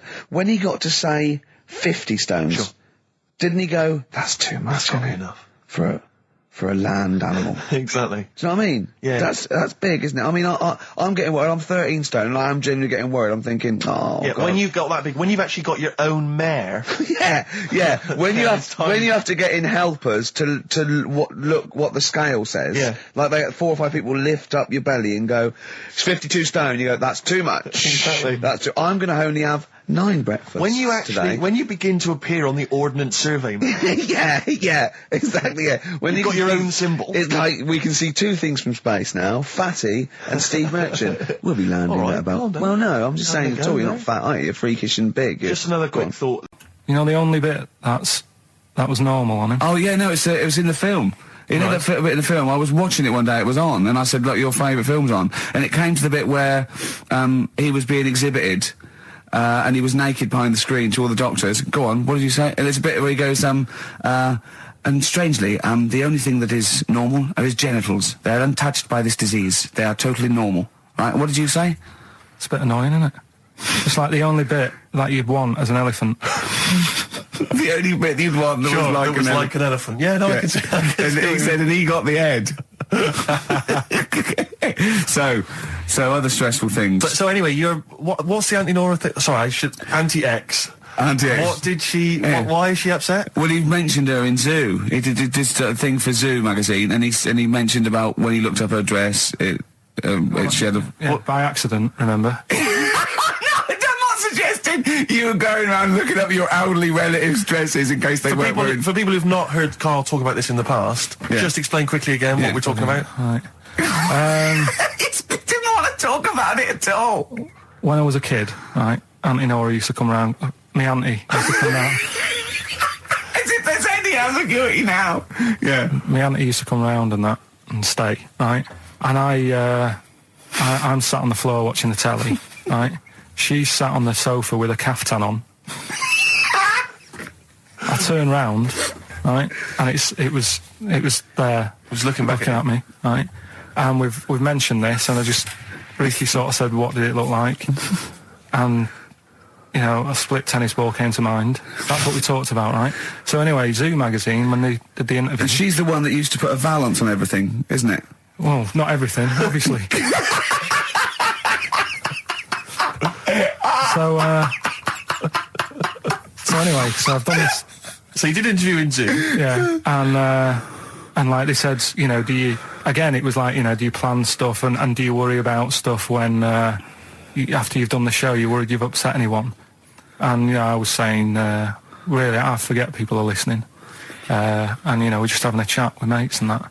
I said, but now and again, I do worry, when I'm on my way home from the show and that, and I'm thinking about what we've talked about. And I was saying, you know, the Auntie Nora incident. Yeah. Incident? Like Watergate? Yeah. And anyway, so this was in there, right? And I was saying in the magazine, you know, but I think I got away with it. She doesn't listen to the show, but, you know, and I don't think she reads Zoo magazine, so... She's more of a nuts woman.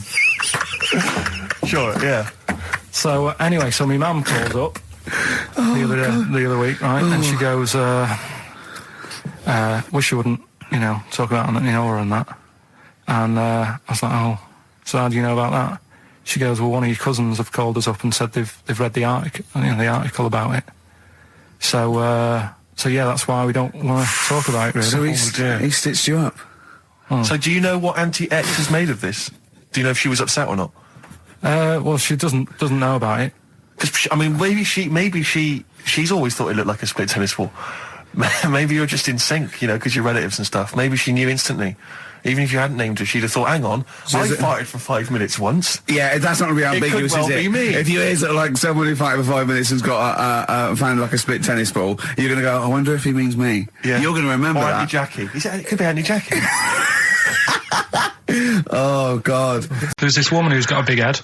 Oh, yeah. And she was fed up with it because when she was walking down the street, it was so big she couldn't hold it up. Right. She couldn't hold it up. Oh, God. Okay, shut up. So She couldn't hold it up. when she was walking, her eyes were hurting because she had to sort of look up all the time because her head was that heavy. Her chin was sort of balanced on her chest. Right. And she'd have to peek up, yeah. So she goes to the doctors, and this was after years and years, and said, I thought I could put up with it, but I can't. It's How big was her head? It's big, Rick. I don't know if it was like big, because there wasn't a picture. I don't know if it was just big or a lot of bone. So it was heavy. Very heavy. Right, like the Elephant Man, just outcrops. Yeah, right. So the doctor said, we can sort that out. But we'll have to take your head off. Right. Okay, listen keep to this. going. Listen, Okay, keep going. Because what you don't seem to understand is I have the same reaction to you when I see it. Yeah. What? Right? You're quizzical yourself. So I looked at it, they took her head off, chipped away a bit of the bone, made her head lighter, put it back on.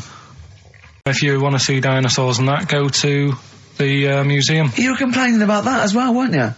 You went to a museum and there was too many dinosaurs. He said you just need 4.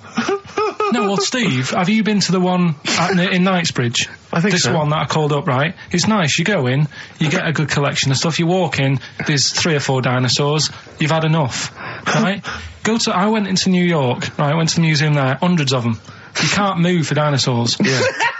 It's almost like they're responsible for them being extinct. There's loads of them. So all I'm saying is, if you want to see a dinosaur, go to the one near Knightsbridge. They've got a nice selection, some old vases and stuff. It's worth going. So, do you work for them? Because that was a pretty big sell. Well, you could work that into quite an advert, I imagine. I think that my new TV is too big, Rick. I said that I know, when you I don't know bought what it. I was thinking. But I can't believe it. He talked about this buying it. He's got a bit of cash now, of course. And what is it? 42 inches? 42-inch plasma screen. What did it cost you? $3 grand or something? Don't tell us. That's wow, huge. it's ridiculous. £3.5 grand. £3.5 grand, big spender. Of course, it's too big. Well, I can't get far enough back in my living room for it. You're meant to be, I think, 4 times the screen size away from it. Really? To get out from the air. So that's 4 times 42 inches you're meant to be sitting away from it, which is impossible. Yeah. Well, I'll have to just get friendly with the neighbours. Yeah, watch it through a hat. Yeah. If that's the case, though, are you better off just getting a portable? What? I don't understand that rule. What are you saying? Well, you're meant to be 4 times the screen size away from the TV. But then what's the point in having a big telly if you've got to keep moving further back? Get a portable. and sit right next to it. Do see your point. Why do people go to the cinema then? Did you see films that are out yet? Fair enough, he's got you there. Done. I'd tell you this, though. I had it delivered, and, are you supposed to tip delivery men? Of course you are. I don't know. You see, I've never had anything delivered before. I never spent that much money. Not if it's a courier with an envelope, but if it's a bloke who's struggled up the stairs, two fat blokes with a fridge, then give him a £5 for a drink. But the problem was, I didn't realise, and I was thinking to myself, I wonder if I've got to tip him. And the guy was leaving, and my mobile phone went off in my pocket, and I reached in to get it. He put his hand out thinking it was a tip. I went, it's just my phone. And I felt terrible after he left. I didn't know. What was I going to do? Run down the street and offer him a £5? No. No, of course not. No. I'm not made of money. I just spent it on TV. Yeah, I've got no money, mate. No. I just spent it all on this. I had to clean out my jar, everything, the drawers. Yeah, I'd take some bottles back. The problem was it took me forever to wire it in. I thought I'm not going to pay for someone to wire it up, So it took me about 3 hours to wire it in, and it was huge. And I got it switched on, and the first program that was on when I got it wired in was Bargain Hunt. I'll tell you this, David Dickinson's tan almost took my eyeballs out. It was incredible. It was like X-rays. It was extraordinary, the glow. I know, a huge plasma screen with this orange thing coming out, and he keeps turning to the camera, doesn't he? Just to get you. Yeah, he turns away. You get a bit closer. They go, "What's he doing?" He just turns around, takes the cornea off. What do you think, Bargain Hunters? Bargain Hunters. Oh dear. Now, me and Steve have done our research for you, and we've got 2 amazing things to tell you. What's the turn first, about the baby or the... Well, they're both equally fascinating, so you choose. I'll tell you the crowd thing first, right? Steve actually saw this thing in The Guardian in the week about our research thing, and then we looked it up, we looked into it on Friday, and it is incredible. Right, listen to this.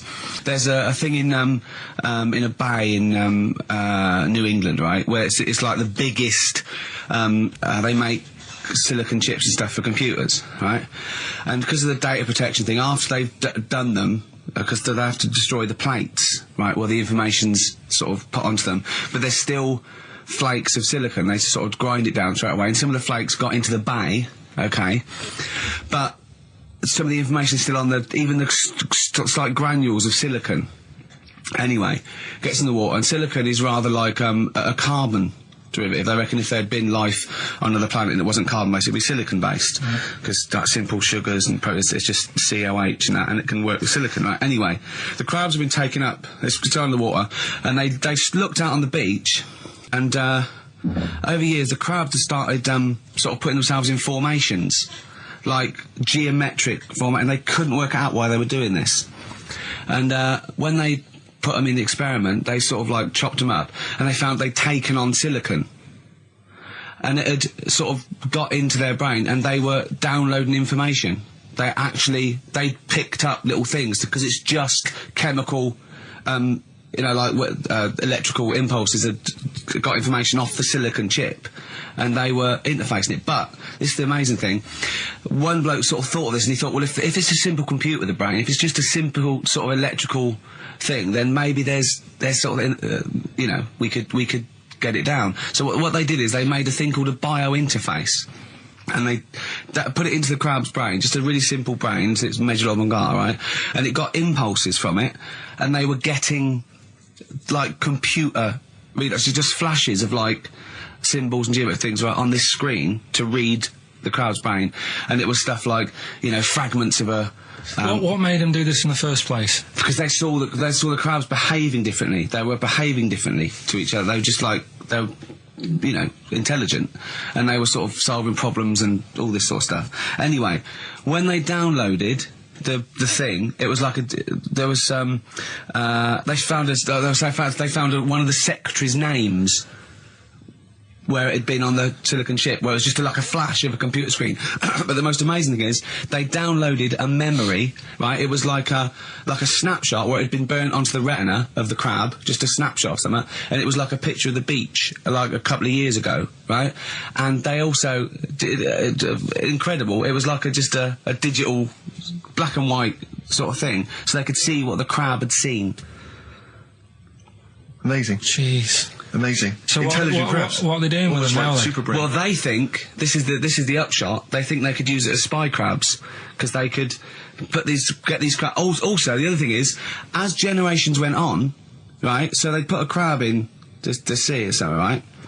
Lots of crabs in, and then as generations went on, a newborn crab, they downloaded the memory, and it had the memories of its great all together. It had every memory that any crab had been related to it beforehand, because it passed it on. It just passed it on. So not even ones that had been eating the silicon stuff. Yeah, no. These are just like ones that have had kids. Yeah, and they've got like, and they know so you'd know everything. Your everything right the way back. So would that work if we ate silicon? Well, I suppose so. So what are they going to? Well, they can use them for all sorts of things, though. I mean, that's what's incredible. I mean, I don't know how you train it particularly. I don't know, it'd be quite tricky to train, but I'm assuming if they can do it that way, then presumably they can give it certain silicon information, which they can then plant in it, if you like, within its sort of food. Also, if you get them onto enemy beaches, you'd have like 1,000 digital cameras just sneaking around. You could get Osama bin Laden or someone. They don't understand the information they've got. No, they don't know they're doing it. They just download them. So it's not like you could torture them and they won't be able to sort of give you the information, because they wouldn't know what information they had, because they're just. But the first crab they downloaded, they just kept seeing the same picture of a big crab feeding it, which they really, yeah, wow, that's what, like its mother crab or something. Yeah, just memories of it as a child. But they're not in colour, presumably. Because no, it's all in black and white. It's just a digital camera, because it's just they don't see in black and white, so it's just like a I don't know. I think it's burnt onto the retina or something. And the only one that they kept were the ones they saw a lot of the time. Wow. I mean, in a way, some of the educating Ricky I've got for you today is on the similar lines. Right. Oh, you've got to be impressed by that. You've got to be impressed by that. That's pretty good. I mean, I'm interested to see, what they do. What they do with what the crab developments are. But yeah, no, that's pretty good. Yeah. But I mean, amazing. Yeah. Amazing. Well, just digest that information, because that's not even the most impressive one we found. I think it is. I suppose it's pretty impressive, but the next one's maybe more shocking. Okay, right. My dad always said... All right, steady on. Dad said Christmas morning was for, like, for me, so he used to stay in bed. So he never... That's brilliant. That's a great thing to say, isn't it? Yeah. Christmas morning's for you. Run wild. Do what you want. Just don't bother me. I'm going to Honolulu for 2 weeks. That's great. Dad, it's Christmas. Do I have to do anything? No. So my mum used to get up because she used to like to see my face light up, you know, when I open the presents. And then, to give fireworks. and then I'd have to go to my bedroom from about 6 o'clock onwards because, like, my mum and dad were into having big Christmas parties, and I wasn't, like, old enough to go. Right. So they'd say, right, you know, you've had your fun there, you go up to your bedroom, stay in there. Really? Yeah, I remember one year, right, I got a train set, that's what I wanted. Yeah. Right? It's brilliant. Playing with it all day. I thought, I don't mind about the party, I'm happy staying up here, playing with this. Brother comes in, he's had a few, right, he's going, yeah, give us a go on your train. How old is he? He's a bit older than me, so he might have been like, let's see. Well, let him be 18. Yeah, probably about 18, 19, And how old something were you? like that. I had a train set, so, I don't know, about 14. something like that, right? So I'm playing on that, loving it and stuff, and then he comes in and goes, oh, give us a go. He turns the transformer up to, like, 14. He went really fast for about 5 seconds, broke it, and then he went back downstairs.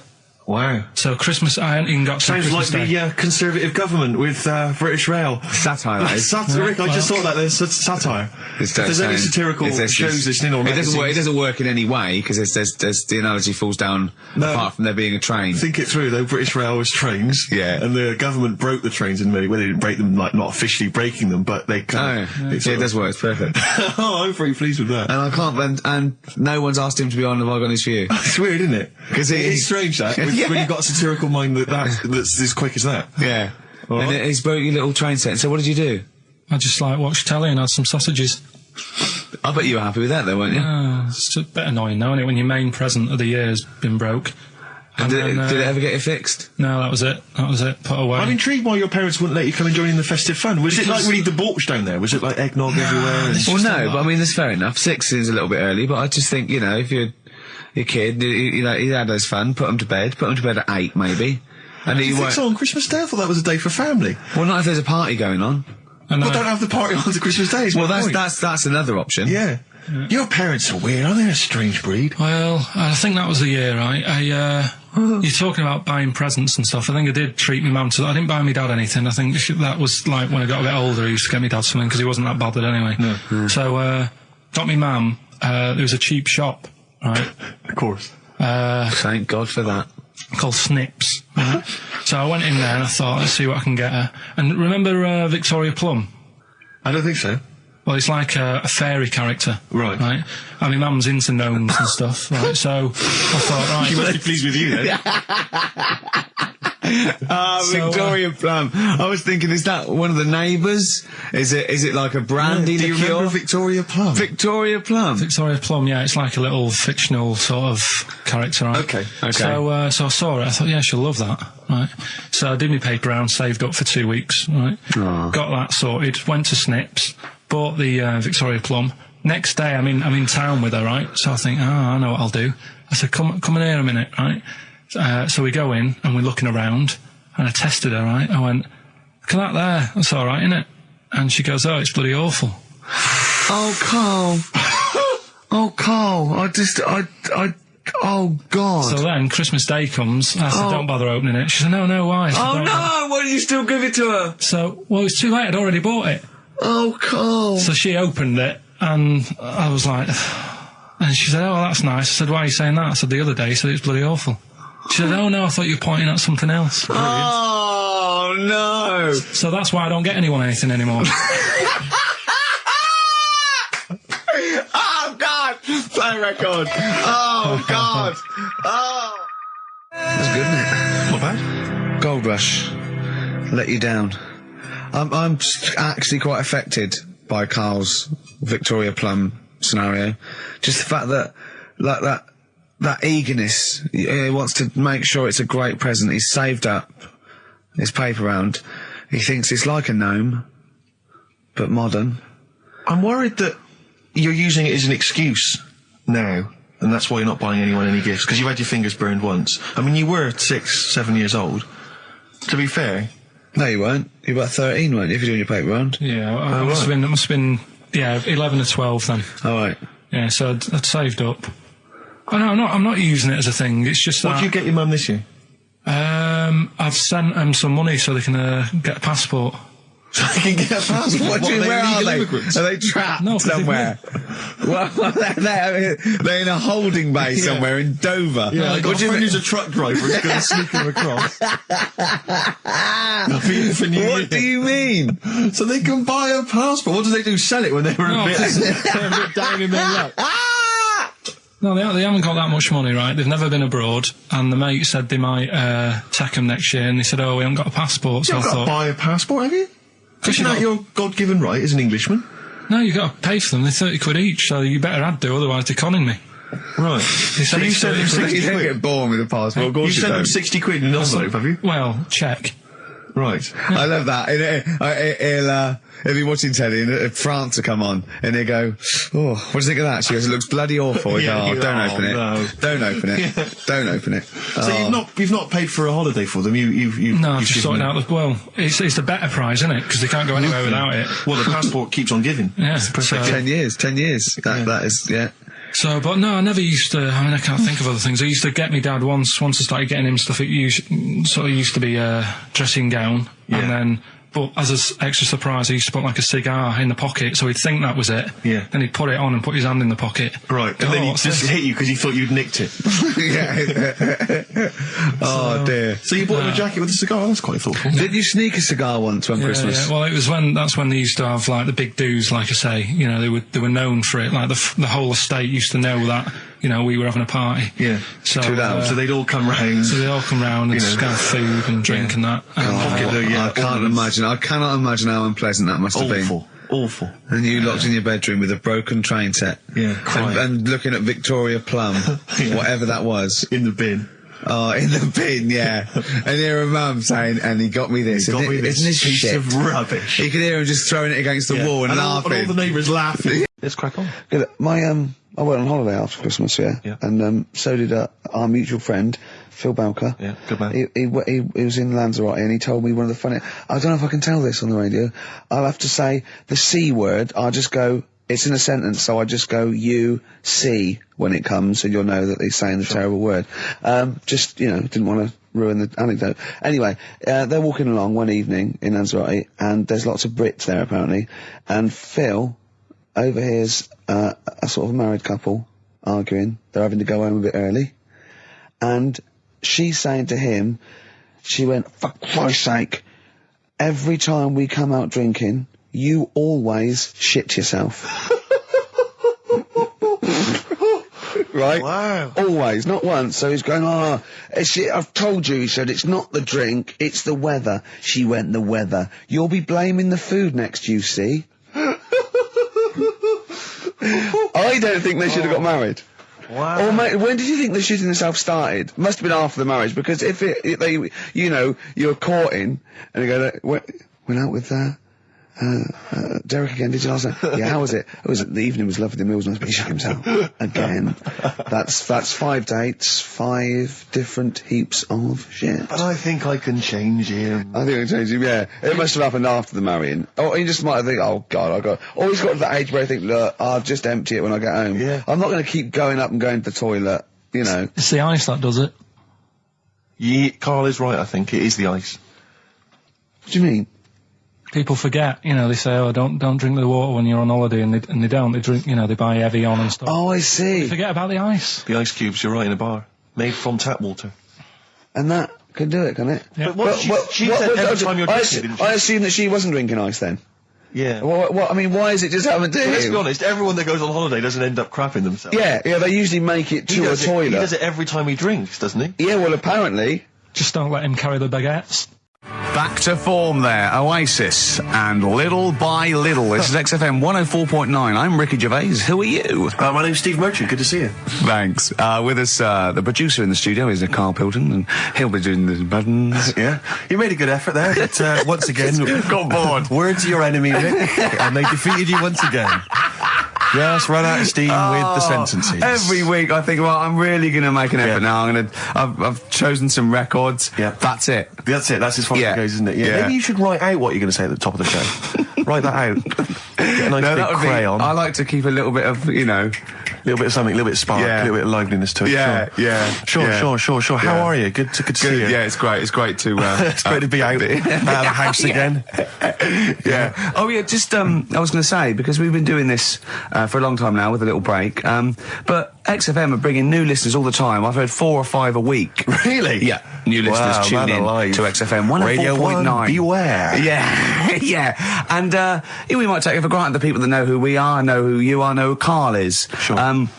Now, if you're a regular, then you know exactly who we are. But for those of you who don't, I'm Ricky Gervais. Ricky Gervais, a BAFTA award-winning actor and writer. Steve Merchant, all those. A friend of yours. Yeah. And this is the important thing. Karl Pilkington. Absolutely. Our producer. I say producer, he was the bloke who was lumbered with a job. When I said, listen, I used to run the desk in the old days when I was like, I used to press the buttons and run the desk and everything. And now I said, listen, I've been on the telly. I do not press my own buttons. And Karl said, well, I don't really work weekends. And they went, well, you do if you want to keep your job. Absolutely. And we were lumbered with him. And then we discovered that he's not just a little dork, a little manky sort of idiot. Sure. He's got nice shirt. He's got, you know what I mean? He's got something else. Absolutely. He's got He brings another dimension, yeah. Yeah. And, he started having a little chat and we discovered that he had quite a lot to say. Well, I think you're absolutely right. And I think, I was wondering we should maybe play another tune, but after that, I just think we should re-familiarise our radio audience with Karl, and any new listeners, just somehow gonna let them get to know the real Karl again. Well, if you are new, you'll find that we like some old songs, some new songs, some chit-chat. We get serious sometimes, there's some tears and some laughter. Yeah. We kicked off with Oasis' new one, Little by Little. We're gonna go back in time now to Iggy Pop and his Stooges with I'm Bored. Coldplay and In My Place on XFM 104.9. I'm Ricky Gervais. With me, Steve Merchant. Hello Steve, there, how's it going? lovely to be here. Yeah. Karl Pilkington there, pressing the buttons. Great to be here. Yeah. How long can you maintain it? I'm bored already. Yeah, already bored of doing Bored already. Every week you start it the same way. Yeah. That was not bad though. You actually grammatically made sense, which is really impressive. Yeah. Thanks very much. A rare treat indeed from Ricky Gervais. Some of the listeners have already worked out. Got nothing to say at all. Sure. Haven't prepared again. No. We did come in half hour early to prepare, but instead me and Karl were playing. You had to flick the football into the bin. Right. We had 5 goes each, or the world was going to end. Okay. And that took up.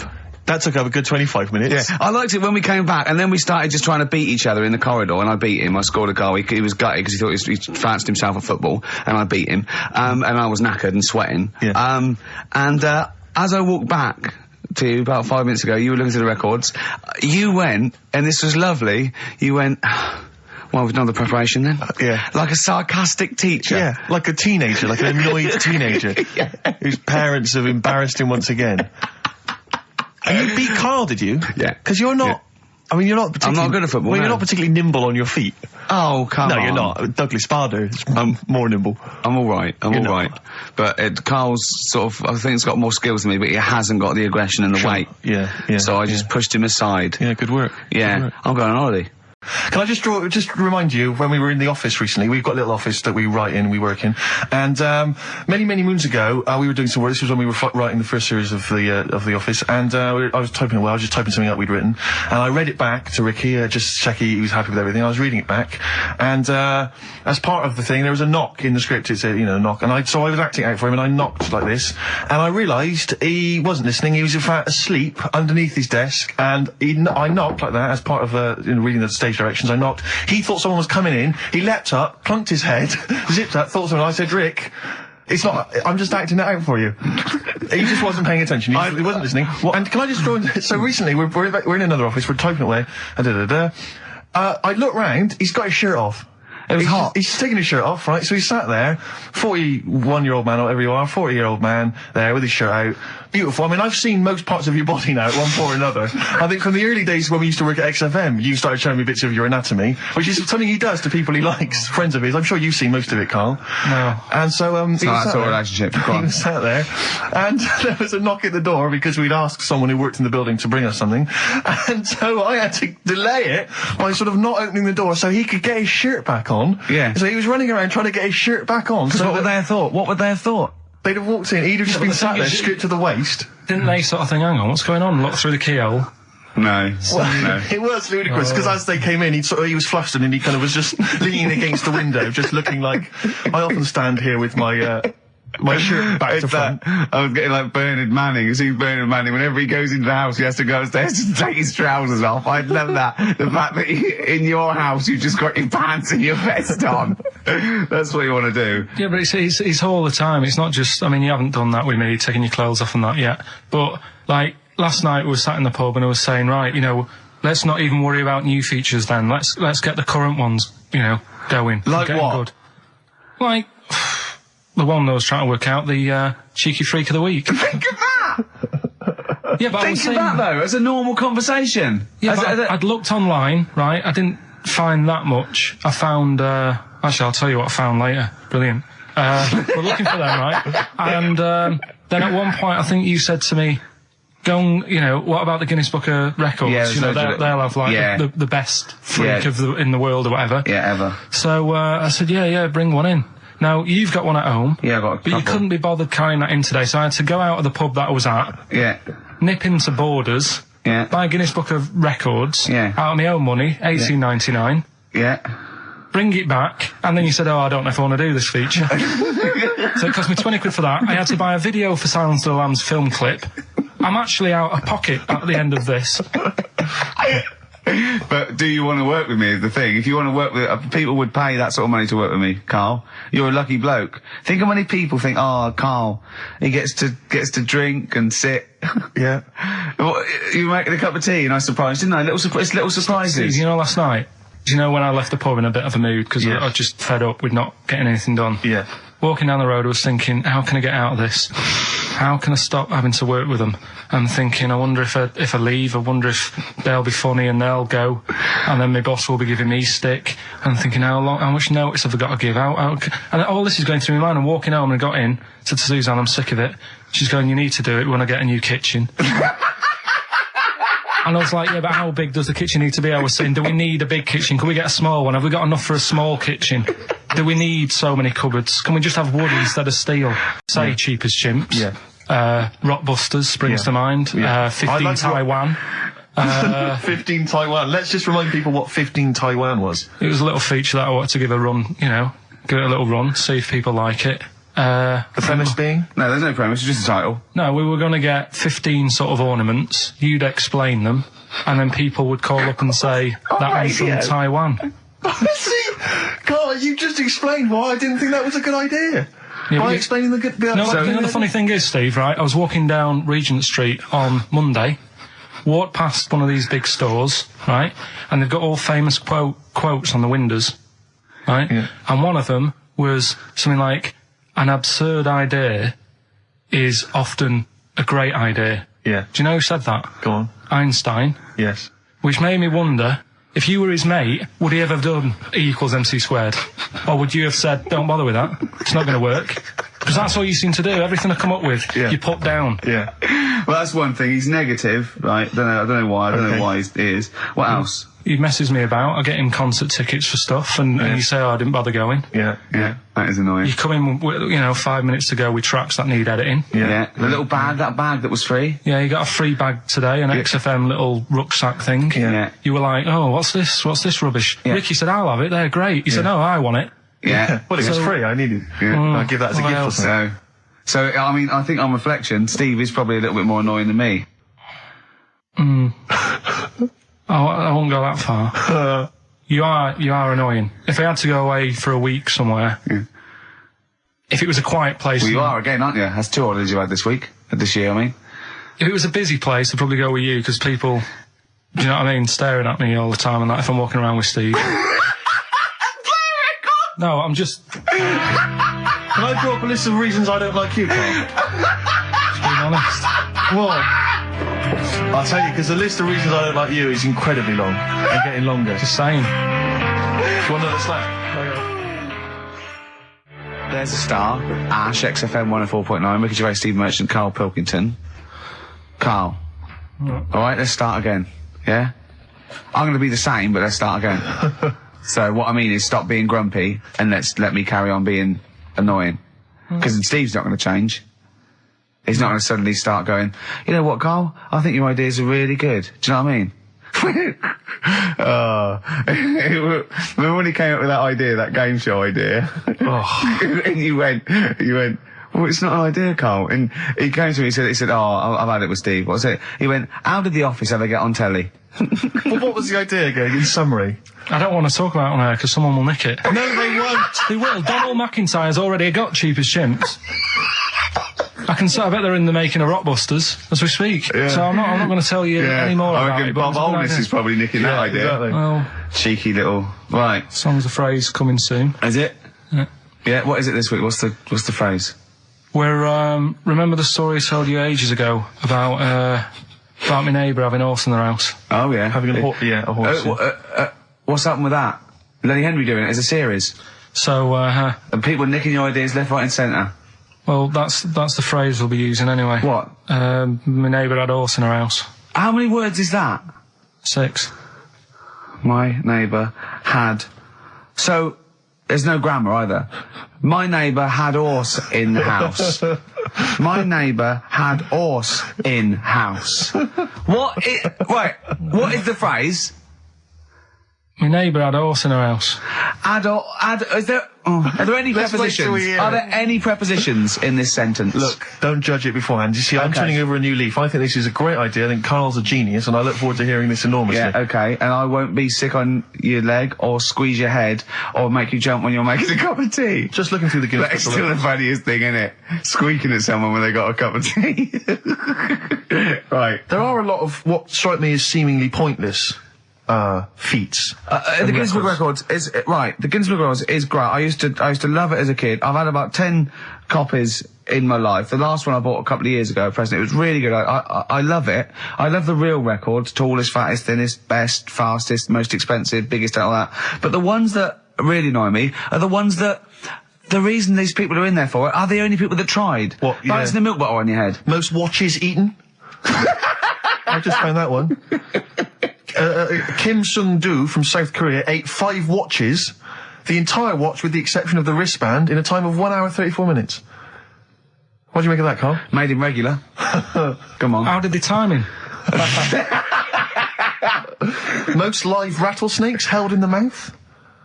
8 live rattlesnakes held by, it just says an idiot. Yeah, this gives you an idea, Carl. Talking of idiots. Do you want to get into Guinness Book Records? No, Carl, come on, that'd be brilliant. There's things in there that are just absolutely anyone could do. Like that one in Big Brother, I was watching it, and it was balancing sugar lumps. I want to go. How many people try that? If there's schools around Britain going, listen, we've got to get in the sugar lump award. It's grassroots level. There's not enough kids balancing sugar lumps. How can we compete in the world market? I was looking at it last night, and there was one about the farthest that a dog swam. I think it was something like 9 miles, but it had no choice, did it? You know what I mean? He took it out to the Atlantic or something, and so it didn't want to do it. Threw it in the water. Yeah.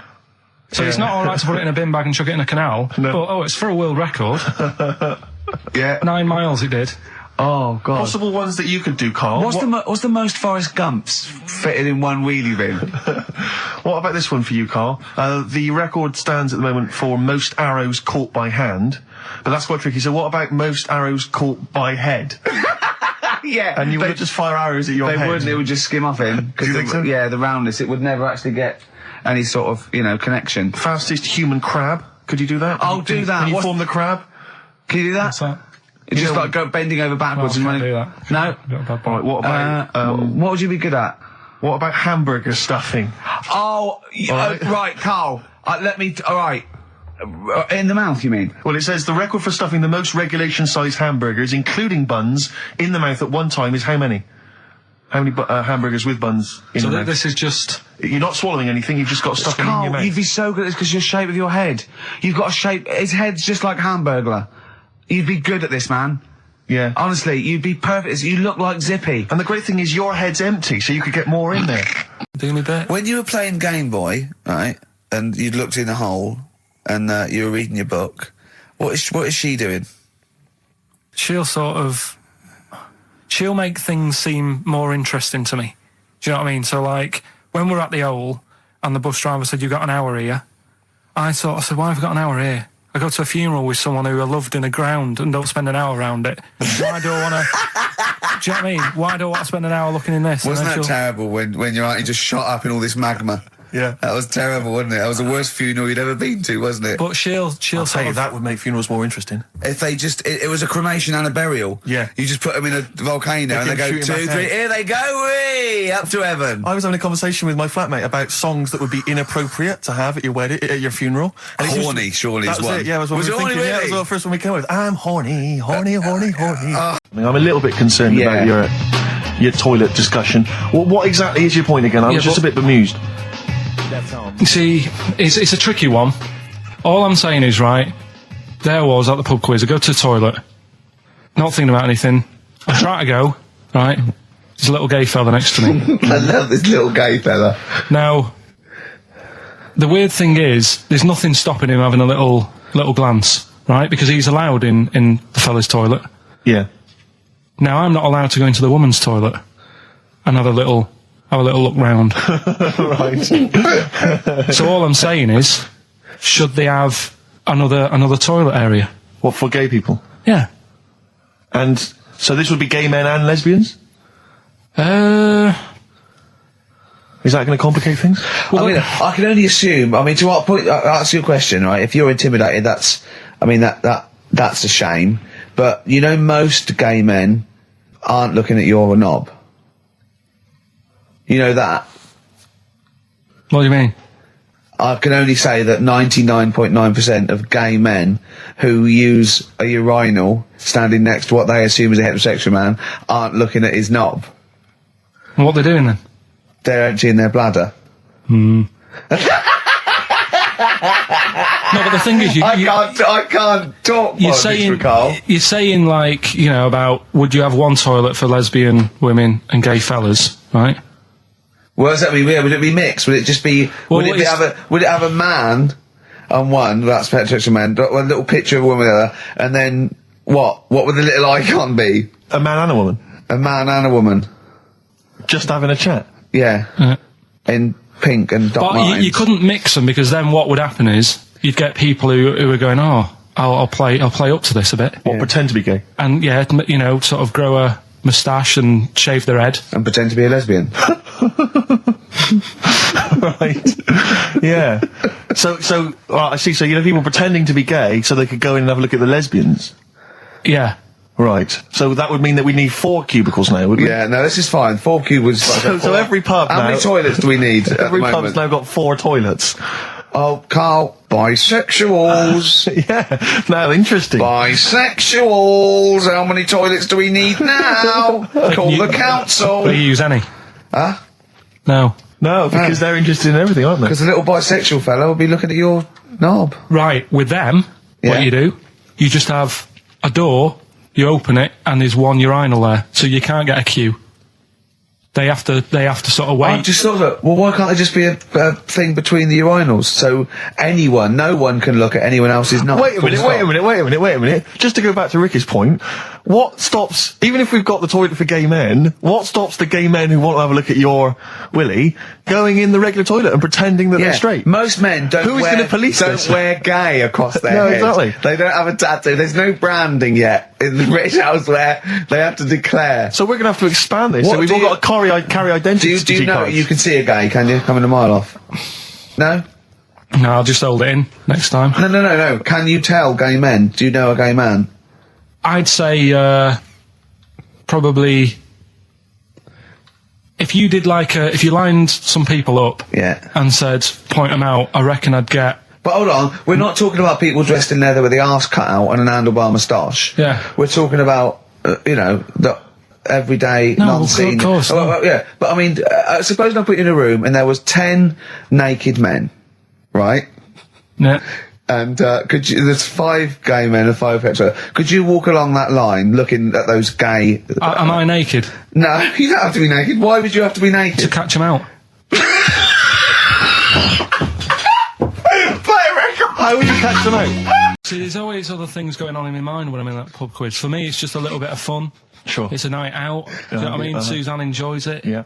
Bit of a get-together. We have a chat beforehand. Yeah. We have a bit of fun. But there was other things on my mind. What were you Carl, thinking? I could do that here. I don't have to lose a tenner. Wait, what were you thinking during the quiz then, when the questions were coming out? What were you thinking of?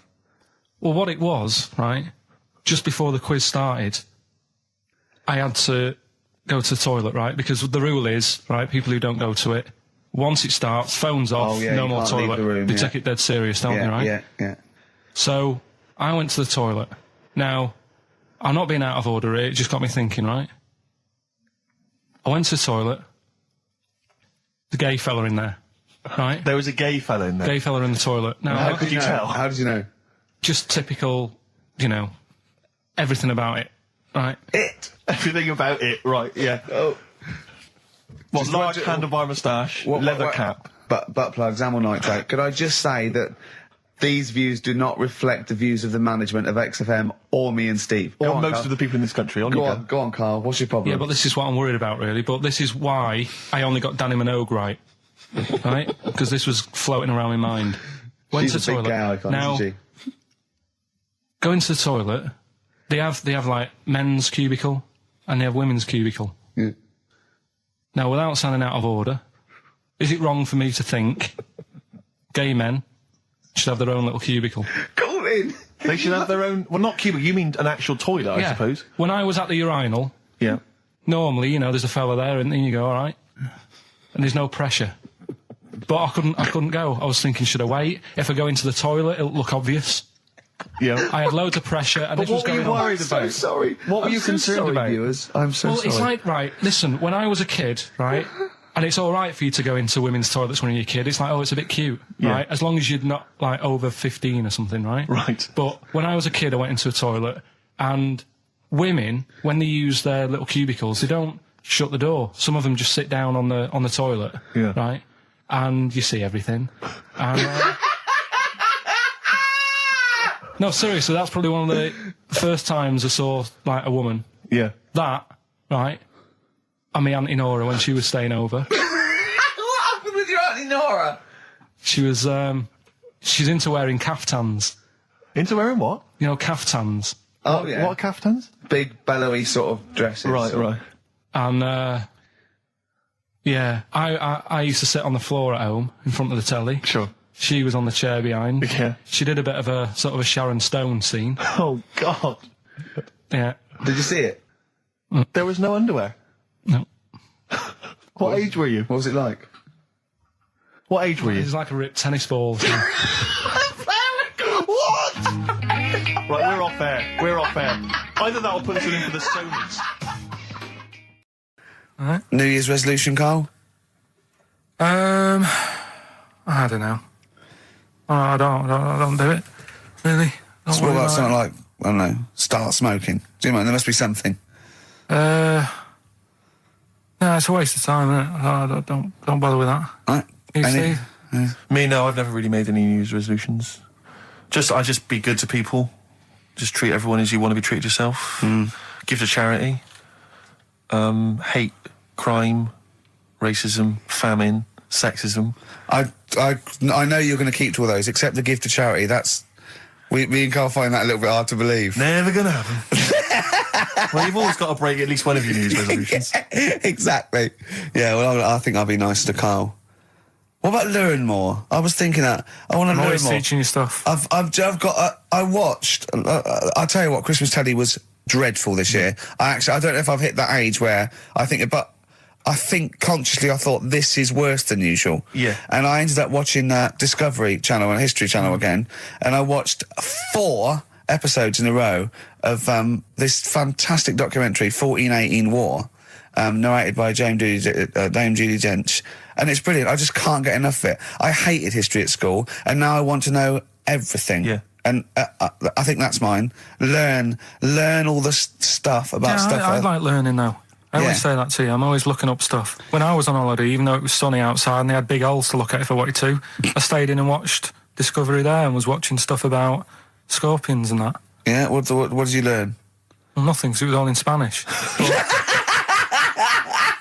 But I just watched it. What I found odd, right? What I found... Scorpions, I'm going to get it. It's only about poison. You get it. What I don't understand is with scorpions, right? They have like this sort of weapons, don't they? They have the poison and stuff, right? which can kill a man. Yeah. But there was a couple of little animals and that were its sort of enemy, and it stung them, and it didn't kill them. So what's the point? Well, firstly, not all scorpions kill a man. Some of them, This one did, they said. Yeah, well, they range from like bee stings to so much venom it can take down a horse on things like spiders and snakes and scorpions. So it depends. But a scorpion that will kill a man would kill a rabbit. So I don't know what you're talking about. No, there was a snake that it stuck its thing into, and some sort of beaver, and they were just like running about. There's nothing funny about that, so why are we laughing? Well, the snake wasn't running about, was it? Well, it was slithering about a bit. Yeah. What was the beaver doing when the snake... Just sort of, I think it ate it in the end. What? Ate what? Ate the scorpion. Just wandered off. Well, it wasn't a beaver. There you go. There's no You've learnt that. way it was a beaver. All right, an otter. It was, This is what you pieced together from a show in Spanish. well, I'm just saying though, how come it can't kill something that small, yet there's someone on holiday that's no sort of danger to that scorpion. We're not going to harm it, right? And yet it can kill a man. So you say, but I don't believe it. Shut up, mate. Seriously, this is gobbledygook. Taught you something again, though. That's what I'm saying. What have I'm you always- taught us, though? What is that? What is the fact that's come out of that? A scorpion can kill a man, but the beaver was dancing with a snake, then it ate it. You do that That's all the not time, a fact. though. You That's put not a everything fact. down. New Year's Eve, I taught him something, right, about dead people. No. You know what the things that taught me? I was saying you're talking shite. He says they found out your soul weighs an ounce. Your soul? Yeah. Your soul weighs an ounce. Right, who found this out? I read it. Your arsehole weighs an ounce. Yeah. There's no such thing. A soul weighs an ounce. You're talking drivel. All right. Have you got any monkey news? So what did they do? They measured. They weighed someone who was alive, and they will wait for you to die, then weigh you again. There was someone You've lost an ounce. Yeah, it must be your soul shooting off to heaven. It was someone who was really ill, and they said, we can't do anything for you here, but we've got a bit of an idea that we want to do. We've been wanting to do this. Stuck him on some scales. He said, right, you weigh 9 pounds an ounce or whatever, because he was wasting away. He died, 9 pounds. Listen, I want to play that song for various people who've emailed and phoned in saying they want requests. We don't really play requests on the show, but we'd like to mention them anyway. Matt Barr, Magic Thighs. That's not Matt Barr's Magic Thighs, that's Matt Barr and Magic Thighs. Yeah. Kieran in Dublin, Stuart in Hackney, Lisa and Alison in Crouch End, and Glenn in Crystal Palace, who was phoning up with a nice message earlier. All of you, thanks for listening, and thanks for enjoying it. Sorry I didn't play your requests, but tune in next time. It'll be fun. Anyway, I just all I wanted to say, really. Here's tragic. What's tragic? What did you want me to say about that song? Just your opinion. Your own opinion was fine. It's sad. In fact, your own opinion is better than anything I could really hope for. Without doubt. Whenever I ask you a question, you constantly surprise us. Yeah, it's wonderful. So only ever carry on telling the truth, carry on saying exactly what's on your mind, and I think this could become a great... You're like a man who was frozen in Victorian era and has been reawoken, and he's kind of discovering the world. Some things make sense, other things don't. It's beautiful. As opposed to one that was made in a castle in Victorian times, like Steve. Oh, that's just... Oh, I've joined in with Carl. I can't believe you're I'm sorry. on my side. Yeah, no, it was irresistible though, wasn't it? I'm really sorry. Yeah. It was Carl, it was you that worked out the maths and worked out I was 28, because they just worked out I'm 27. You are 27. No way. Yeah, I asked you, didn't I? And I said... Because, no, but what I sort of questioned was, I said, well, if you're 27 today, that means last week you were 26. Well done, yeah. That's irrelevant. So therefore you assumed that I must be 28 then? Yeah. Whereas I assumed you were using, your knowledge of maths, such as it is. I wouldn't do that. No, sure. Wow. I actually got lost in that conversation because I genuinely didn't know what he meant would mean last week you were 26. I don't know what that meant. I don't know what it meant. Wow. Well, it is Steve's birthday. Well, he would have been 26 last week. Sometimes you genuinely frighten me because it's those staring eyes. There's nothing behind him. It's this little bald head. Looks like Davros looking at me. Genuine fear on his face when he enters into a conversation with another human being. What bit don't you understand? If he's 27 today, he would have been 26 last week, and he doesn't look 26. He didn't look 26 last week. He looks older than 28 today. You've started on his birthday. You're still having a go at him. Carl, I don't look like the kind of hot stud that I actually am, but face facts, that's the truth, mate. Yeah, live with it. Get with the programme, jeez. Well, let's have a little bit of cake. Okay. Oh, that's appropriate. See the what it is? birthday. But you mean the band, don't Yeah. you? Not the cake. You haven't actually bought cake, have you? Got anything at all? Anyway, the winners, Carl, I think you took some answers. Tim and Neil. Well done, Tim and Neil. Are they going together or are they... No. No, two separate. Lucky people, lucky people. Yeah. I don't think your heart's in it anymore either, Carl. I was all right today, but Steve's really dragged me down.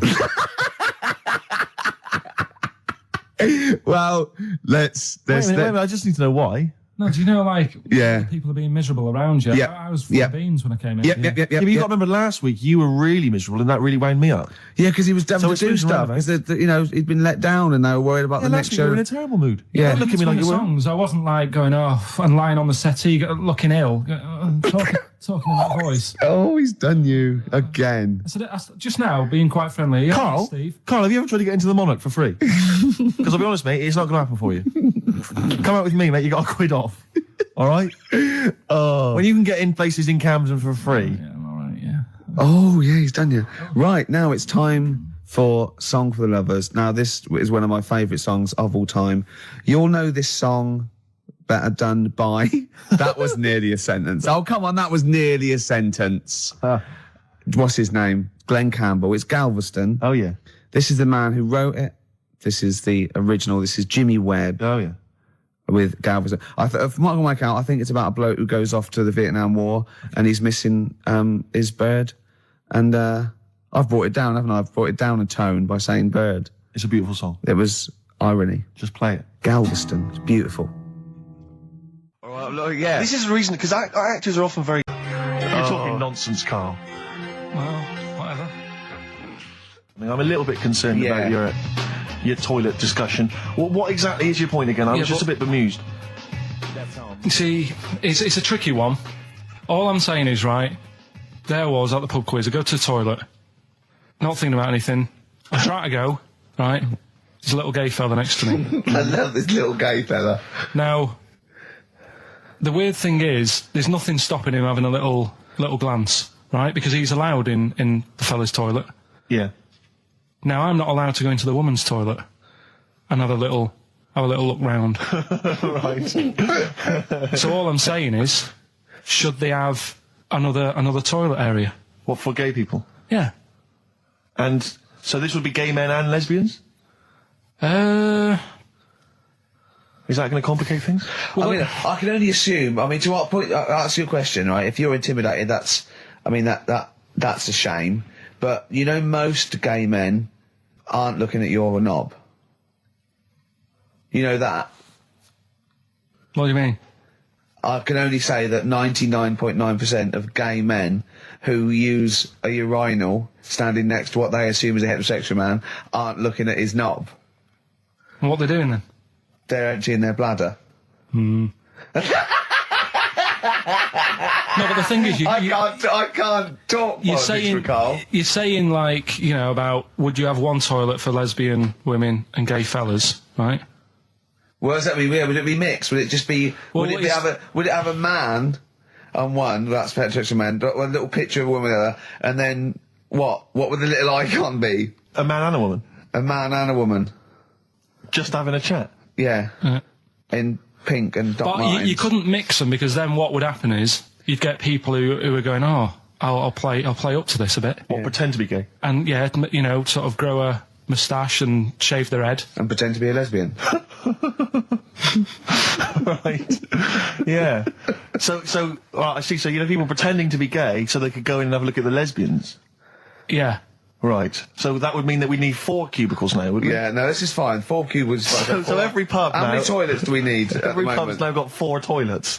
Oh, Carl, bisexuals. Yeah. Now, interesting. Bisexuals. How many toilets do we need now? Call the council. Do you use any?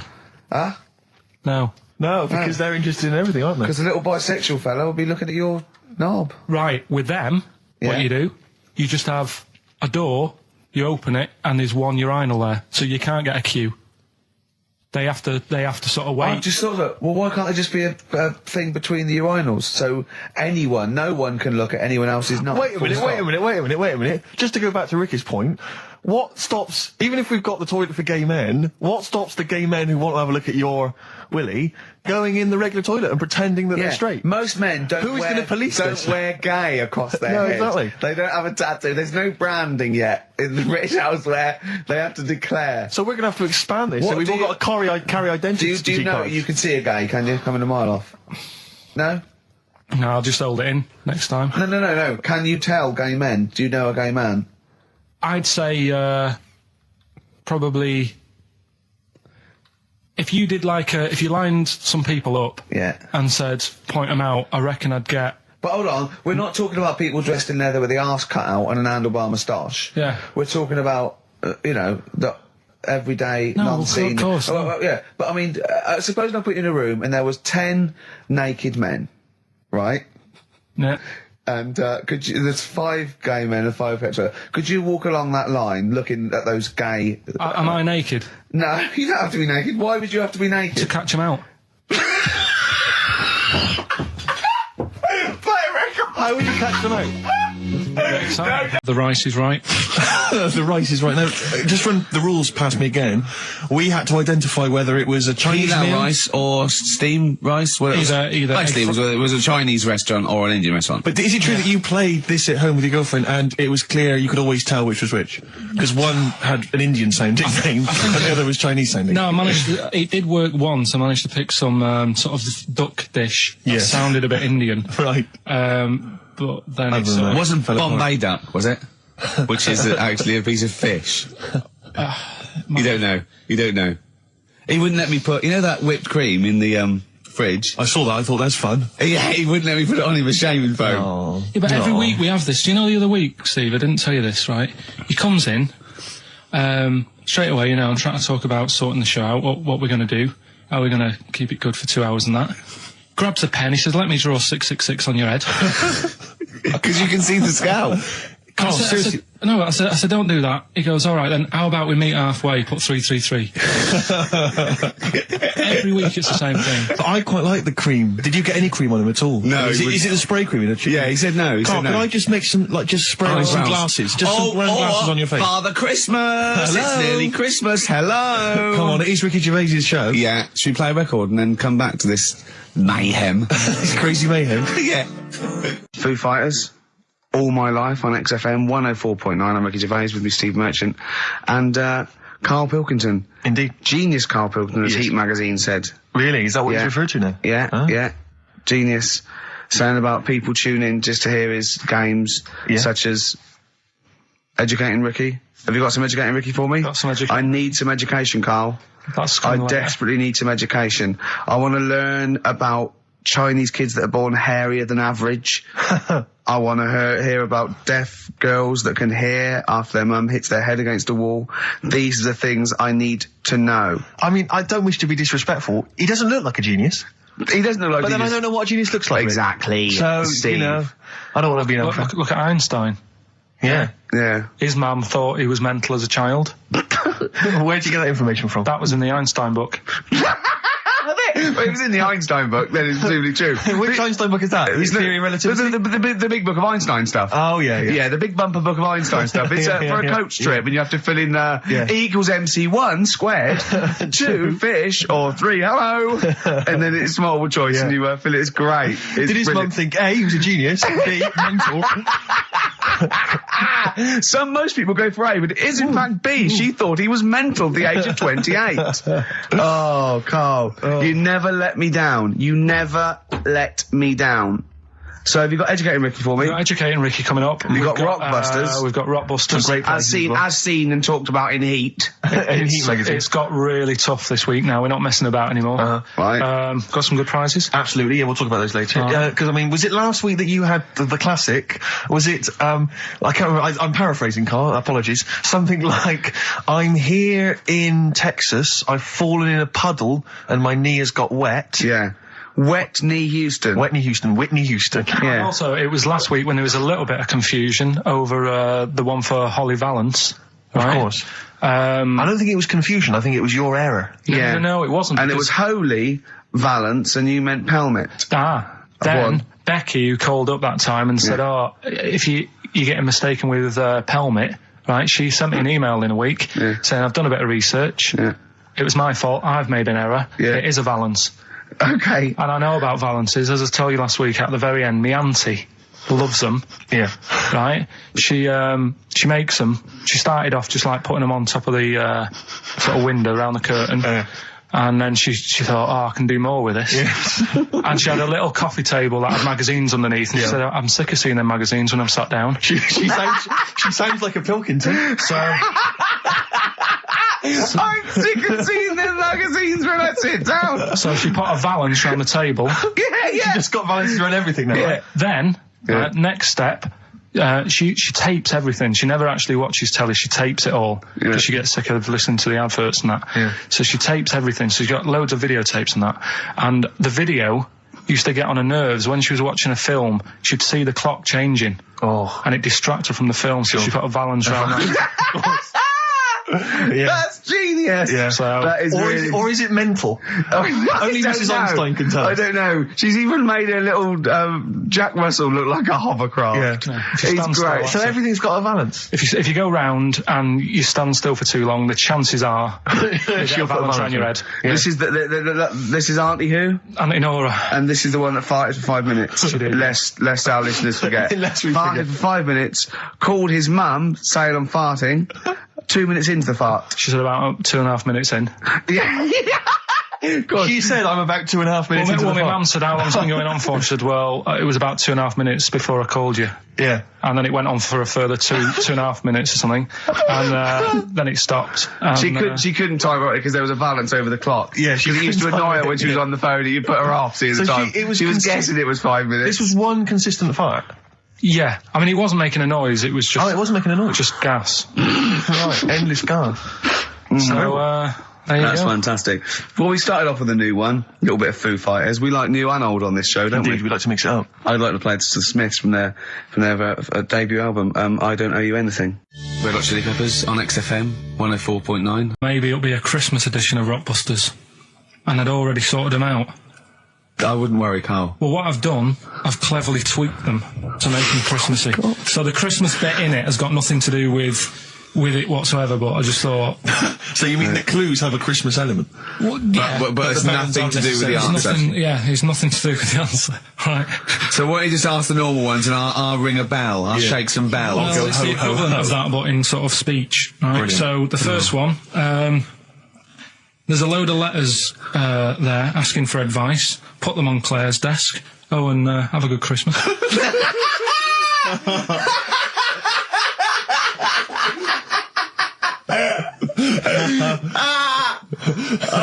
Give it to us again. Oh, God. Right, so there's a load of letters asking for advice. Put them on Claire's desk. Oh, and have a good Christmas. Right, but bear in mind, people, that the Christmas element may not be relevant to No, these that's got clues. nothing to do with it. I don't want to, Okay. you know. And the initial letter is F, right? That's F. All right. Right, the second one. Ask your mum if you should, after you've wrapped the presents. Right, so Ask your mum if you should. ask your mum if you should, after you've wrapped the presents. That's S. Yes. S. All right. Okay. And the last one, a couple of people were arguing in the supermarket at the fruit and veg counter, but it's busy in there because it's Christmas. That's probably what brought it on. So that's B. Right? B. Oh, God. So they're the three. I'll just recap. Yes, please. Yeah, I've no idea. so I the can't first even. one. I don't know what to start thinking. Right, there's a load of letters there asking for advice. Put them on Claire's desk. Have a good Christmas. Have a good Christmas. Second one, ask your mum if you should. After you're at the prison. S. And the last one, a couple of people were arguing in the supermarket at the fruit and veg counter. But it's busy in there because it's It's Christmas. busy because it's Christmas. That's a B. So they're the three things. It's email only, this one. Please remember that. ricky.gervais@xfm.co.uk. ricky.gervais@xfm.co.uk. Yeah. Brilliant. Carl looks happy with them. He looks he's really very happy pleased, with and them. rightly so. They're cracking. They're good. Yeah, They're good. Pleased with those. So, All right. Is there going to be more Rockbusters in the new year? We're not sure. I'm still thinking about new ideas that we can do. Okay. Are we starting Ridiculous today? Have you done Couldn't be anything? bothered. Couldn't be Right, bothered. couldn't be hard. Look Right. forward to Ricky Dickinson. Well, he's worried about. He nearly said asked, and he just stopped because he's worried because he's the producer. Yeah, well, I've got to set a standard. Oh dear. Carl, you have, mate. You have.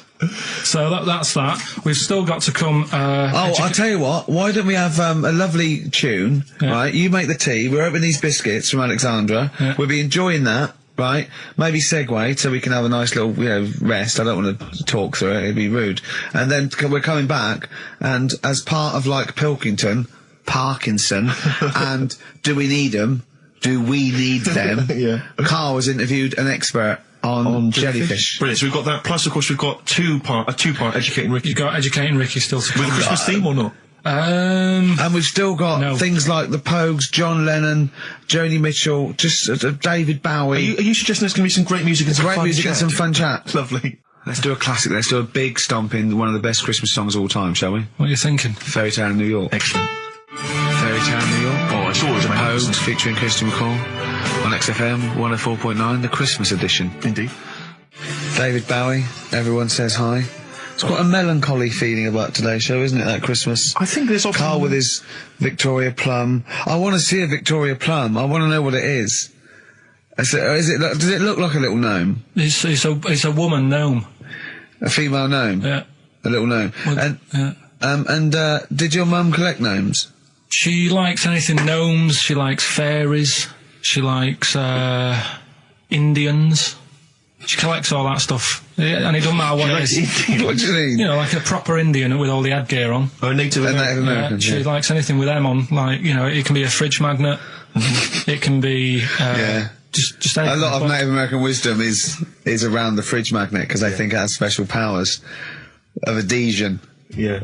Yeah, that's, you read some of their writings, the great works.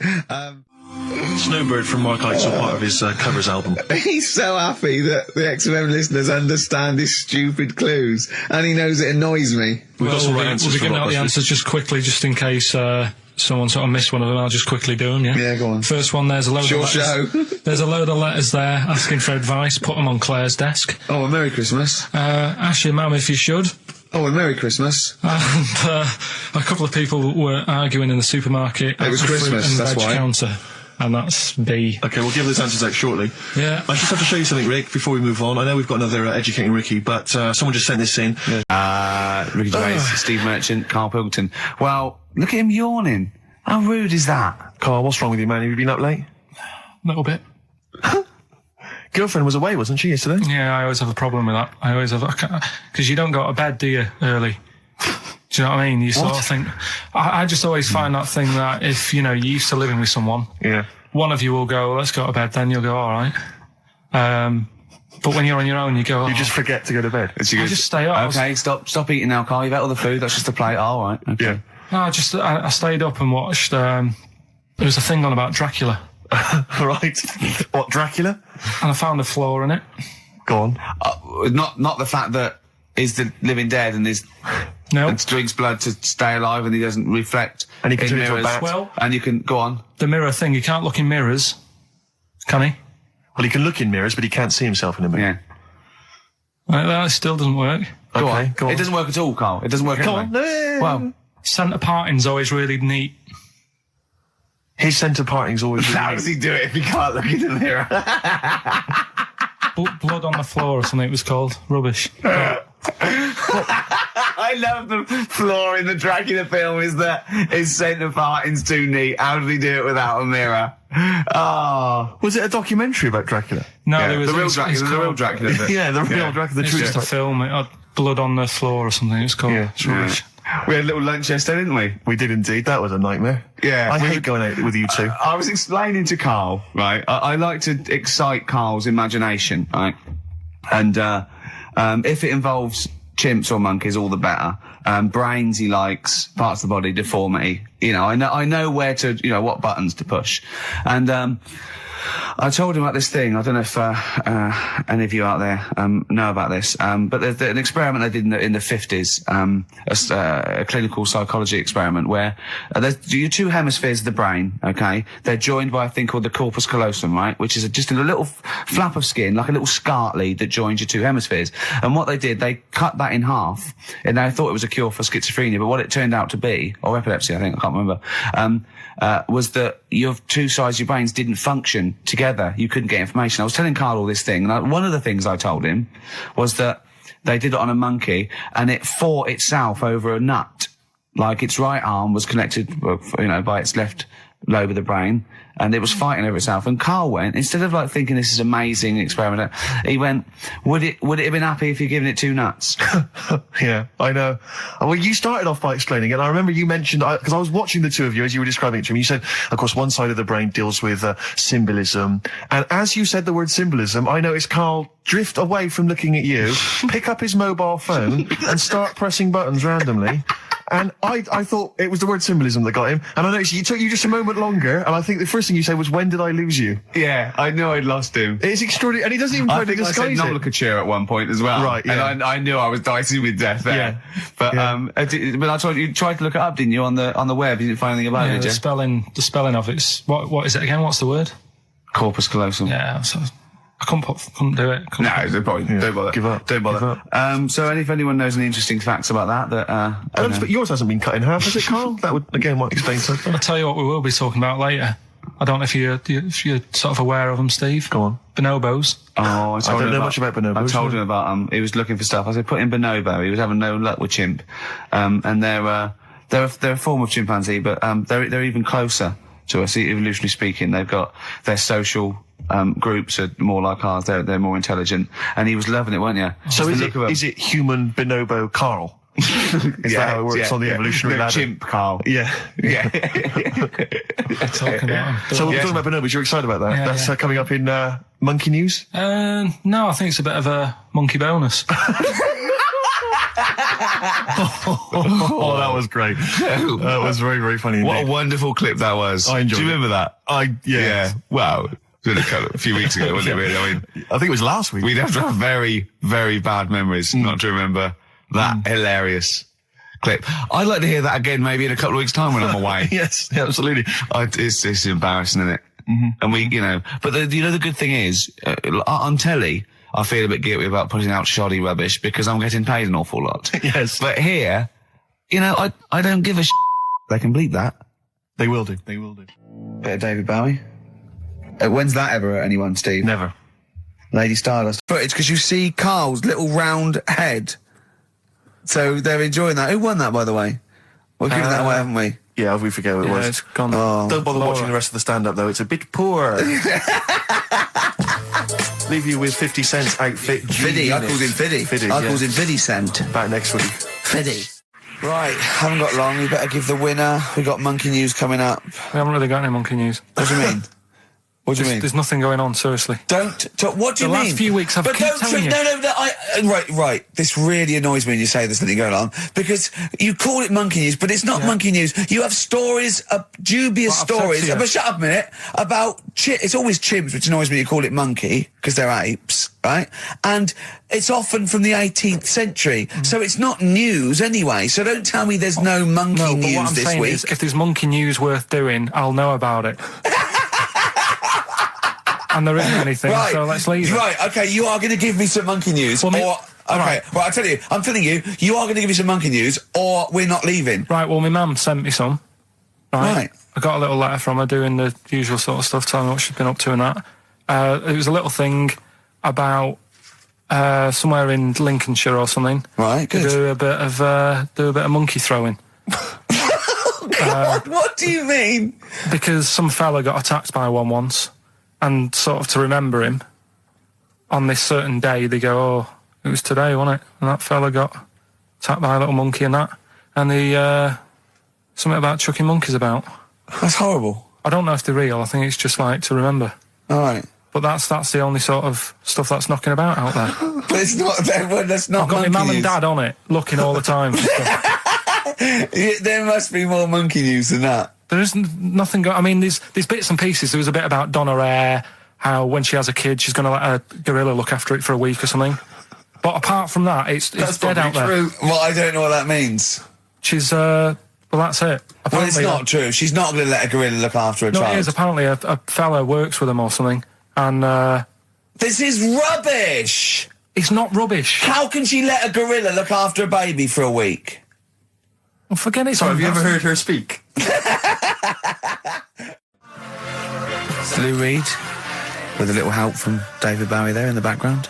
Satellite of Love on XFM 104.9. I'm Ricky Gervais, with me Stephen Merchant and Karl Pilkington. Now, Steve, you know how Karl won't do anything outside his jurisdiction. He moans about stuff. He's got one job. We're doing about 5 things in the week. Always plate spinning. We just turn up and he's always available. He moans about it. He goes, "Oh, lucky you caught me," right? He's chatting. He's one of those people that, whinges enough and people think he's overworked. So he got Mondays off, right? He's just a whinger. Yeah. I haven't got Mondays off though, have I? Yeah, well, anyway, 2 hours on a Saturday. This is what the phone message he left me Wednesday on my mobile. But I just is chatting about certain things that are going on at the moment. What he does need to know. Duncan, who mentions, is my agent. And, you know, you'll understand a few other things. But this is the sort of message I get from Karl, right? Whinger. Old messages. Alright, 12:10, Wednesday. Just getting loads of people calling me all the time about shit. Yesterday, DVD's signing for BBC London. I don't work there, but I've been dragged into that. I've got a woman on leaving a message from Talk PR going on about, do you want to go and see Pop Idol again?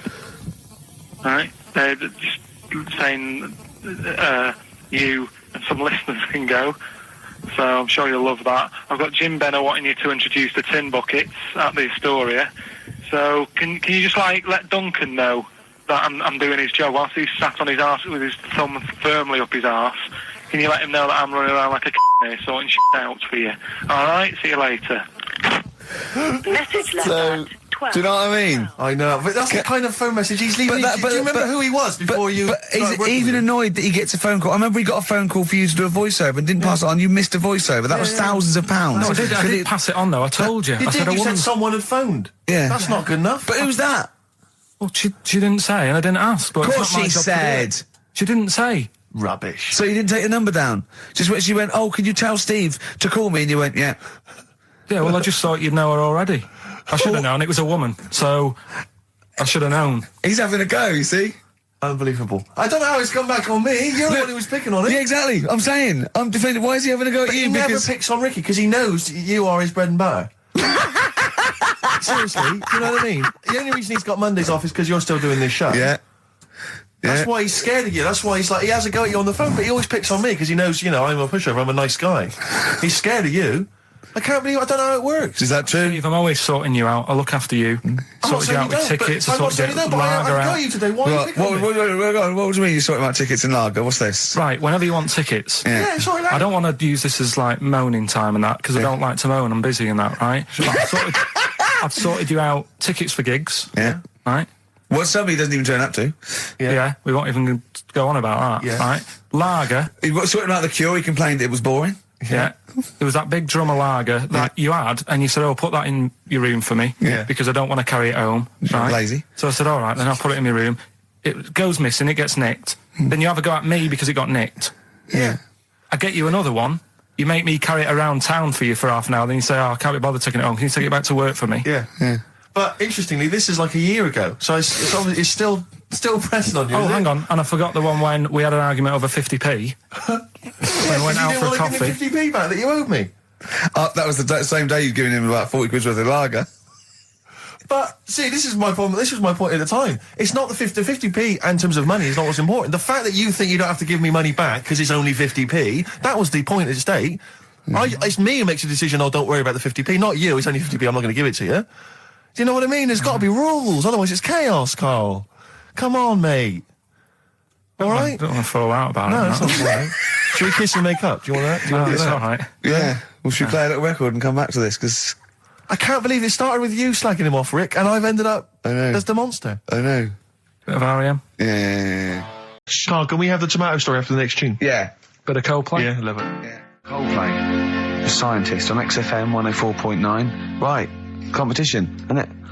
No, it's Educating Ricky Part 2. Oh, is it? Yep. I wasn't even listening. He's doing all the work. I wasn't even listening. Oh, and he spilled some water down on that. Right, what's this one again then? Right. What's the teaser headline? Teaser headline is "What's Tomato with You?" Brilliant. Yeah. Good. How excited were you when you came up with that? You couldn't wait to come in and tell us, could you? I think it's a good one because you won't forget it now, will you? I mean, like the worm one. What's so special about the worm? you know, a lot of people think that if you cut a worm in half, 2 worms will grow, but no. What happens is if you cut the head end slightly nearer the tail than the head, the tail will die, but the worm with the head will be okay. So, it's exploded a myth, and it taught me something. Right, so the second one, part 2 of educating Ricky. What's tomato with you? Yeah. What this one's about is, ages ago, It's scientific. There's never a date. There's never a country, a location. Okay, settle down, children. This is A-level history. Right. Once upon a time. Yeah. When a mental place with swords was a king. Forget his name, but he was a loony. So, and it was literally ages ago. Yeah. So, good luck in the exam. Yeah. Right. So, like, you know, all right, many years ago. Oh, yeah, cleared that up. Go on. They thought tomatoes were poisonous. Right? Okay.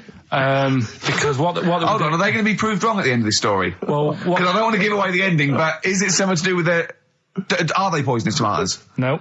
Oh, you're having a laugh. I don't believe it. Go on. They could have been eating tomatoes all this time. Oh, Steve, what's tomato with you anyway? Okay, so hang on a minute. What's Let's just tomato recap quickly. Many years ago, when people thought tomatoes were poisonous. Yeah. Go on, Well, they didn't know they were poisonous then because they were still eating them. But what was happening? But they're not poisonous. But hang on a minute. All right, and it's not. I'm just going to listen. I'm not even going to talk. I'm not going to tackle anymore. So, if you remember, years ago they didn't have like pottery plates. They had lead plates. Right? What are you talking? Just let him talk. Sorry, what year is this? Let him talk. Come on. Plates made out of lead, and what they'd end up doing, they'd say, right, do you want a tomato? And they'd go, yeah, all right. And they'd put the tomato on the lead plate and cut it. And because of the acid in the tomato, right, it would sort of make the lead runny, and the lead would go into the tomato, and they'd say, oh, it's lovely this, and they'd be eating it. They'd get food poisoning, lead poisoning, what have you, and they'd be really ill. So they thought tomatoes were poisonous, so they didn't eat them for many years. And when you say they, do you mean the people of Narnia? Yeah, this didn't happen. Where was this happening? Sort of in Britain and that. You put him on the spot there. Oh, I hope there's no uppity pupils at this school when they go, what do you mean, sir? Oh, if you're gonna... Oh, I'm fed up with you. Do you understand? No. So the No, you've got... No, right, okay, first of all, Carl, where'd you get this information from? Where did 14 I get times that? as well? Do you know... You can't remember? I don't know where I got that from. I don't know where I got it from. But why don't you think that makes sense? But what? Someone once got lead poisoning from a tomato? Not just one, loads, and then all of a sudden... No. Why is this educating me? Because I'm telling you that tomatoes... I can't take anything away from this. Yeah. I don't know what to take away from this. What have I learned? Don't mix lead with tomatoes. Why is this educational in any shape or form? What are you telling me? A long time ago in the land of Glunk, right, where the ninnies did slib, right, they thought tomatoes were poisonous because they ate plates of lead. What are you talking about? Yeah, but we all know tomatoes aren't poisonous. Is that what we're taking from the story? Is that the moral of the story? Don't believe these people that I'd never heard of before. What are you talking about, Carl? I think it's a bit weird. It's a bit weird, yeah. It's the same people that were spreading those malicious worm rumours. My hangover's coming back. I've got to get some water. Play a record that was rubbish. I tell you something I do know. Go on. Right? But I can't really get a question out of it. Go on, just tell us. There's a shadow... Play a record. No, go on. Go on. Right, it's this woman. I don't even know if it's ghost, really. It's just a bit weird. Sure. Yeah, sure. There's this woman, and she's not a woman, she's a kid. Sure. Okay. Sure. She's walking down, like, a street in her area. It's a nice day and everything. Everything's normal. She's walking down, and a woman comes up, cycling past. Right? The woman on the bike looks at the kid, absolutely terrified, right? Got a really scary face on her. Yeah. The kid's thinking, why is she doing that? Yeah. Right? So anyway, she thinks nothing of it, goes, I think she was playing in the park or whatever, goes and has a nice day. About 15 years later... Oh, right, yeah. I don't know, I think she was going to work, right, on a bike. She was riding her own bike? Riding her own bike, cycling down the road. Oh, yeah. looks at the kid, that's the thing that happened, like, 15, 20 years ago. Right. It's her on the bike looking at her as a kid. Right. Not another child. No. So it's her, she's seen herself. What, Carl? I mean, I don't know where to start. Firstly, where's this information come from? But I mean, why do you ever? I mean, I don't know what part of that you think can be true. I mean, honest. I'm speechless. I don't know what to say. What are you talking about? Bit weird, though, isn't it? But it's not true. It didn't happen. Nothing happened like that. She said it did. Well, then she's wrong. Who? She said she saw herself. She saw herself as a kid, didn't she? Did she carry on riding and as cars? an adult when she was a kid. Did she stop and talk to herself, or did she ride on by and think, that's a bit weird, there's me as an 8-year-old. I won't stop, I'll be late for work. Yeah, if I'm late again, the boss said he'd be in trouble. Yeah. Oh. Well, And where is this information? Did it happen to someone you know? No. You overheard it on the bus? No, it was in the 14 Times. We've had a lot of emails saying, could you bring back White Van Karl? Oh, yeah. Which is that section of the show where we ask the questions that the Sun asks Someone various else. random punters Yeah. of Karl. But sadly, recently, they've got very politicised and very kind of, basically a little bit depressing. So there's not really anything appropriate. But I have trawled the papers looking for other questions posed in other sections of the Sun. Good idea. I was just looking here at the Dear Deirdre section, which is the sort of problem page. I don't know what your views are on I'd this. love to see Karl. Oh, God, can we get him a job? As Just an agony. ask. Oh, my God, that would be amazing. Right? Well, here's one. I'd like to see your view on this, Karl. I'm a happily married 42-year-old woman with 4 kids, yet I've developed a huge crush on pop star Darius Dinesh. Yeah. It sent my hormone levels through the roof, Yeah. and last night I woke my husband up at 4 a.m. for sex. We've been married for 20 years and he can't believe his luck. Recently I've been having... I want to go to I'll stop you there. Why are you telling me? Right, carry on. Sorry. Recently, I've been having erotic thoughts about Darius morning, noon and night. Yeah. I haven't felt like this since I was a teenager and mad about Donny Osmond. My husband is amazed at the change in me. We had sex twice last night and again this morning. Again, why are you telling me this? Yeah, go on. He's just boasting. This is not a problem. It's not a problem. What's here. the problem? No problem, just wanted to tell someone. Thanks very much. I watched Darius on TV last night, and when my husband came home, I dragged him into the kitchen and we made mad, passionate love. Right, they've done it. They did it then, twice last night, once this morning. That's 4 times. 5 times she's mentioned it so far. Yeah. She's doing all right. My husband. This is a great bit. My husband thinks it might be his new moustache. Or that I'm going through the menopause, but I You know were thinking different. of growing a moustache? I was Just thinking think of it would growing a change it moustache. like with the ladies? I love the idea. That's what he thinks it is. He's telling his mates in the pub. You should gone grow mad with to me. these. Growing The with old these, Tom right? Selleck. 5 times in the last 24 hours. Hooray for sexy Darius. So, what do you make of that then? What are your views on that? Hold on, though. If that bloke is reading that paper, that narrows it down It's a gotta bit. be, yeah. Who else did he know? His wife likes Darius. He's had sex 5 times that night, and he grew a new moustache. He's thinking, I wonder if that's me. Maureen. Yeah, go on. But what's your concern? Because I'll tell you what her problem is. She's worried that, the reason that she's now kind of overly excited and she's having this great sex with her husband is because she's actually fantasizing about someone completely different, younger. She's having these wayward thoughts, isn't she? She's a bit concerned about that. What's your concern? What are your thoughts? I reckon she's going to start shoplifting soon and coming out in hot flushes. Go on. Just, they're both happy, aren't they? He's getting what he wants. She's happy. I'd say, yeah, whatever, get on with it. Do you think that she should confess? She wants to be honest with him. I wouldn't, because not that many fellas like Darius. Right. So, if you're sort of thinking, oh, she'd rather have him than me, I don't What do you think it's gonna Darius would think of this? work.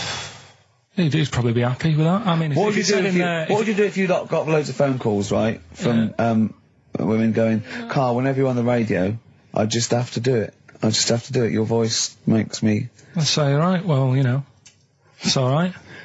I'd be happy with that. Would you? Yeah. I mean, just in case anyone is doing that.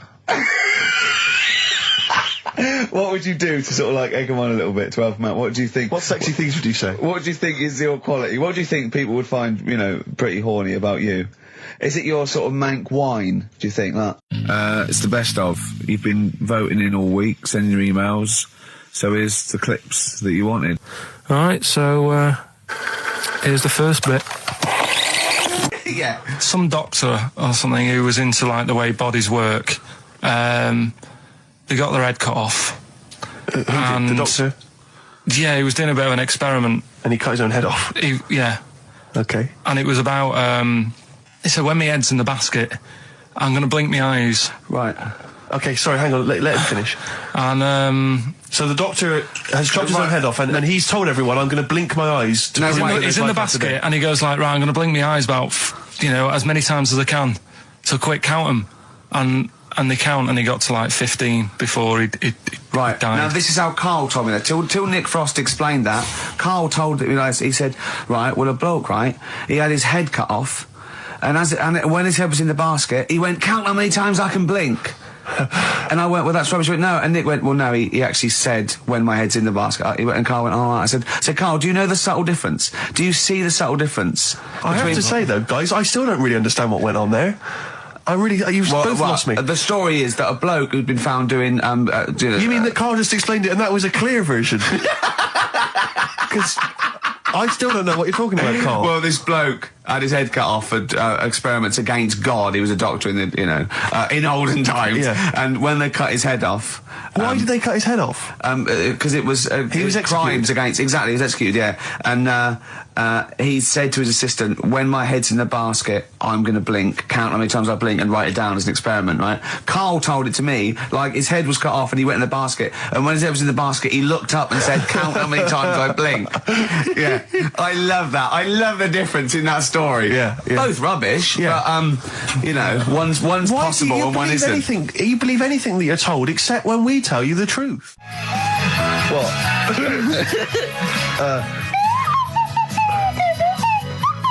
Someone's left one of those little things in here. It's brilliant, isn't it? It's amazing. What are they called, those things?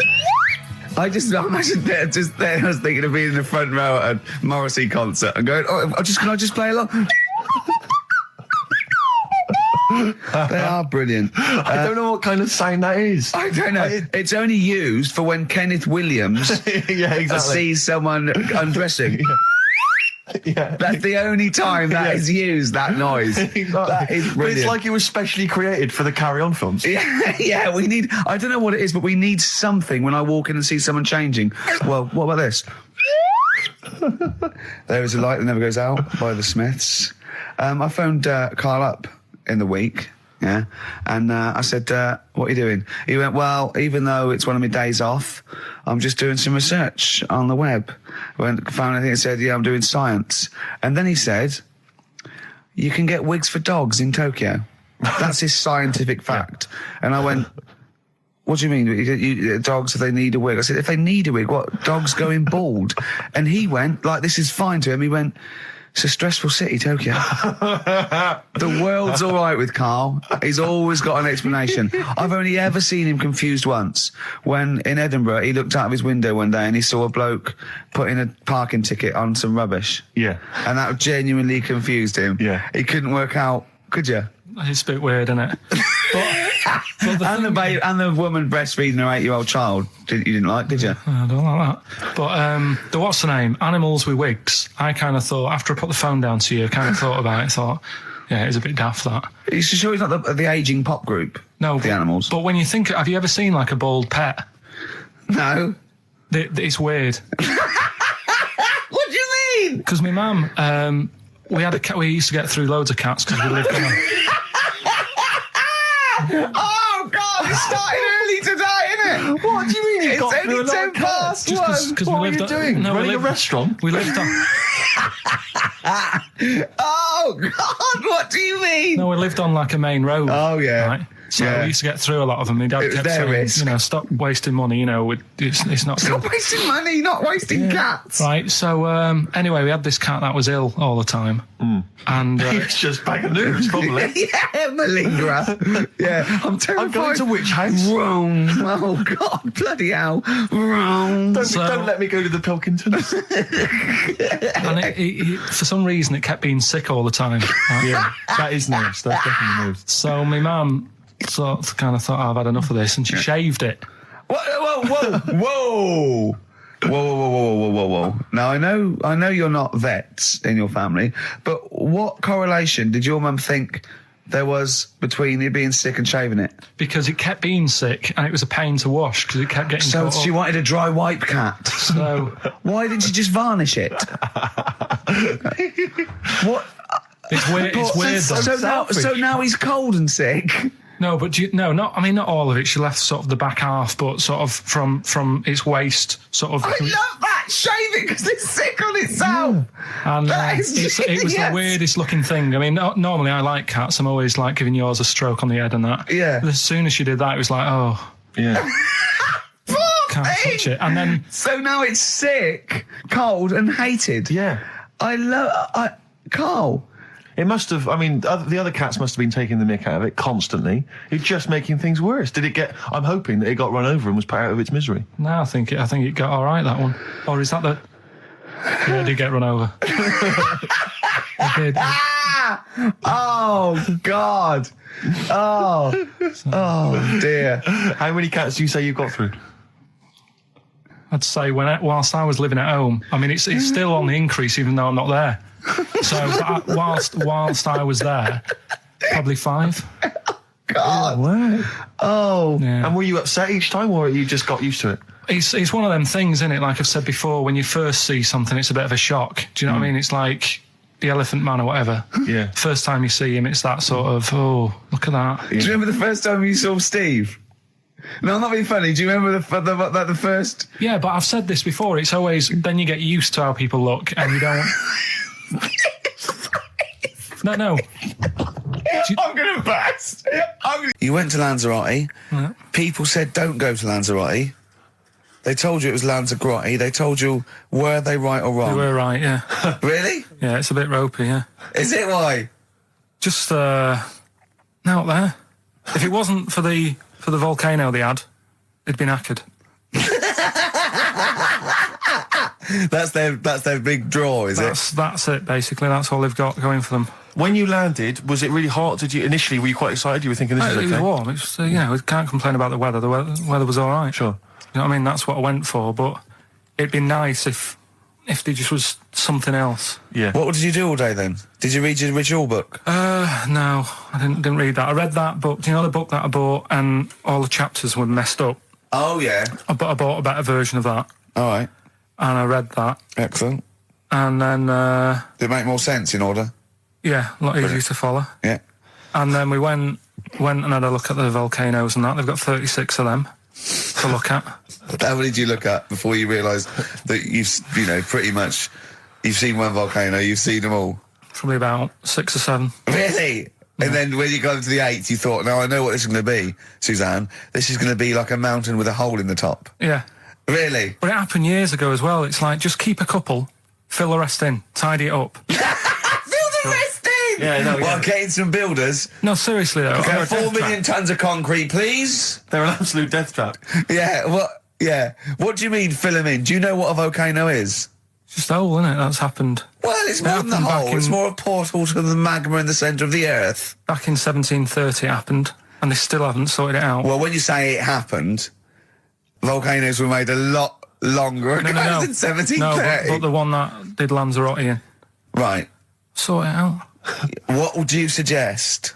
Well, How tidy can it they up. fill it in? It's joined. It's all joined. No, but what I'm And saying is, it was the a- big it was- plates of the earth are all joined. It All was the a disaster, magma's wasn't it? joined.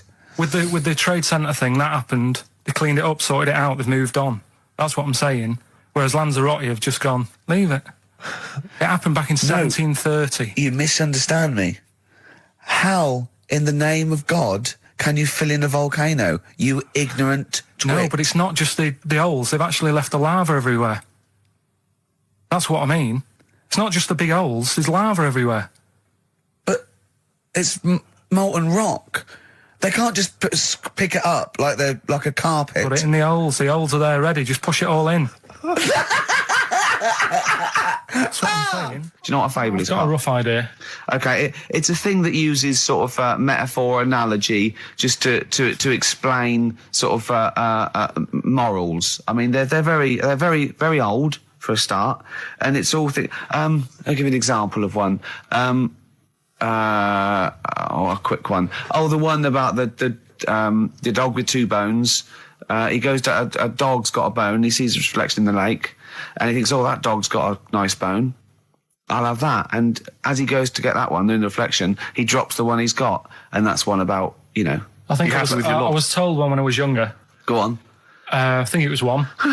This young lad, he's got a dog, right, and he sort of is about 8 years old, and this dog, he's had it since he was about 4, and it's a bit tired now, and he chucks sticks for it, and it doesn't go for it, and he's saying to his mum, "Oh, I want a new dog because this one's useless. It doesn't do what, you know, it doesn't have any fun with me." So they say, "Oh no, but you know, Rover's a good little dog. You should look after it." And he's like, "Oh, I don't like it. I want a new one." So they buy him a new puppy. And it's running around, yapping about, and he's loving it, and he's playing around with it in the grass. And then one day he goes to the park, and he's messing about and rolling about with it, and he falls into the lake, right? And the little puppy's like yapping at him, and he's going, help me, the little dog's yapping. And then the old dog comes and gets his collar, and it pulls him out of the lake, and he goes, "Oh, God, you know, why did I forget about you? You're the better dog." And he loved that one again rather than the puppy. I got a feeling that was Lassie. Well, yeah, that was an episode of Lassie. What's the moral? What's the moral there, Carl? What's that telling? What's that explaining through analogy? Sort of, don't forget the old. Look after old people. I remember there was one I heard once about a young boy who got trapped in a lake inside a cage. But he loved his trainers so much he wasn't going to get them wet. But even though he had to get out there, and even though he thought that was the important thing because it's material value, he actually drowned, and the trainers were no good to him then. Out of Time by Blur. Luckily, we're not out of time. Got another hour and 25 to go. So it's not over yet on XFM 104.9. I'm Ricky Gervais, with me Steve Merchant and Karl Pilkington. We've had quite a lot of emails, as ever. I should just say, because, you know, we're very lazy. It's a much listened to show. We're very lazy people, and we rarely reply or read out the emails. But I never read the emails. Absolutely. So I rely, if I haven't replied to them, or my mail, or Steve opens my mail and reads my emails. So if I haven't replied, it's just because he hasn't passed it on to me. Yeah. Okay. But I haven't passed it on to you because I know you'll never reply. Sure. So, you know, I'm just cutting out that. But I just want to say thanks for the emails. We do read some of them, and we do appreciate the fact people send in jokes. I appreciate it. I love it. We've don't have to do anything towards it. Sure, we had an email from Jack. He just said he missed the last 2 weeks' shows. Has he missed anything? Not really. No, it's the same stuff. Same old I think last week Carl was having a go at Chinese people not aging well. He had a go at the gays, and he came up with a ludicrous story about a monkey that was impossible. Yeah, so I don't think Jack's missed much. No. Go on. No. We've just had an email from the Pringles people. Oh, right.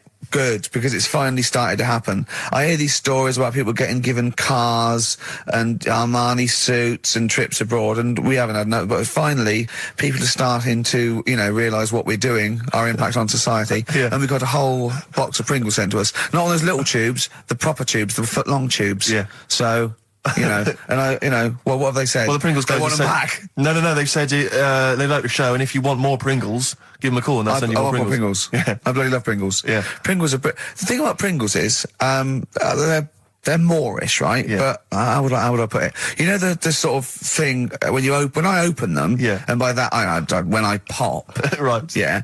I have to eat the. Well, okay, how can I put this? When I pop, I can't stop. What do you mean? I don't. Well, when I pop them open, I can't stop eating them. Right. Open. When you pop, you can't stop. Yeah. Yeah. I think that's because of the chemicals. I think that might be the reason. But they're good chemicals. They're good chemicals. They're the best chemicals. Pringle chemicals. They're not bad chemicals. Lovely. Like using chemical so warfare. Yes, I want some more Pringles. Bob Dylan, It's All Over Now, Baby Blue from 1960 something. Bit of trivia for you, Steve. Go on. That is the last record we ever played on the old XFM before we were fired. I bet that was a moving moment for about 8 people. I just thought of something. You know that thing we did about, they said that we just cared about the money, selling it to America? Yeah. If we cared about money, would we be here now? Do you know what I mean? I know. I think this proves that we don't do things for the money. Exactly. Jesus. All right, Carl? Couple of emails. Monkey Matt's emailed us. Who? Monkey Matt. Oh, Matty, yeah, go on. Yeah. He says... How's the Monster? He's all right. He says, Carl has missed a cracking headline from The Sport. Hide-and-seek champion found dead in cupboard. I hope it's real. I don't know if it is. I doubt it. Feeder. Do you know what? I'm annoyed at now, right? We've got another ad break coming up. How many ad breaks have we had in this show? I know. Carl, how many ad breaks have we had in this It's only show? about 3 or 4 an hour. 3 or 4 an hour, so about 3 minutes. So, 20 minutes. 20 minutes is wasted on shite. I mean, apart from the stuff we talk Well, about. it's funny you should say that, because someone said to me last week that they felt that there were more adverts now on the show than there used to be. Are there more adverts Rick, in this show? I think, though, I think, just checking some of the emails, I think that's because people are requesting them. They find them more entertaining than what we're giving them. But, can't we sort this out? Well, don't go on about it. No, can't we though? Why can't we have less? Why have we got so many? Is it, It happens, doesn't it? well no, you can't listen to radio in after every record. It's bad enough trying to keep them listening with the rubbish we come out Yeah, with. we've got Rockbusters here, let's get them back. You know what Don't steal our son. Please, lads. Thrills on XFM 104.9. I'm Ricky Gervais.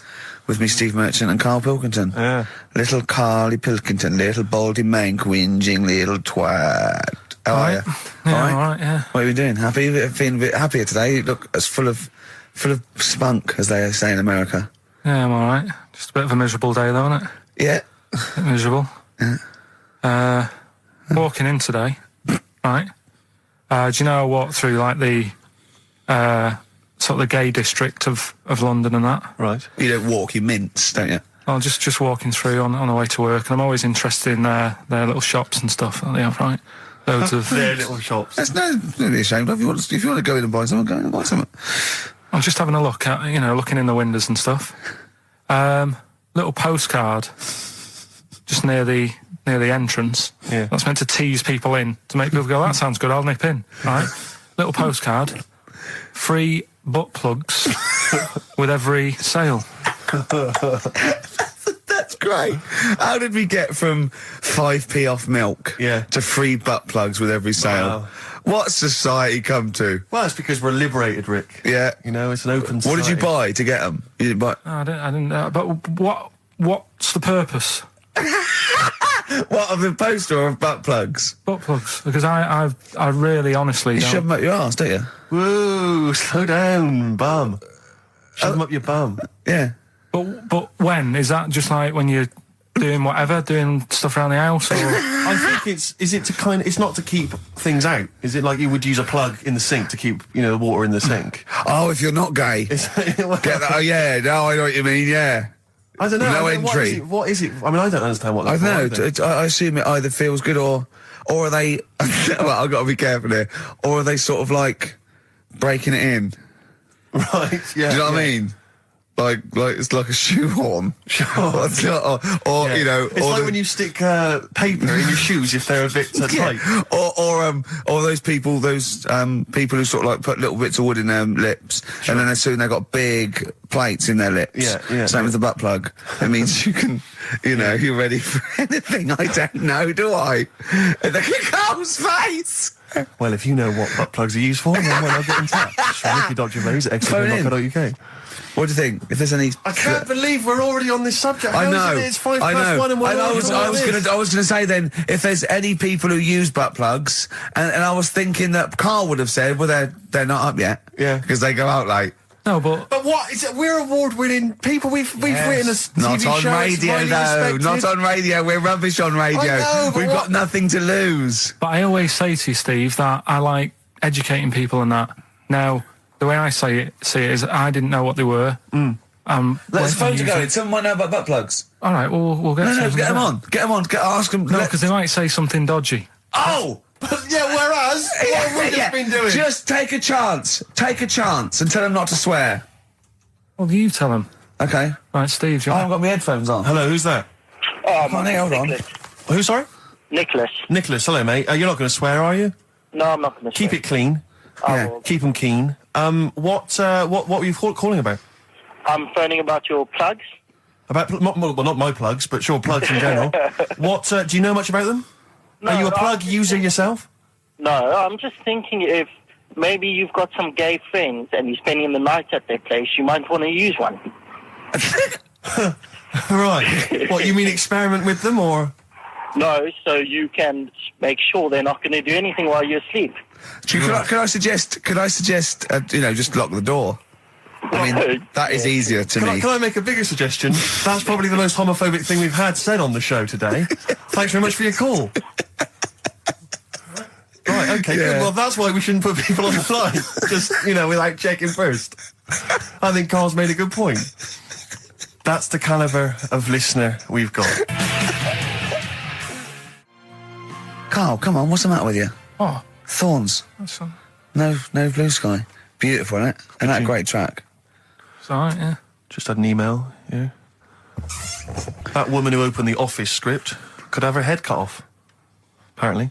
When a letter is posted, it becomes the property of the Queen until it reaches the person it was meant for. By opening it, she's committed treason and could be killed.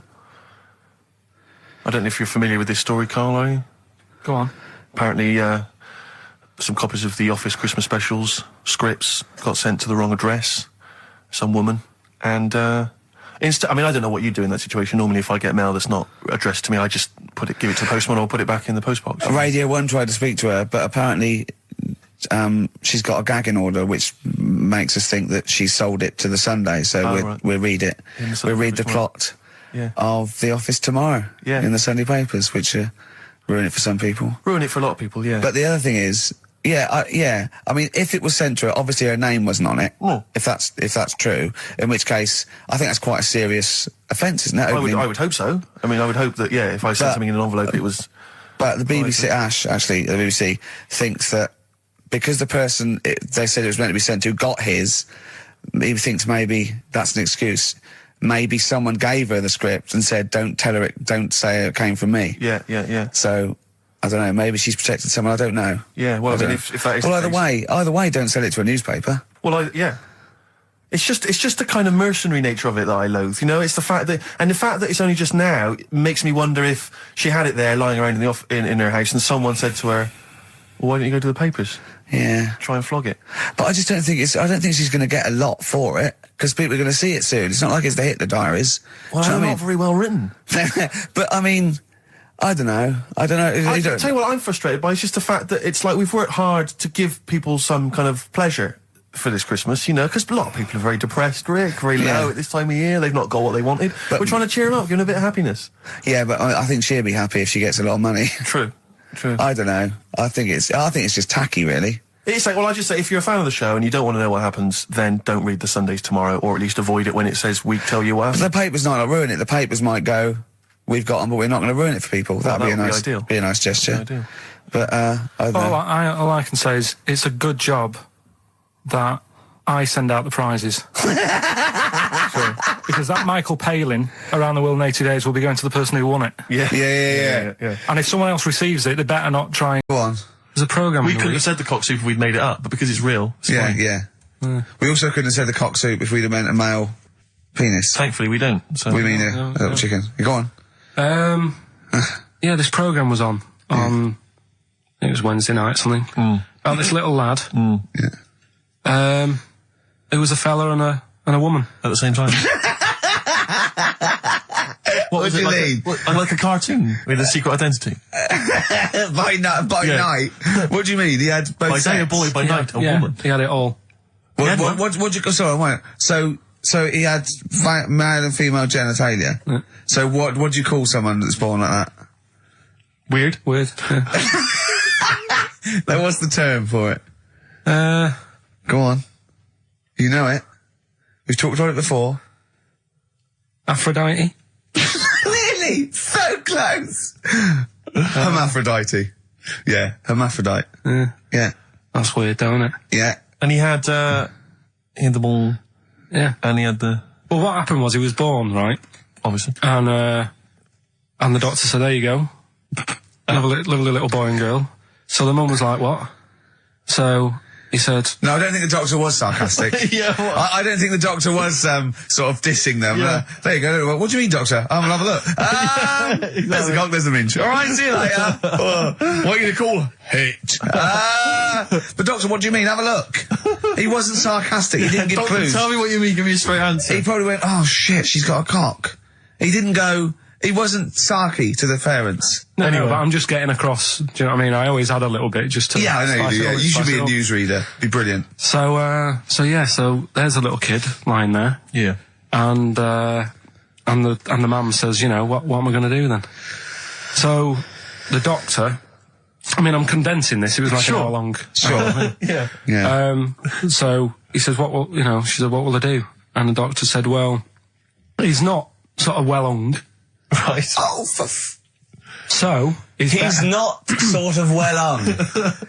This doctor has been, I assume, has been struck off since for saying these things. It was a real doctor. It wasn't Dr. Fox. Yeah. Right, go on. So the doctor said, so I recommend that we make it a woman. Right. Right? So they sort of do a little bit of, Jiggery pokery. yeah, a little bit of work. And I don't think that's true, Carl. No, it is. It was on the programme. But I think they can tell really what they were meant to be from their chromosomes, can't they? They can tell whether they're X, Y, Y, or Yeah, X. not just, it's not It's very just- well hung. No, I Yeah. tell you what, because back then, when this was going Yeah, on, no, right, I'm just thinking they might not have had to. the doctors then thought if you had a kid, right, and you thought, it's a bit ugly, maybe it'll have a better life if it was a fella. If it was a girl and it's a bit ugly and you think it's going to get a hard time. Right, don't talk shite. What? What? That a doctor would go, right, you've had a young girl, I'll tell you what, she's a pig, let's pop a cock on her. Don't No, talk I'm not saying, shite. I'm not saying that. What I'm saying is, say if you have like I say, a girl. I just think it's harder if a girl's ugly and Yeah. she's growing up. Yeah. She has a harder time. Yeah.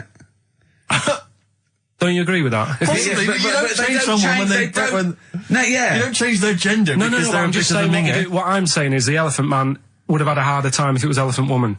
Is what I'm saying. But listen to me, listen. What the doctor was saying is, if you get a baby before it's 2, Yeah. back then they thought you could sort of say, well, instead of giving it a go-kart, give it dolls to play with. Right, back when? What are we talking about? The Middle Ages? We put a song on, come back to this. Yeah, it's Bruce Springsteen, Atlantic City. Bruce Springsteen, Atlantic City, on XFM 104.9. Okay, look, have another go, Carl. What were you saying? As an hermaphrodite, yeah, he was born both sexes. The doctor said